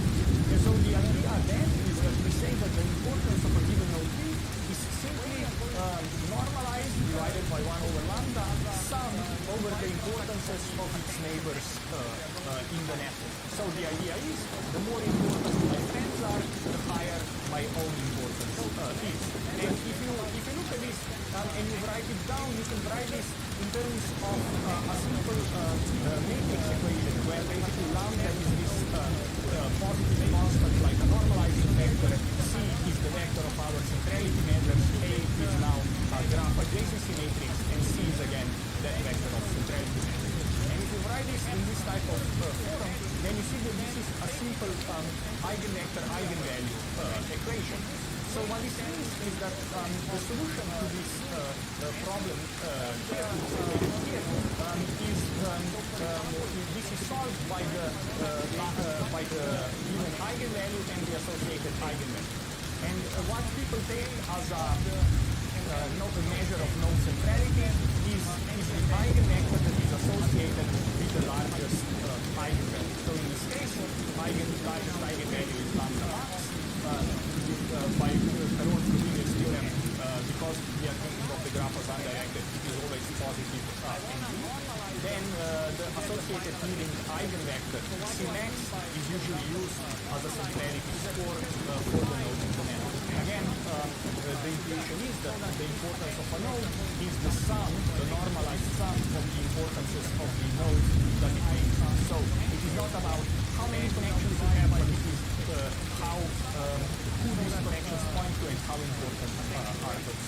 So this is the notion of node centrality captured by the eigenvector. A different type of centrality that has a very different intuition and captures a different aspect of the node's position in the network is what is called betweenness centrality. And betweenness centrality says that node is important if it lies on many shortest paths between other pairs. So the idea is, if a node is an important connector, an important bridge, an important kind of transit hub, then it has a high importance. The way we compute betweenness centrality is to say betweenness centrality of a given node B is a summation over pairs of nodes S and T, and we count how many shortest paths between S and T pass through the node V, and we normalize that by the total number of shortest paths of the same length between S and T. So essentially,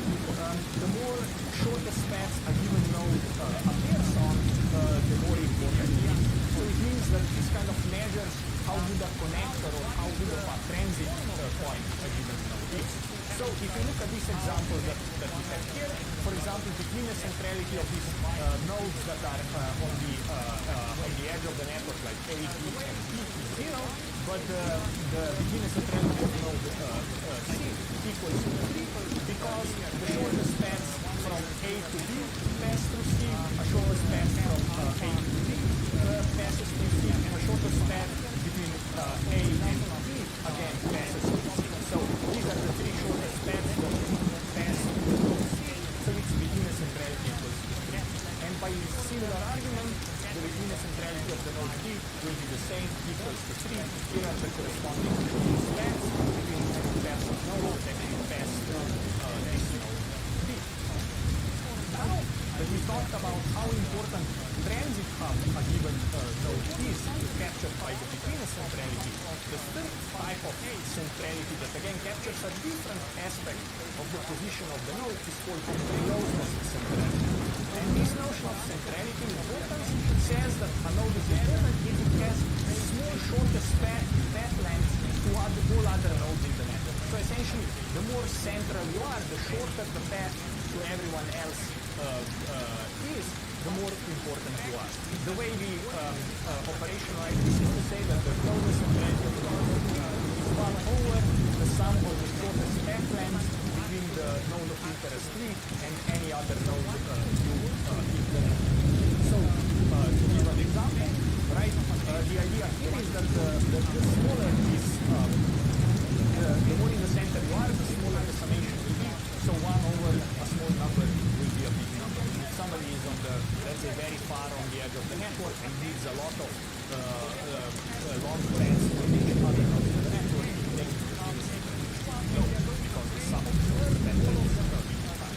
In this case, for example, you know, the closest centrality of node A equals 1/8 because it has to node B it has the shortest path of length 2, to node C it has a shortest path of length 1, to B it is 2, and to D is 3. So it's really 1/8.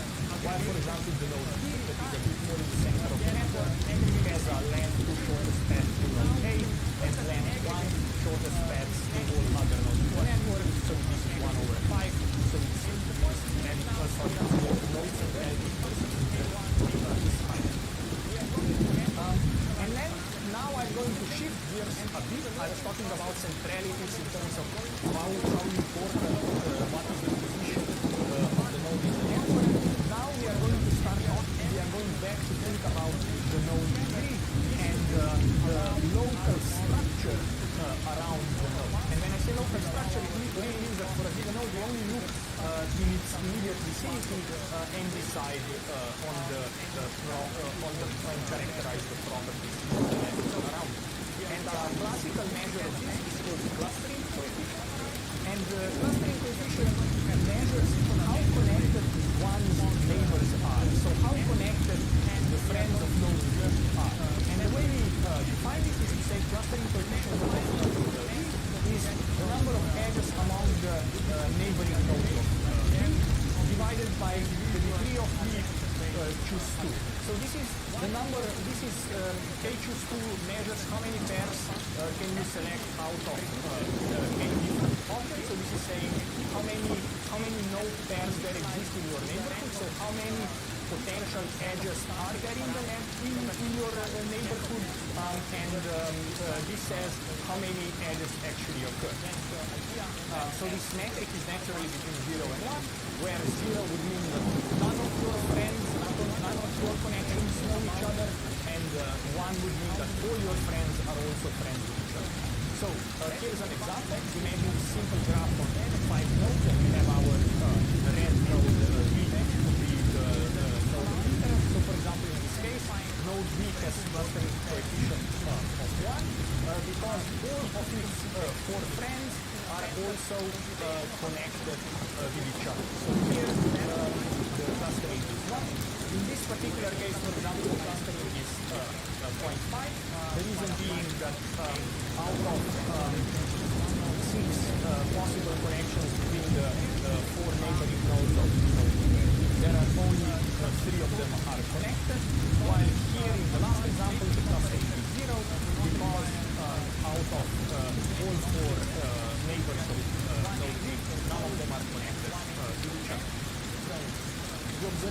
that is interesting that then leads us to generalize this notion to the notion of clustering coefficient to the notion of graphics. The observation is that clustering coefficient basically counts the number of triangles in the ego network of the node. So let me explain what I mean by that. First, the ego network of a given node is simply a network that is induced by the node itself and its neighbors. So it's basically degree 1 neighborhood network around the given node.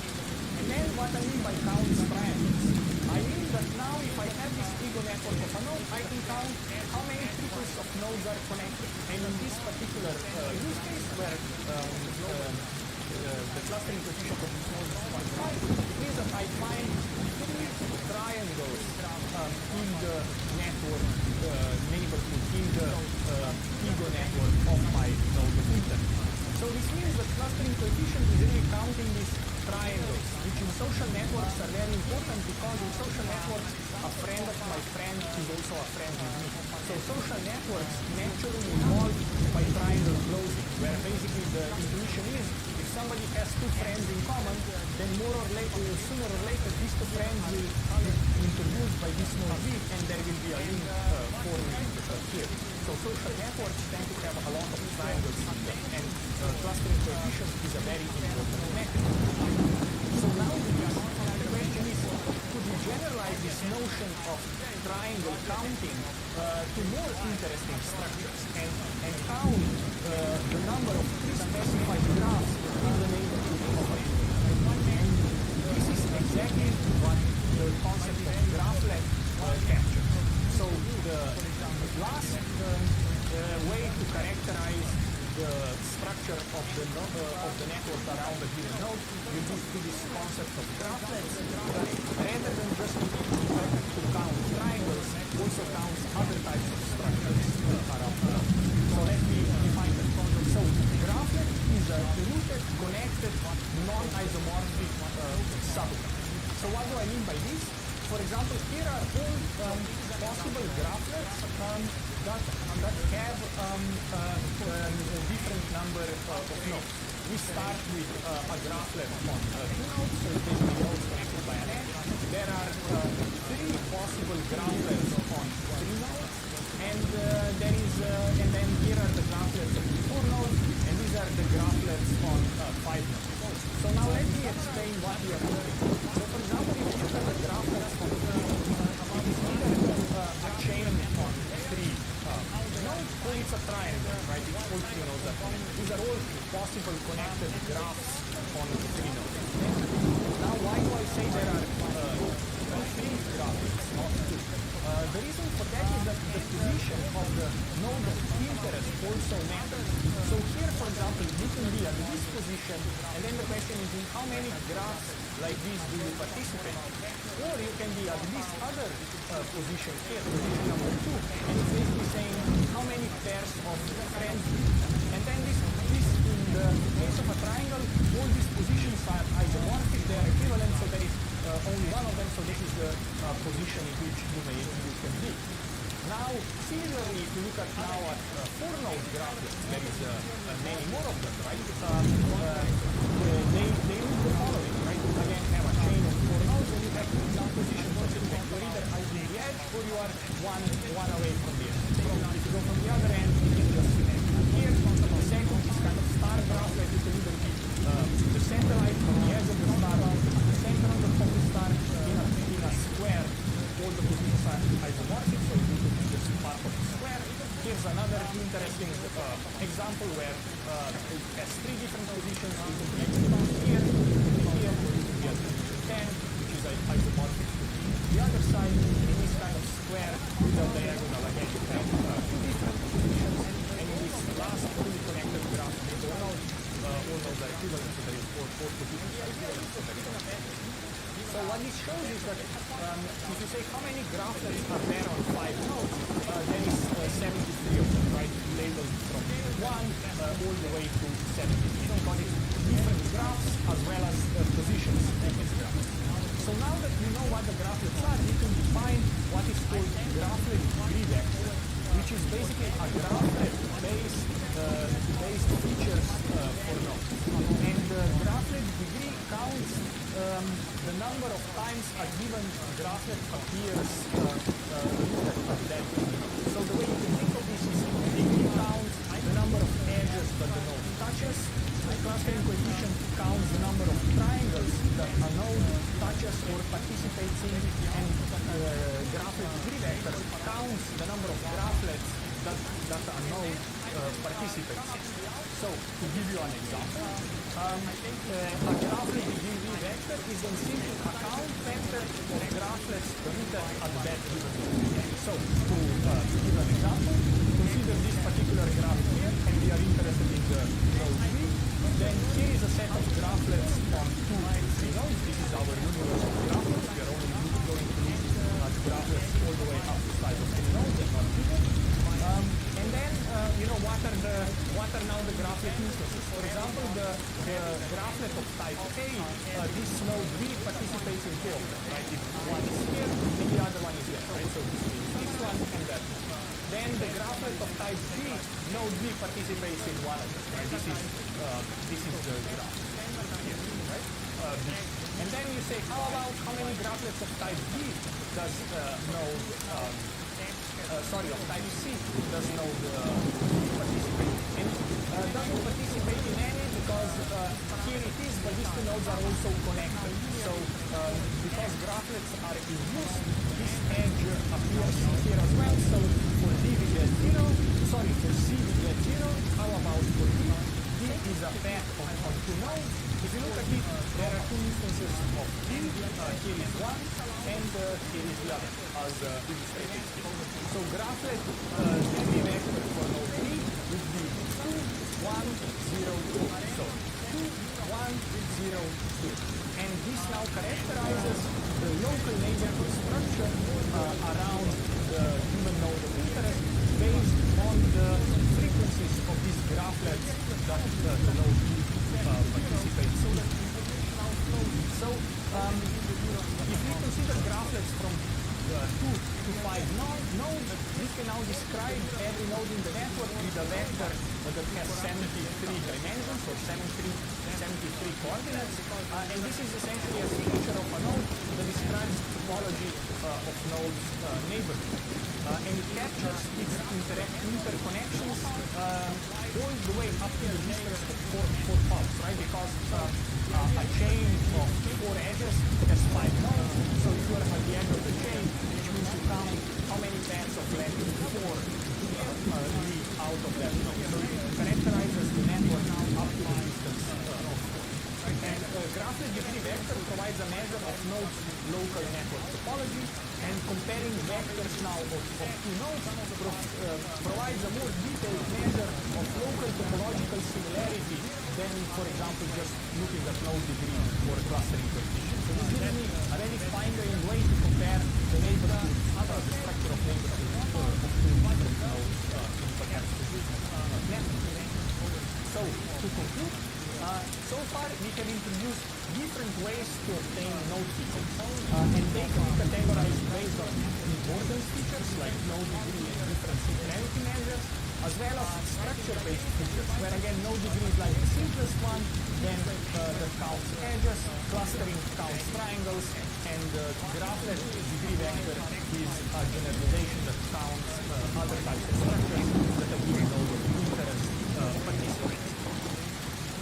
So, to summarize, the importance-based features capture the importance of a node in a graph. We talked about degree, centrality, and we talked about different notions of centrality, closeness, uniqueness, as well as the eigenvector centrality. And these types of features are used in predicting, for example, how important or influential are nodes in the graph. So, for example, identifying celebrity users in social networks would be one such example. The other type of node-level features that we talked about were structure-based features. Structure-based features that capture the topological properties of local neighborhoods around them. We talked about node degree, clustering coefficient, and graphlet degree vector.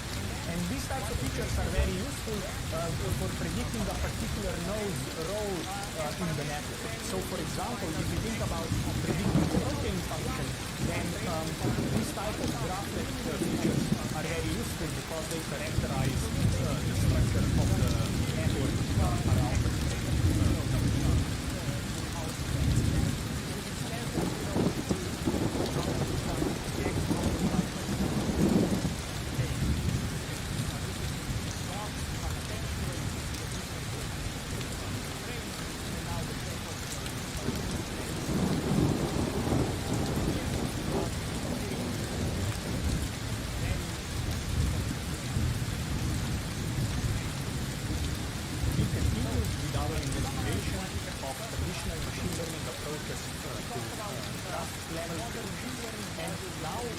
we are going to focus on the tasks and features that capture structure of network profile.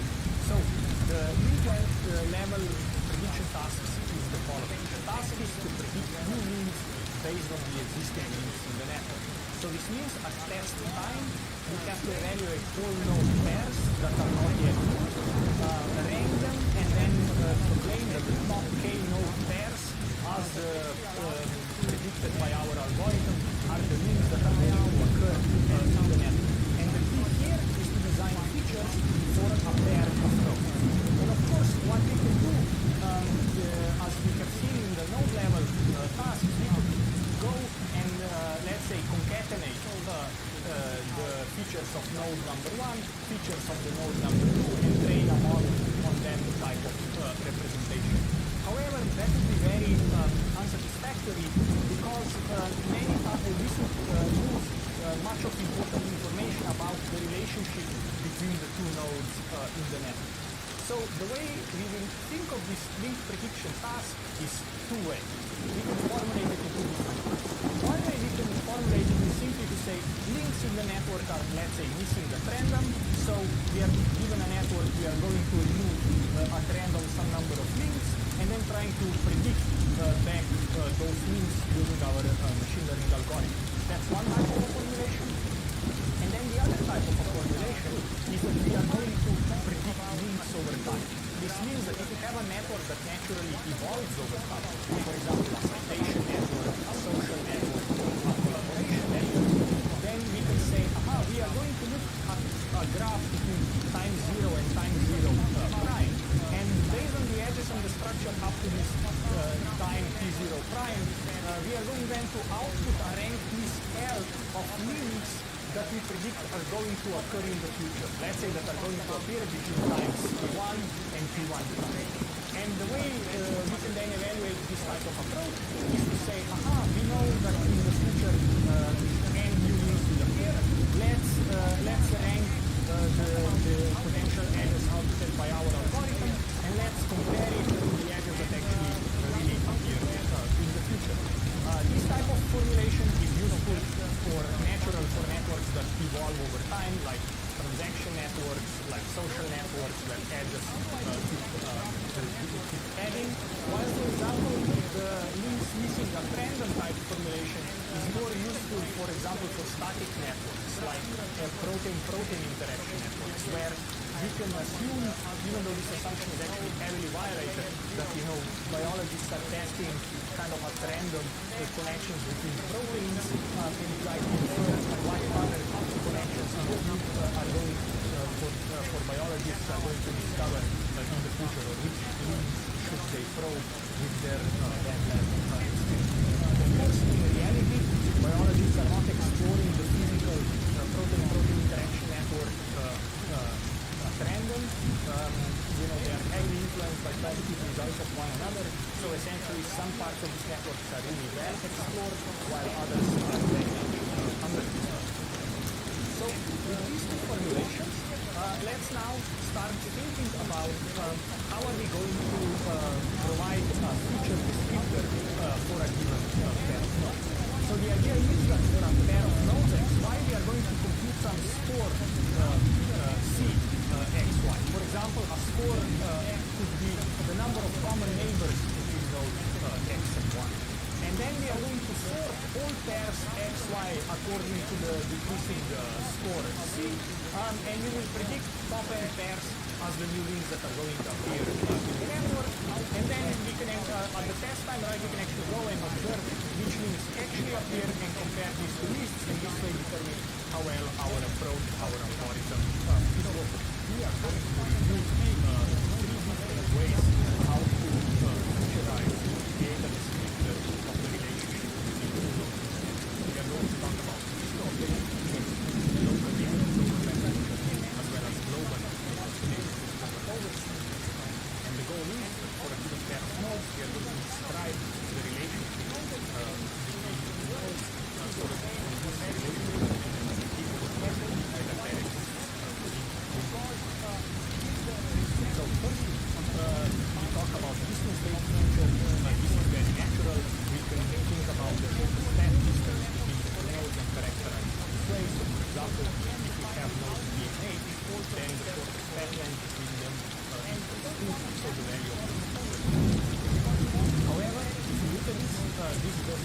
what this metric does not capture, it captures the distance, but it doesn't measure kind of capture the degree of neighbors with overlap or the strength of connections. Because, for example, you can look in this network node G and H actually have two friends in common, so the connection between is stronger between them than, for example, the connection between node B and node F.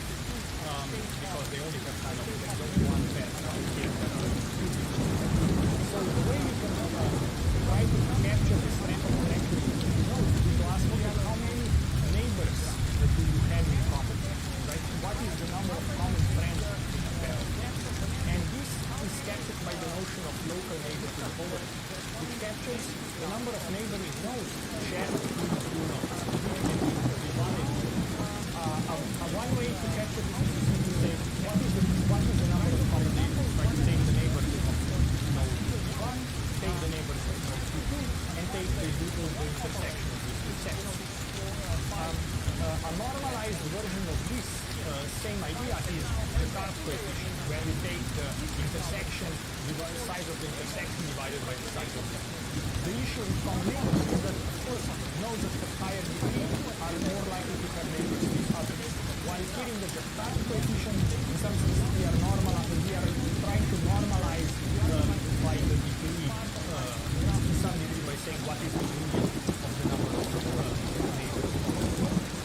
And then the other type of local neighborhood overlap metric that actually works quite well in practice is called Adamic Index. And simply what this is saying is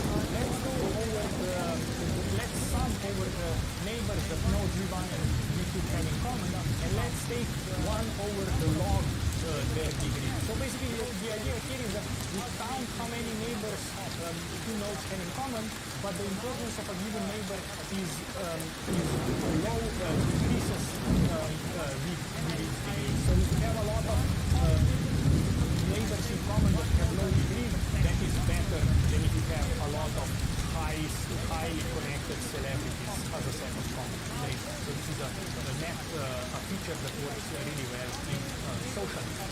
Of course, the problem with local network neighborhood overlap, the limitation is that this metric always returns 0 if two nodes are not do not have any neighbors in common. So for example, in this case, if you want to say what is the neighborhood overlap between nodes A and B, because they have no neighbors in common, they are more than 2 hops away from each other, then in such cases the value of the return will always be 0. However, in reality, these two nodes may still potentially be connected in the future. So, to fix this problem, we then define global neighborhood overlap metrics that resolve this limitation by only focusing on 2-hop distances and 2-hop pairs between a pair of nodes, and consider all other distances for the entire graph as well. So let's now look at global neighborhood overlap type metrics. In the metric we are going to talk about is called CATS index, and it counts the number of all paths of all different plans between a given pair of nodes. So now we need to figure out 2 things here. First is, how do we compute number of paths of a given length between 2 nodes, and this can actually be very elegantly computed by using powers of the graph adjacency. So let me give you a quick illustration or a quick proof why this is true. So first I want to give you the intuition around the powers of adjacency. Right? The point is that what we are going to show is that computing number of paths between 2 nodes reduces down to computing powers of the graph adjacency matrix. So essentially taking the graph adjacency matrix and multiplying it with itself. So first, graph adjacency matrix, recall it has a value 1 at every entry UV if nodes U and V are connected. Then let's say that UV superscript capital K counts the number of paths of length K between nodes U and V. And our goal is to show that if we are interested in the number of paths of length K, then we have to compute A to the power of k, and that entry uv will tell us the number of paths. The capital K here is the same as small k. So the kth power of a measures the number of paths. And if you think about it, right, how many paths of length 1 are there between a pair of nodes? That is exactly captured by the graph adjacency matrix, right? If a pair of nodes is connected, then there is a value 1, and if a pair of nodes is not connected, then there is the value 0. Now that we know how to compute the number of paths of length 1 between a pair of nodes, now we can ask how do we compute the number of paths of length 2 between a pair of nodes. And we are going to do this via this two-step procedure. And we are going to do this by decomposing the path of length 2 into a path of length 1 plus another path of length 2. So the idea is that we compute the number of paths of length 1 between each of these neighbors and then add 1 to them. So the idea is the following. The number of paths between nodes u and v of length 1 of length 2 is simply a summation over nodes I that are the neighbors of the starting node times the number of paths now from this neighbor I to the target node v. And this will now give us the number of paths of length 2 between u and v. And now what you can see, you can substitute here back to the adjacency matrix. So all this is a sum over I, A use ui times A iv. So if you see this is simply the product of matrices of adjacency matrix A with itself. So this is now the entry uv of the adjacency matrix A squared.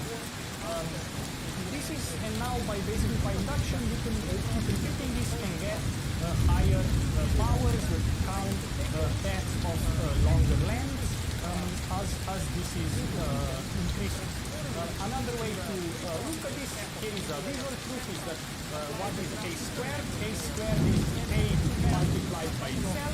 So when we are interested in a given, let's say, entry, here these are neighbors of node 1.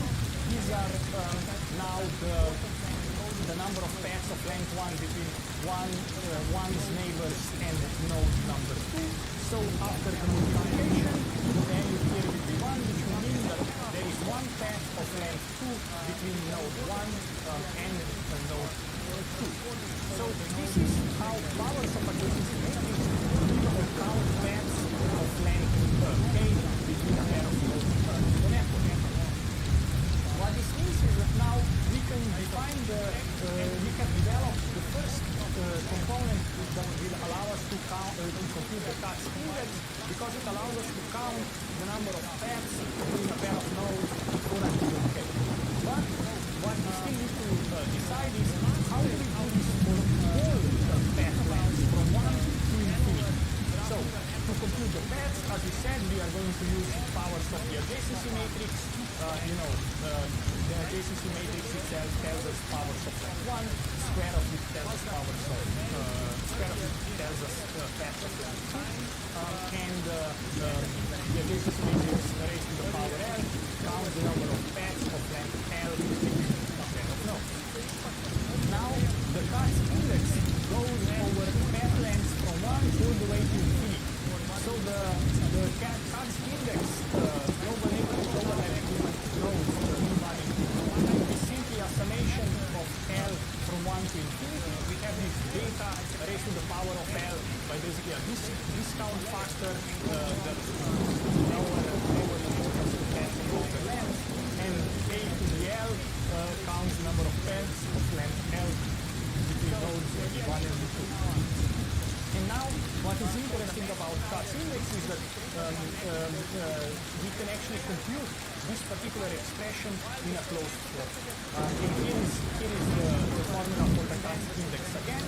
And basically, here is a closed form expression that will exactly compute the sum. And the reason why this is true, or why there is an equality, is we notice that this is simply a geometric series for matrices, and for that there exists a closed form expression that all that it requires us is take the identity matrix minus data times the adjacency matrix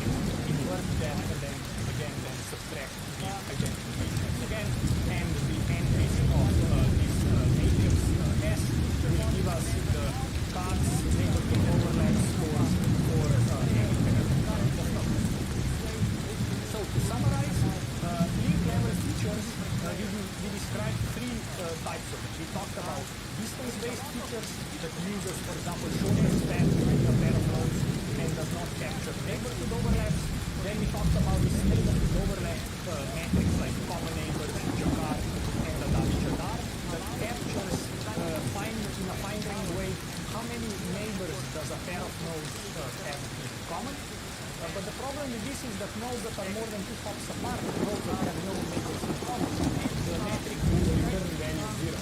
So the global neighborhood overlap type metrics, for example, like France, uses global graph structure to give us a score for a pair of nodes, and cuts index counts the number of pairs of all lengths between a pair of nodes, where these stats are discounted exponentially with their length.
4 nodes, this graph has 4 nodes, so the representation would be the same. So we need a different candidate for the word in this kind of vector. To be, for example, a standard expressive, we could have what we could call a degree curve, where we can say, how are we going to represent a graph? We are going to represent it as a bag of node degrees, right? So we can say, we have one node of degree 1, we have 3 nodes of degree 2, and we have 0 nodes of degree 3. In the same way, for example, here we could be asking how many nodes of different degrees we have here. We have 0 nodes of degree 1, we have 2 nodes of degree 2, and 2 nodes of degree 3. So, and this means that now we would obtain different feature representations for these different graphs, and that would allow us to distinguish these different graphs. And now, both the graphlet kernel as well as the Weisweiler-Neyman kernel use this idea of bag of something representation of a graph where the star, this something, is more sophisticated than node degree. So let's first talk about the graphlet kernel. The idea is that, right, we want to represent the graph as a count of the number of different graphlets in the graph.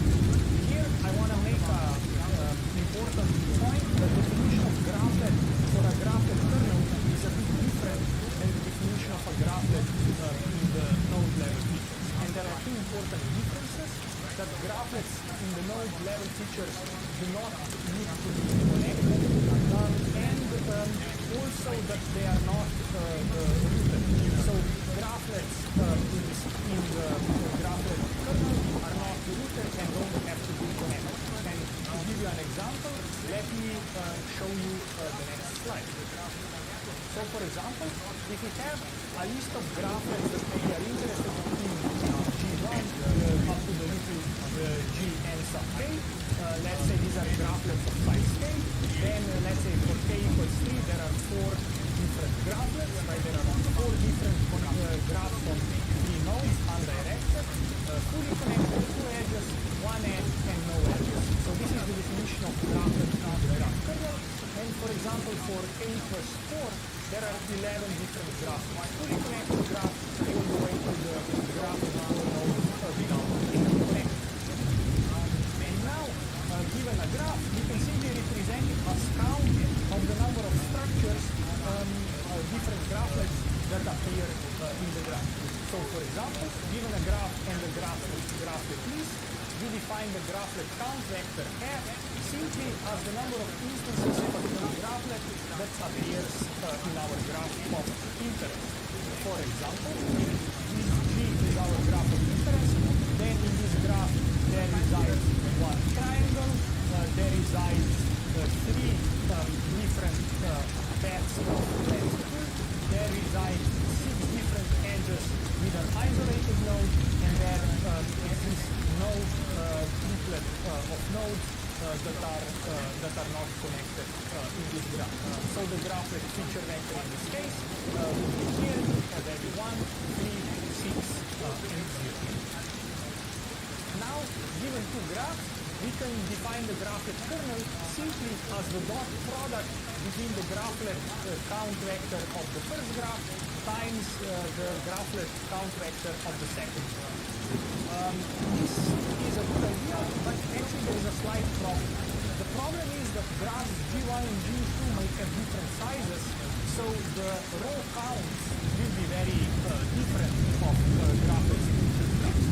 So a common solution we can apply is to normalize this feature vector representation for the graph. So this means that the graphlet vector representation for a given graph is simply the count of individual graphlets divided by the total number of graphlets that appear in the graph. So this essentially normalizes for the size and the density of the underlying graph, and then the graphlet kernel is defined as the dot product between the feature vector representations of graph H that capture the frequency or the proportion of a given graphlet in a graph. There is an important representation of the graphlet graph kernel.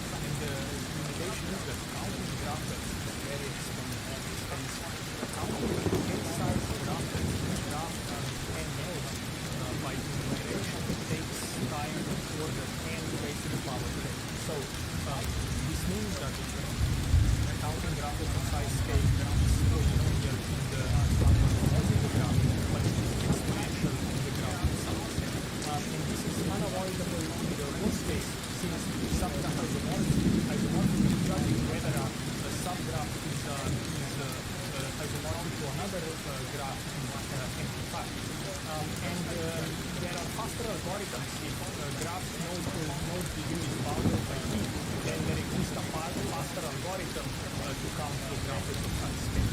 However, the issue still remains that counting these discrete structures on a graph is very time consuming, very expensive, so we can only count graphlets up to a handful of nodes, and then the exponential complexity takes over, and we cannot count graphlets that are larger than that. So the question is, how do we design a more efficient graph kernel? And Weisheimer-Lehmann graph kernel achieves this goal. The goal here is to design an efficient graph feature descriptor phi of G, where the idea is that we want to use a neighborhood structure to directly enrich node vocabulary. And we generalize a version of node degrees, since node degrees are one part neighborhood information and multi-part neighborhood information. And the algorithm that achieves this is called the Weisheimer-Lehmann graph isomorphism test, or also known as color refinement. So let me explain this next. So the idea is that we are given a graph G with a set of nodes V, and we are going to assign an initial color C, superscript 0, so this is an initial color to each node. And then we are going to iteratively aggregate or cache colors from the neighbors to invent new colors. So the way to think of this, the new color for a given node V will be a cached value of its own color from the previous time step, and concatenation of colors coming from the neighbor's U of the node V of inter, where cache is basically a cache function that maps different inputs into different colors. And after k steps of this color refinement, C capital V of capital K of V summarizes the structure of the graph at the level of K of neighborhood. So let me give you an example. So for example, here I have two graphs that have very similar structure, but are just slightly different. The difference is this edge, and here the diagonal edge, the triangle closing edge is different. So first we are going to assign initial colors to nodes. So every node has the same color, every node gets the color of node. Now we are going to aggregate neighboring colors. For example, this particular node aggregates colors 1, 1, 1, and adds it to itself. While this particular node up here aggregates colors from its neighbors 1 and 1, and it is filled. And the same process happens in this second graph as well. Now that we have collected the colors, we go and cache them, right? So we apply a cache function that takes node's own color plus the colors from neighbors and produces new colors. So let's say here the cache function for the first combination is there is 1, then 2, then 3, 4, and 5. So now we color the graph based on these new refined colors, right? So this is the coloring of the first graph, this is the coloring of the second graph, based on the cache values of the aggregated colors from the first. Now we take these two graphs and again apply the same color aggregation scheme, right? So for example, this node with color 4 aggregates colors from its neighbors, so aggregates 3, 4, and 5, so we have 3, 4, and 5 here. While, for example, this node here of color 2 aggregates from its neighbor that is color 5, so it gets 2, 5. And again, for this graph, the same process happens. Now again, we take these aggregated colors and we cache them. And let's say our cache function assigns different new colors to these colors that are combined aggregated from the previous time step. So now we can take this original aggregated colored graph and relabel the colors based on the cache value. So 4, 3, 4, 5 4 comma where is 345 is later hashes into color 10, so we replace the color 10 here. And we could keep iterating this, and we would come up with more and more refinement of the colors of the graph. So now that we have run this color refinement for a fixed number of steps, let's say k iterations, the Weisweiler-Lehmann kernel counts the number of nodes with a given color. So in our case, we run this 3 times, so we have 13 different colors, and now the feature description for a given graph is simply the count, the number of nodes of a given color, right? In the first iteration, all the nodes were colored, all 6 nodes were colored the same way, so there is 6 instances of color 1. Then, after we aggregated the colors and refined them, there were 2 nodes of color 2, 1 node of color 3, 2 nodes of color 4, and so on. So here is now the feature description in terms of color counts for different colors for the first graph and different colors for the second graph. So now that we have the feature descriptions, the Weisweiler-Lehmann graph kernel will simply take the dot product between these 2 feature descriptors and return a value. So for example, in our case, the Weisweiler-Lehmann kernel similarity between the 2 graphs is the dot product between the feature descriptors here. These are the 2 feature descriptors, and if we compute the dot product, we will get a value of 14. So WL kernel is very popular and very strong, with strong performance, and it is also computationally efficient because the time complexity of color refinement at each step is linear in the size of the graph. It is linear in the number of edges because all that every node has to do is collect the colors from its neighboring nodes and produce and apply a simple hash function to come up with a new color. When computing the kernel value, many colors appear in 2 graphs need to be tracked. So the number of colors will be at most the number of nodes in the network. So this again all depends on large. And counting the colors again takes linear time because it's just a sweep over the node. So the total complexity of computing the Weisweiler-Lehmann graph kernel between a pair of graphs is simply linear in the number of edges in the 2 graphs. So this means this is extremely fast and actually works really well in practice. So to summarize the graph level features that we have discussed, first we talked about the notion of graph kernels, where basically graph is represented as a bag of graphlets or a bag of colors. When we represent the graph as a bag of graphlets, this is very expensive representation because counting the graphlets takes time exponential in the size of the graph. At the same time, Weisweiler-Lehmann kernel is based on this k-step color refinement algorithm that enriches and produces new node colors that are aggregated from the colors of the immediate neighbors of the node. And as multiple rounds of this color refinement are run, the node kind of gathers color information from farther away parts of the node. So here we represent the graph as a bag of colors. This is computationally efficient. The time is linear in the size of the graph. And it is also closely related to graph neural networks that we are going to study later in this course.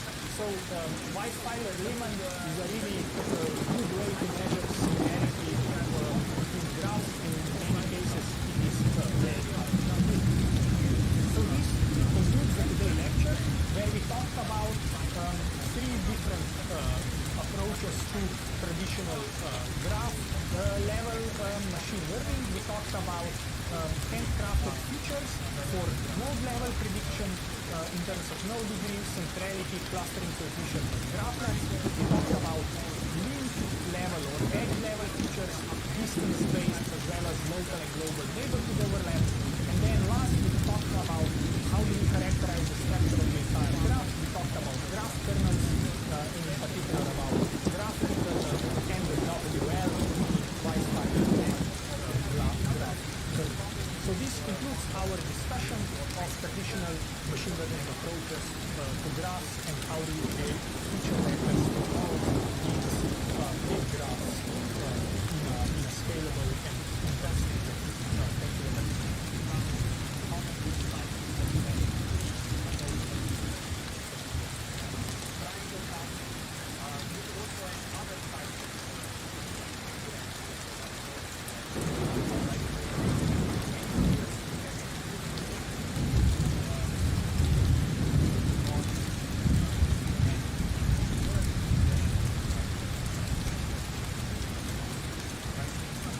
Lecture 3 of our class, and we are going to talk today about node embedding.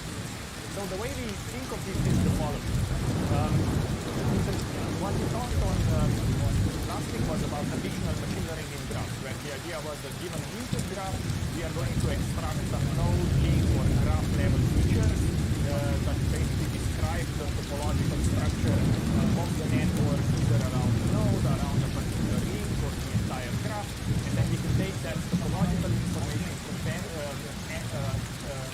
combine it with attribute-based information to then train a classical machine learning model like a vector machine or a regression to be able to make predictions.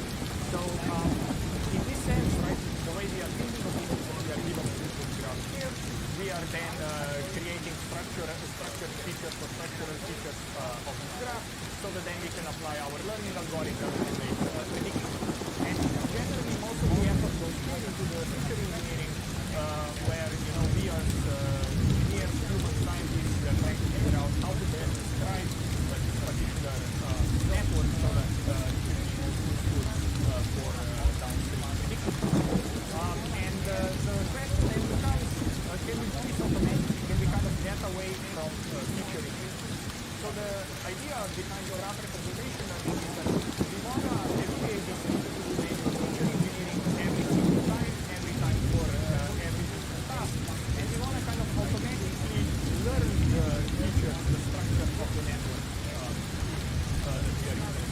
This is what is called representation, so that no manual feature engineering is necessary anymore. So the idea will be to do task independent feature learning or machine learning. The idea is that, for example, we are doing this on the level of nodes, for every node, we want to learn how to map this node in a two-dimensional space and represent it as a vector. And we will call this vector of two numbers as feature representation, or we will call it and the goal will be that this mapping happens automatically, that this vector captures the structure of the underlying network that we are interested in analyzing or prediction. So why would you want to do this? Why create this embedding? Right? The task is to map nodes into an embedding. And the idea is that similarity of the embedding between nodes indicates the similarity in the network. For example, if both nodes are close to each other in the network, perhaps they should be embedded close together in the embedding. And the goal of this is to kind of automatically encode the network structure. And then, it can be used for many kinds of different downstream prediction tasks. For example, you can do any kind of node classification, link prediction, graph classification, anomaly detection, upgrade, a lot of things. So, to give you an example, here is a plot from a paper that came up with this idea back in 2014, 2015. The method is called this one. And they take this small network that you see here, and then they show how the embedding of nodes looks like in two dimensions. And here the nodes are colored by different colors. They have different numbers, and here in this example, you can also see how different nodes get mapped into different parts of the embedding space. For example, all these light nodes come here, the violet nodes from this part of the network come here, the green nodes are here, the bottom nodes here get kind of set on a different place. And basically what you see is that in some sense this representation of the network and the underlying embedding correspond to each other quite well in two dimensions. Of course,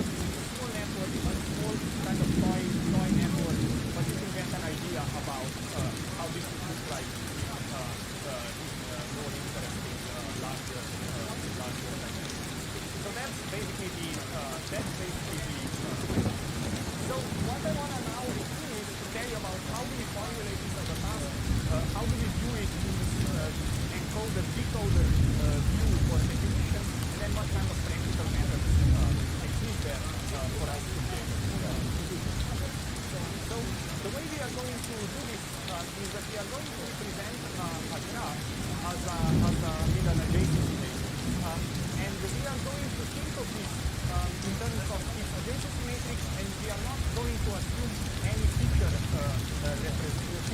or attributes of the nodes of the network. So we are just going to think of this as a set of adjacency matrix. We are going to have a graph, as I showed here, and the corresponding adjacency matrix A, and for simplicity we are going to think of this as under A. So the goal is to encode nodes into a similarity in the embedding space. Similarity in the embedding space, you can think of it as distance, or as a dot product, as a linear product of the coordinates of the node, approximates the similarity in the graph. Right, so the idea will be that in the original network, I want to take the nodes, I want to map them into the embedding space. I'm going to use the vector C to denote the coordinates of that embedding of a given node. And the idea is that some notion of similarity here corresponds to some notion of similarity in the embedding. And the goal is to learn the node encoder that encodes the original network as a set of nodes embedded. So the goal is to define the similarity in the original network and to map nodes into the coordinates of the embedding space such that similarity of their embeddings corresponds to their similarity in the network. And as a similarity metric, in the embedding space, people usually select the dot product. Dot product is simply the angle between the two vectors. Right? So when you do the dot product, it's the cosine of the angle. So if the two points are close together or in the same direction from the origin, they have a high dot product. They are orthogonal, so that it's aligned with the angle, then they are as similar as possible. So that's the idea. So now what we need to define is we need to define this notion of similarity in the original network, and we need to define then an objective function that will connect this similarity between embeddings. This is really what we are going to do. So, to summarize a bit, right, encoder maps nodes to embeddings. We need to define a node similarity function, a measure of similarity in the phenomenon network, and then the decoder, right, maps from the embeddings to the similarity function. And then we can optimize the parameters such that the decoded similarity corresponds as closely as possible to the underlying definition of the network. And here we are using a very simple decoder, as I said, to the decoder. So encoder will map nodes into low-dimensional vectors. So encoder of a given node is simply the coordinates for the embedding of that node. We talked about how we are going to define the similarity and then the decoder in terms of the dot product. And as I said, the embedding will be in some three-dimensional space. You can think of between less than 64 up to about 1,000. This is usually how many dimensions you can choose. But of course, it depends a bit on the size of the network. And then, as I said, the similarity function specifies how the relationship in the vector space maps to the relationship into our original, what I'm trying to show an example of here. So the simplest encoding approach is an encoder with just an embedding. So what do I mean by this? Is that an encoding of our given node is simply a vector of numbers and we need just a lookup in some big matrix. So what I mean by this is that our goal is to learn this matrix whose dimensionality is big, the embedding dimension times the number of nodes in the network. So we mean that for every node we have a column that is reserved to store the embedding for that node. And this is what we are going to learn, what we are going to estimate. And then in this kind of notation, you can think of P simply as an indicator vector that has both zeros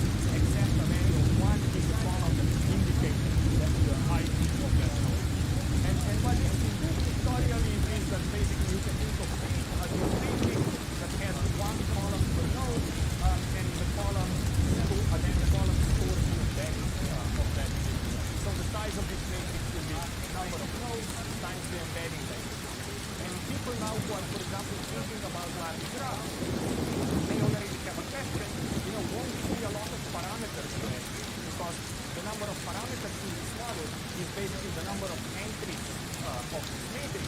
And this matrix gets very large because the size of the matrix depends on the number of nodes in the network. So if you want to do a network over either 1 billion nodes, then the dynamic of this matrix is 1 billion times, let's say, thousands embedding areas.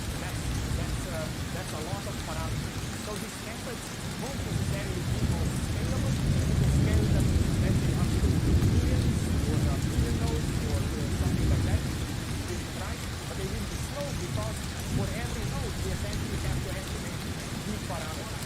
Basically, for every node we have to estimate its embedding vector, which is described by these numbers, these parameters, the boundaries, so, but it means that once you have estimated the embedding, getting the necessary details of this So, this means, as I said, each node is assigned a unique embedding vector, and the goal of our method will be to directly optimize or learn the embedding of each node separately.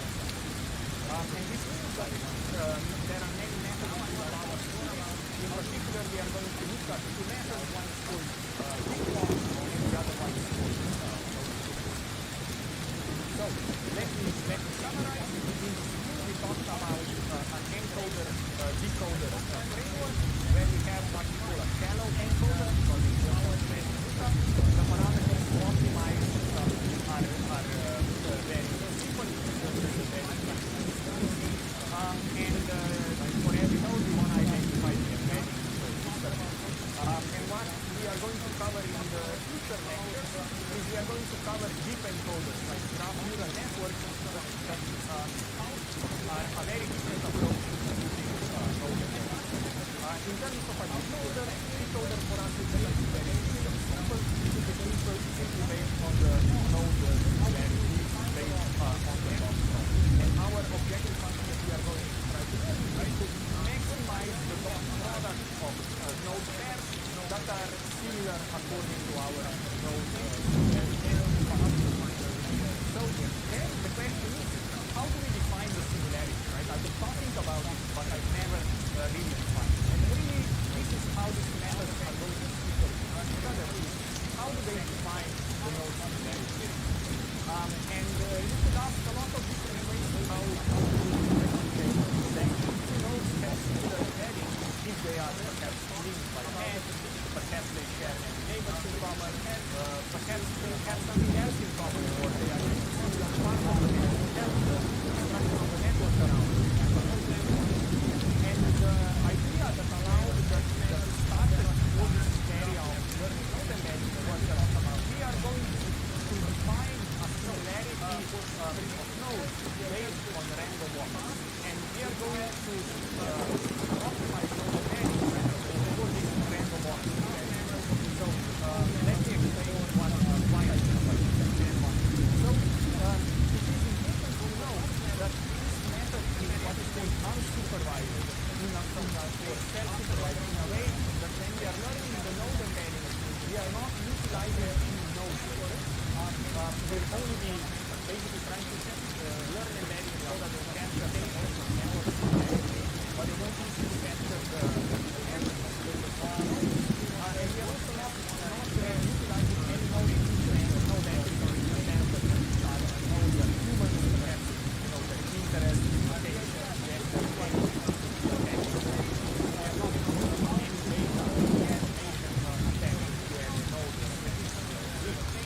and the goal here is to actually estimate the set of coordinates of a node so that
probability distribution over those values, and more likely that that number is the maximum in a vector, the higher the probability we have. And essentially the way to think of it, I take these values and I differentiate them, and then I normalize everything. So the idea is the largest value in this vector C, and I exponentiate it even larger than everything else, so the most probability has will be concentrated on that. This is why it's called soft net, because it's a kind of a strong version of a net. And then we are also going to find the point, which is as say now, that turns the real values into a range of 0, 1, and softmax is defined as 1 over 1 plus e to the minus n. And this is a nice way how to take something that lives on minus e to the plus e to the minus n. So those are two important functions I will use. Now let me define the notion of a random walk. So a random walk is simply a process on the top of the graph where we let's say start at some node, and then out of the outgoing neighbors of that node, in this case it is 1 left 5, we pick one at random and we move through. And this is one step of a random. Now we are in this node 5, again we have to be 4 different places in which we will go. We can accept that 4, we can go to 8, 6, and 7, and we pick one of them at random and move there. And this process continues, let's say for a fixed number of steps. So the way you can think of this is that you basically simulate this random walk over this graph, and let's say over a fixed number of steps that the random walk can traverse the same edge multiple times, can return, go back and forth, do whatever the random walk wants to do. Right, and this random walk is visited this way on a graph across it and across it. So now, how are we going to define this notion of similarity? Probability that we talked about. What we are going to do is to say, well, I'll learn this one. Such that the product of two nodes, U and A, is similar or equal to approximate the probability that U and A co-occur on a random walk over the night. So here's the idea, right? First we will need to estimate the probability of visiting node U on a random walk starting at some node using some, let's say, random walk strategy. I'm going to define this notion of random walk strategy later, but for now just think a simple random walk where we pick one of the neighbors for the random. And then we want to optimize the embedding in such a way to encode this random walk statistic. Basically, we want the cosine of the angle between the two vectors, the dot product, to be proportional or similar to the probability that U and A are visited on the random walk. So why random walks? We want to use random walks because they are fixed. They are flexible. They give us a flexible incorporate both kind of local as well as higher order neighborhood. Right? So the idea is that if a random walk starting from high probability for U and A are similar, they can kind of see whatever they can do, they are close together to each other, the probabilities of that together, so. And what is interesting is that this is in some sense also efficient is because we do not need to consider all the node pairs in our training, we only need to define pairs that co-occur. So the supervised feature learning will work well. The intuition is to define a range of nodes in a space that preserves similarity. The idea is that we want to learn node embedding such that whereby nodes in the network are embedded close together in the embedding space. And given node U, the question is how do we define nearby? And we are going to have this definition and some hardware where basically this is n labeled the neighborhood of U obtained by some random walk strategy. Right? So for a given node U, we need to define what's the neighborhood. And in our case, neighborhood is a node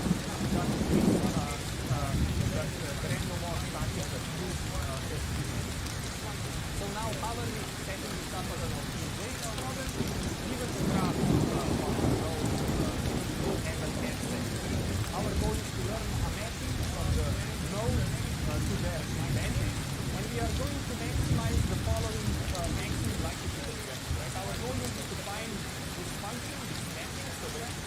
ordinary group of nodes. But besides that, the summation over all the nodes of log probabilities that given the node Q that maximizes log probabilities of the nodes that appear in its local random walk neighborhood. Right, so we want basically to sum out to maximize the sum, which means we want to make nodes that are inputted to the same random walk that become negative right? So we want to learn the representations that are predictive of the nodes in which of the nodes that appear in this random walk neighborhood. That's the how are we going to do that? First, we are going to run short fixed-length random walks starting from equal 2 in the graph using some random walk scheduling. For each node U, we are going to select n combinations of the set of nodes indicated random walks starting from what is that meaning that the same node can appear and then we are going to optimize, define an optimization problem and optimize the effect so that given node U, we want to be able to predict who are the nodes that will select and define them by the effect. So we are going to maximize here. So how can you write this out? You can write this out the following. You write it out sum over all the starting points, sum over all the nodes that are in the neighborhood, and then we want to maximize the loss probability that predicts that the node is in the neighborhood of the and then we want to optimize the heading to maximize the likelihood of the random walk occurring. How are we going to do this? It's easy to define this probability P. And the way we are going to define it is we are going to use the notion of the softmax function that I have introduced a couple of slides ago. So the idea here is that what we want to do is we want to maximize the dot product between the node U and node P. So node U is the starting node, node U is the node in the neighborhood, random walk neighborhood of node U. We want to maximize, we want to apply softmax, which is the exponentiated value of the dot product of the node in the neighborhood divided by some of the exponential dot product with all the other nodes in the neighborhood. Right? So the idea here is that we want to assign as much probability as to this dot product and as we do all other dot products. And now, to put it all together, the way we can think of it is we are trying to optimize this function, which is a sum over all the nodes, and for every node, sum over all the nodes that are seen in random walks. And then we want to optimize for a minus log probability of this icon x, which says I want to maximize the dot product between the starting node U and the node U in the neighborhood, and we normalize those over all the nodes. So now, one of them optimizing random walk embedding is to finding the such that it's likely to be one now. The question is how to do this in practice. And the problem is that it's very expensive because in Kubernetes we actually have some massive combinations over all nodes of the network, some over all nodes of the network, or multiple nodes of the network. And here when we are normalizing softmax, we are normalizing it over all of the nodes of the network again. So this is a double summation, which means that we will have to order this step. So quadratic is the number of nodes. That's definitely one. So let me tell you what needs to make this step. And the issue here is that there is this problem with the softmax that we need to sum over all the nodes to basically normalize it back towards zero. So can we approximate this step? And the answer is yes. And the solution to this is called negative sampling. And intuitively, the idea is that rather than summing here over all the nodes in the network, we are only going to sum over a subset.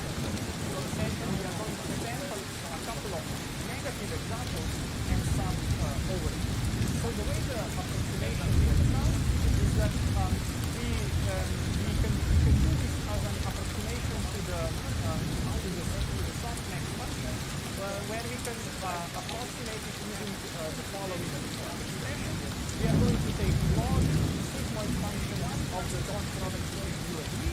This is for the term here. And then we are going to say minus sum of I going from 1 to k, so this is our k negative example. Logarithm, again, of the frequency function between the starting node and the negative sample I, where this negative sample, this negative node, will be sampled at random, but not at uniform random, but random from bias. So the idea is that instead of normalizing with respect to all nodes in the network, we are going to normalize the softmax against k random negative samples or negative nodes of the network. And these negative samples will be carefully chosen. So, how do we choose negative samples? We sample k negative nodes, which is probability proportional. So it means that nodes that have higher degree will be more likely to be chosen as a negative sample.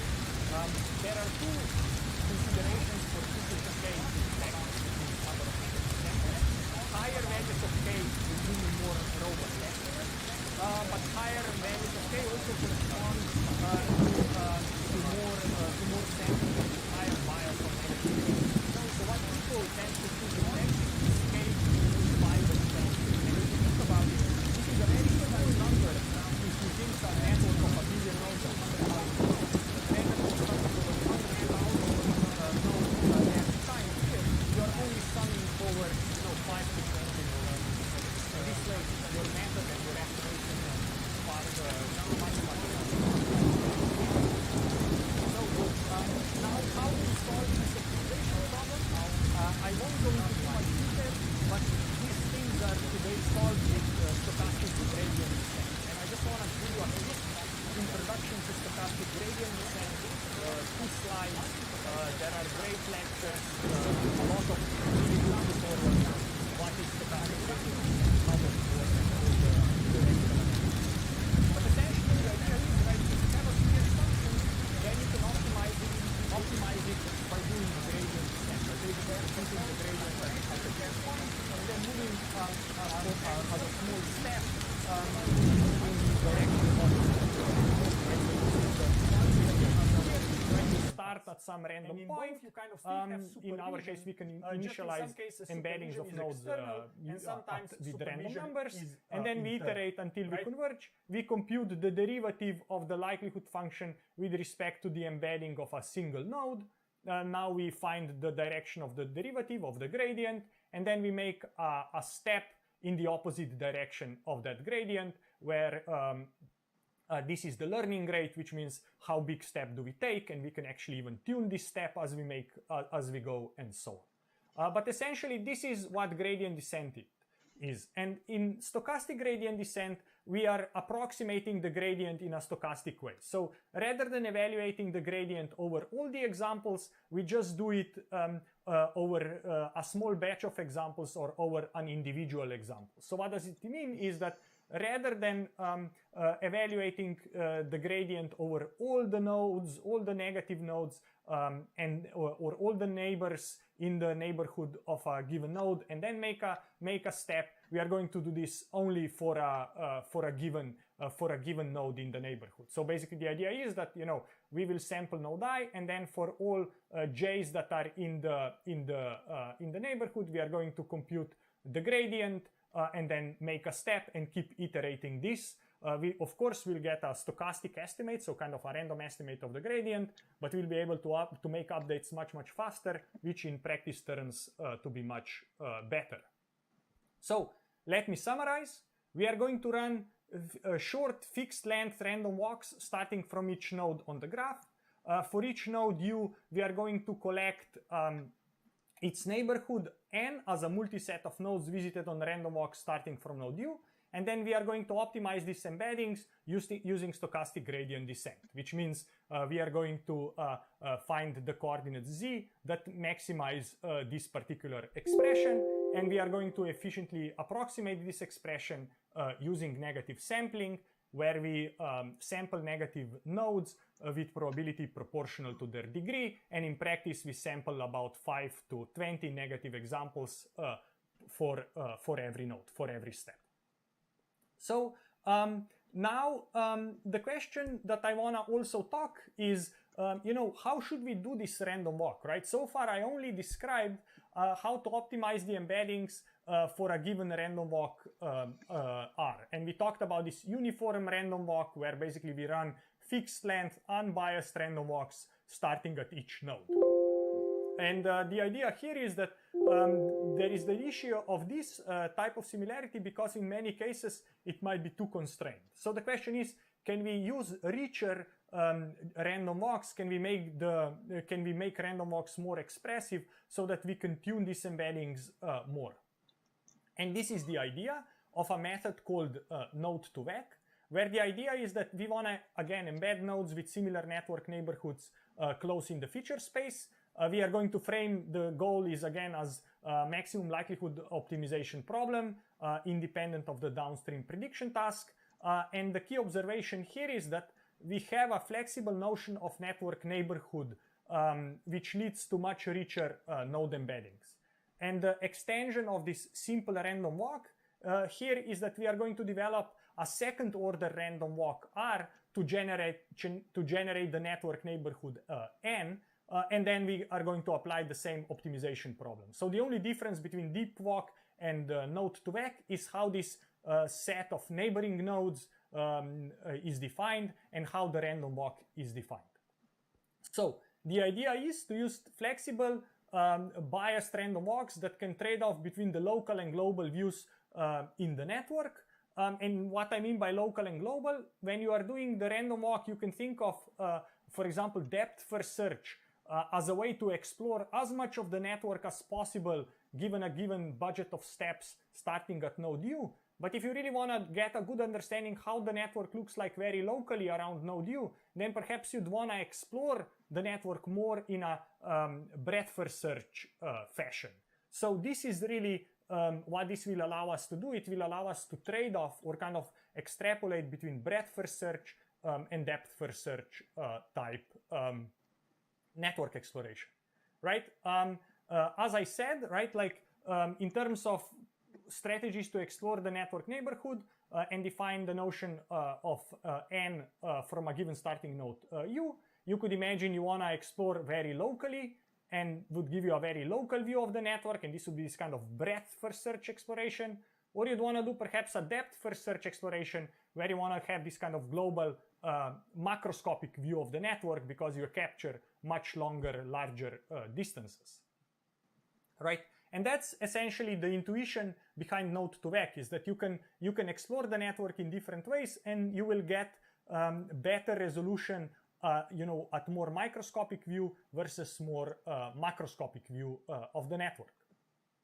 So how are we going to now do this in practice? How are we going to define this random walk? We are going to do biased fixed length random walks R so that a given node U generates its neighborhood N of U. And we are going to have two hyperparameters. We'll have the return parameter P that will say how likely is the random walk make a step backtrack to the previous node. And then we are going to have another parameter Q that we are going to call in-out parameter. And it will allow us to trade off between moving outward, kind of doing breadth first search, versus staying inward, staying close to the starting node, in this way mimicking breadth first search. And intuitively, we can think of Q as the ratio between the breadth first and depth first exploration of the network. To make this a bit more precise, this is called a second order random walk because it remembers where it came from. And then imagine, for example, in this case, that the random walk just came from node S1 to the node W. And now at W, random walk needs to decide what to do. And there are, it needs to pick a node. And there are actually three things that the walker can do. It can return back where it came from. It can stay at the same distance from where it came as it was before. So, you know, it's one hop away, W is one hop from S1. So S2 is also one hop from S1. So this means you stay at the same distance as from S1 as you were, or you can navigate farther out, meaning navigate to somebody who is at distance 2 from the previous node S1, right? So because we know where the random walker came, the random walker needs to decide, go back, stay at the same orbit, at the same level, or move one step farther. And the way we are going to parameterize this is using parameters P and Q. So if we think of this in terms of unnormalized probabilities, then we can think that, you know, staying at the same distance, we take this with probability proportional to some constant. We return with probability 1 over P1, and then we move farther away with probability 1 over Q1, or proportional with to 1 over Q1, right? So here P is the return parameter and Q is walk away type parameter. So how are we going now to do this in practice is essentially, as the random walker, let's say, goes from S1 to the W, now it needs to decide where to go. We are going to have this unnormalized probability distribution of transitions, which neighbor of W to navigate to. We are going to normalize this to sum to 1, and then flip a biased coin that will pick one of these 4 possible options, right? Returning back, staying at the same distance, or navigating farther. And now, for example, if I set a low value of P, then this first term will be very high and the random walk will most likely return. If we want to navigate farther away, we set a low value of Q, which means that S3 and S4 will get a lot of probabilityness. And that's basically the idea. And then again, the set N will be defined by the nodes visited by this biased random walk that is trading off the exploration of farther out in the neighborhood versus exploration close to the starting node S1 in this case. So that is the idea. So how does the algorithm work? We are going to compute the random walk probabilities first. Then we are going to simulate R biased random walks of some fixed length L starting from each node U.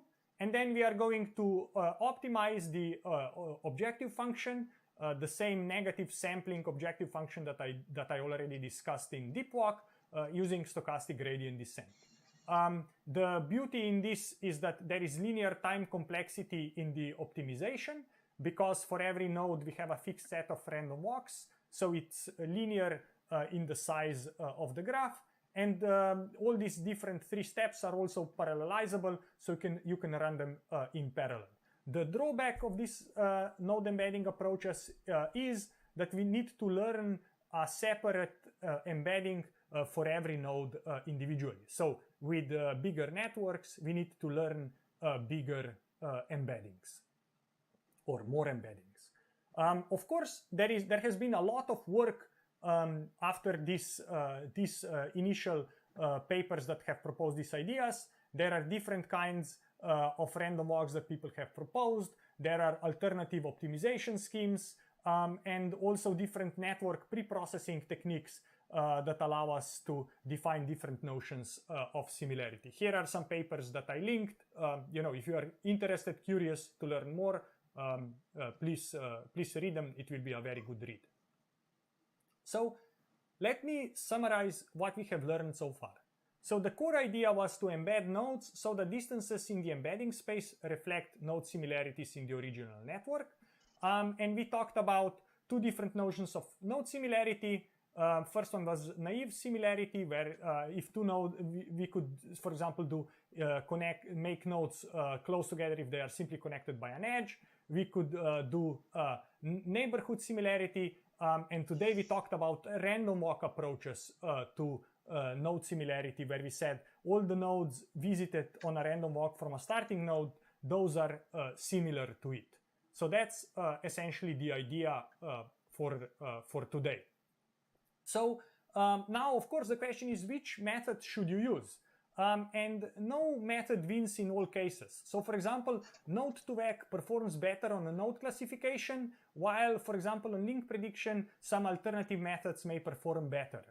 There is a very nice survey 3 years ago by Goyal and Ferrara that surveyed many of these methods and compared them on a number of different tasks. Generally, you know, random walk approaches are quite efficient because you can simulate a limited number of random walks. They don't necessarily scale to the super big networks, but they scale to let's say, medium-sized network. In general, right, you must choose the definition of node similarity that best matches your application.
Take a deep breath in and let the air out.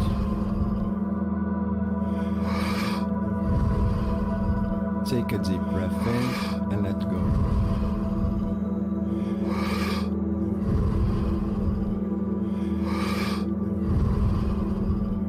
Full in, let go.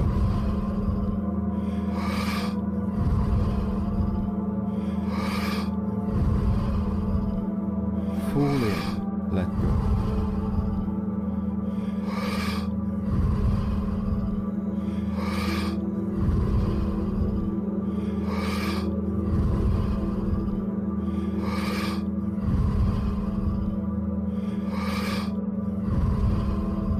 Deeply, let go.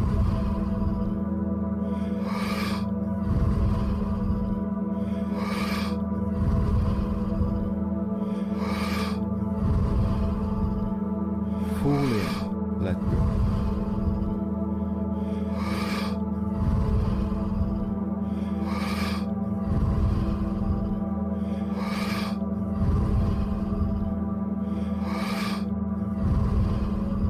Deeply, let go.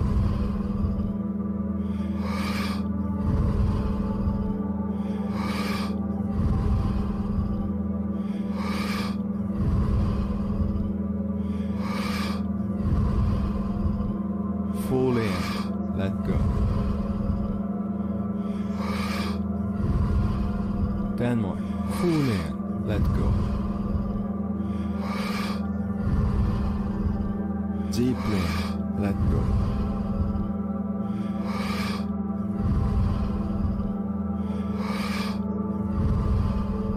Five more. Full in, let go. Deeply, let go. 2 more.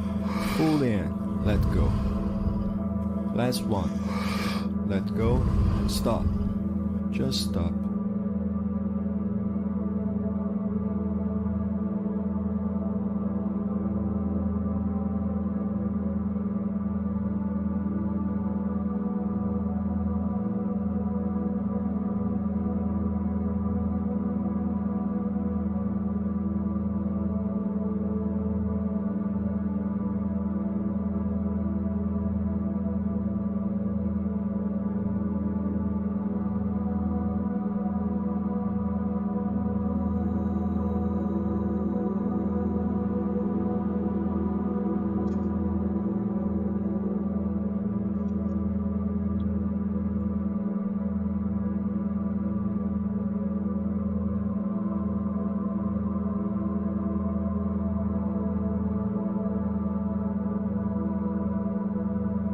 Take a deep breath in and hold.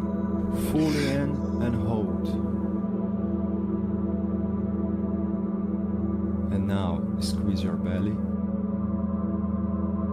the neck, and then the head.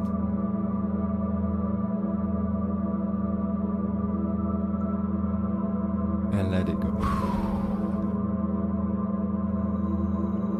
Here we go. Fully in.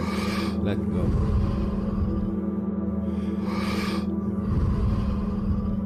Fully in. Let go.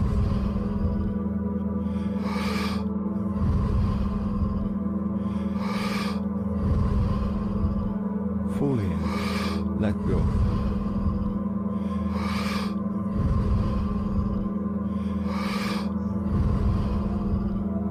Fully in. Let go.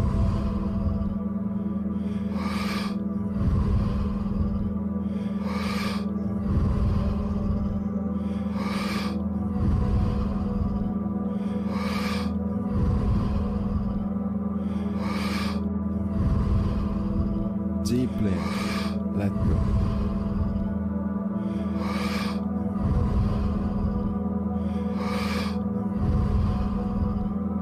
Fully, let go.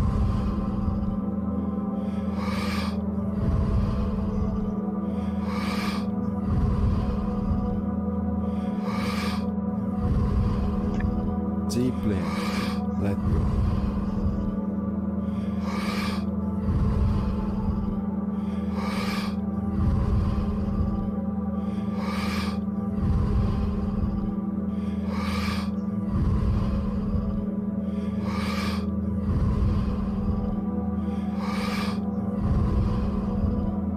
Full in, let go. 10 more. Full in, let go. Deeply, let go.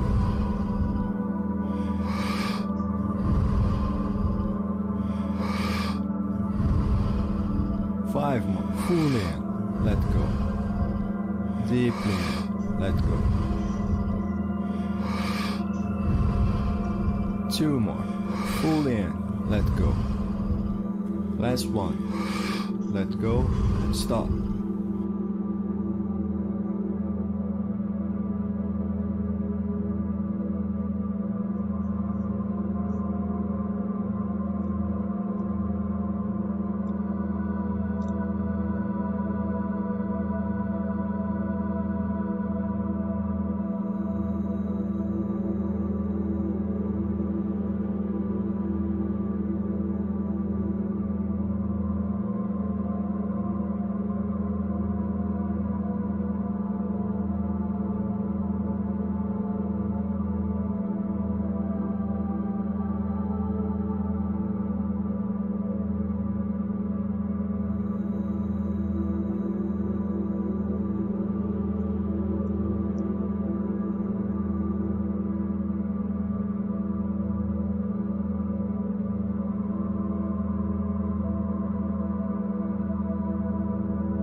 Now take a deep breath in and hold.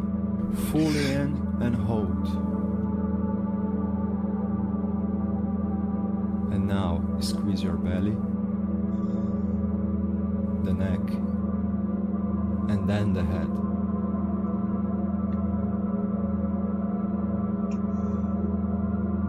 And let it go. Here we go. Fully in. Let go.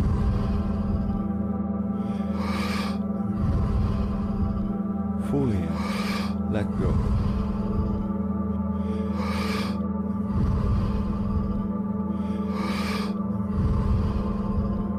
Fully in. Let go.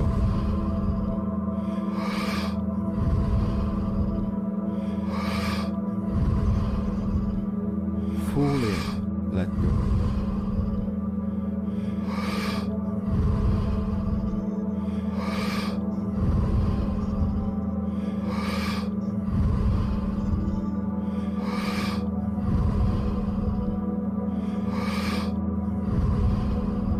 Deeply, let go.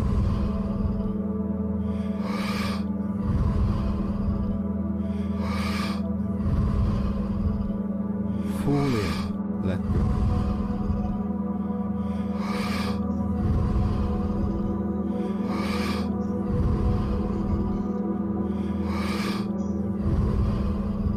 Deeply, let go.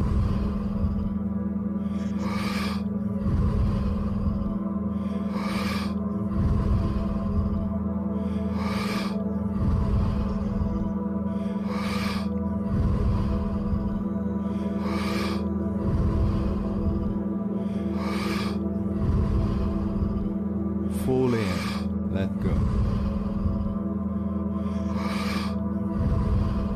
10 more. Fully in, let go. Deeply, let go.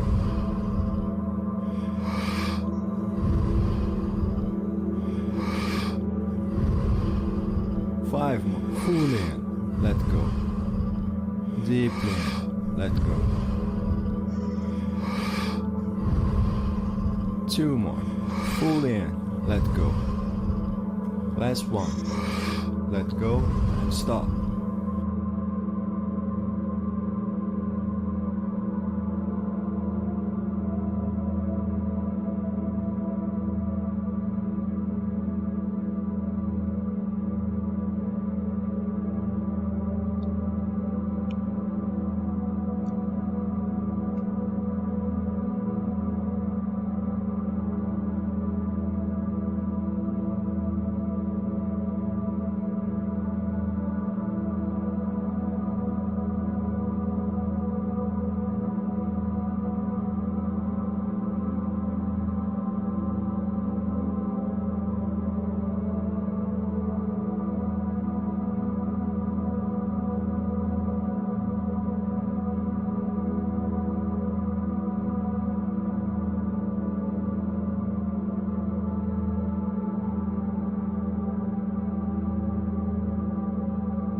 Take a deep breath in and hold. Fully in and hold. And now squeeze your belly, the neck, and then the head.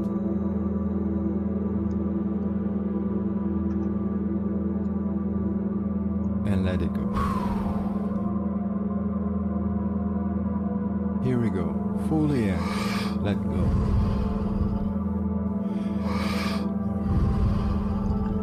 Fully in. Let go.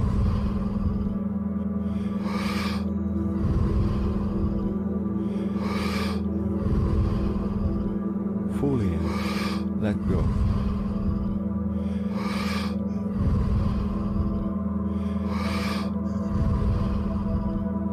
Fully in. Let go.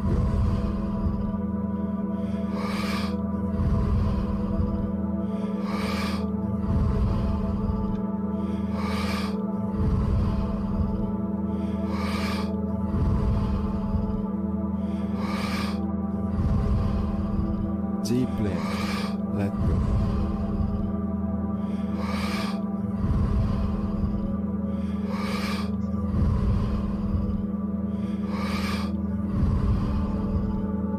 Fully, let go.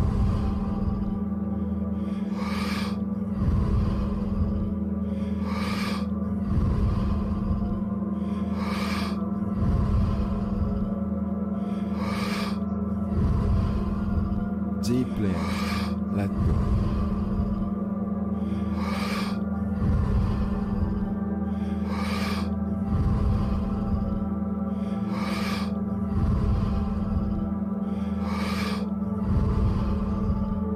Fully in, let go.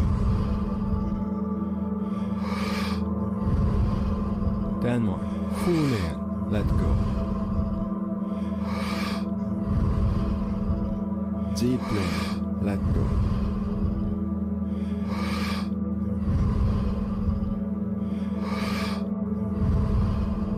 Five more. Fully in, let go. Deeply, let go. 2 more. Fully in, let go. Last one. Let go and stop.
Take a deep breath in and hold.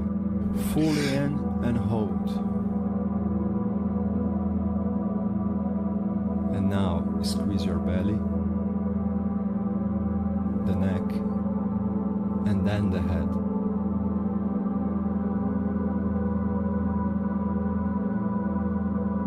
And let it go. Here we go. Fully in. Let go.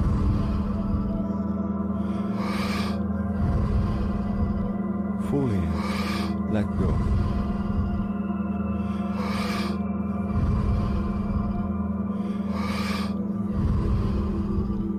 Fully in. Let go.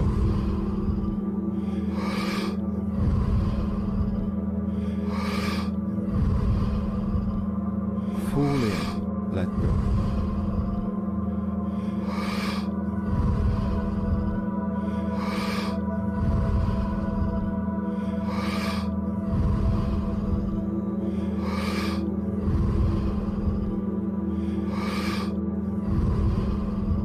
Deeply in. Let go.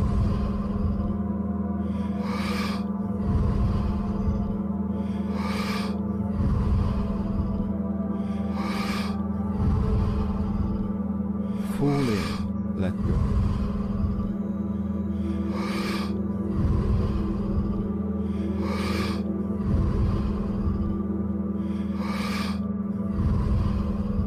Deeply in. Let go.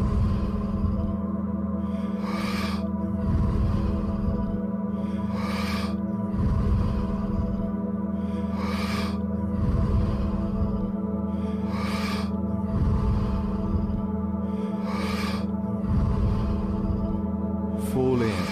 Let go. 10 more. Fully in. Let go. Deeply in. Let go.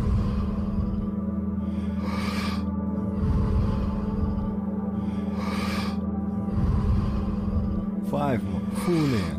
Let go. Deeply in. Let go. 2 more. Fully in. Let go. Last one. Let go and stop.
Take a deep breath in and hold.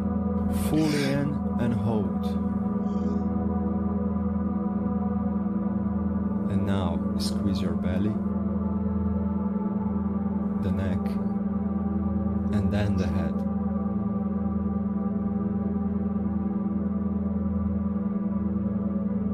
And let it go. Alright, well done. Have a good one.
Take a deep breath in and let the air out.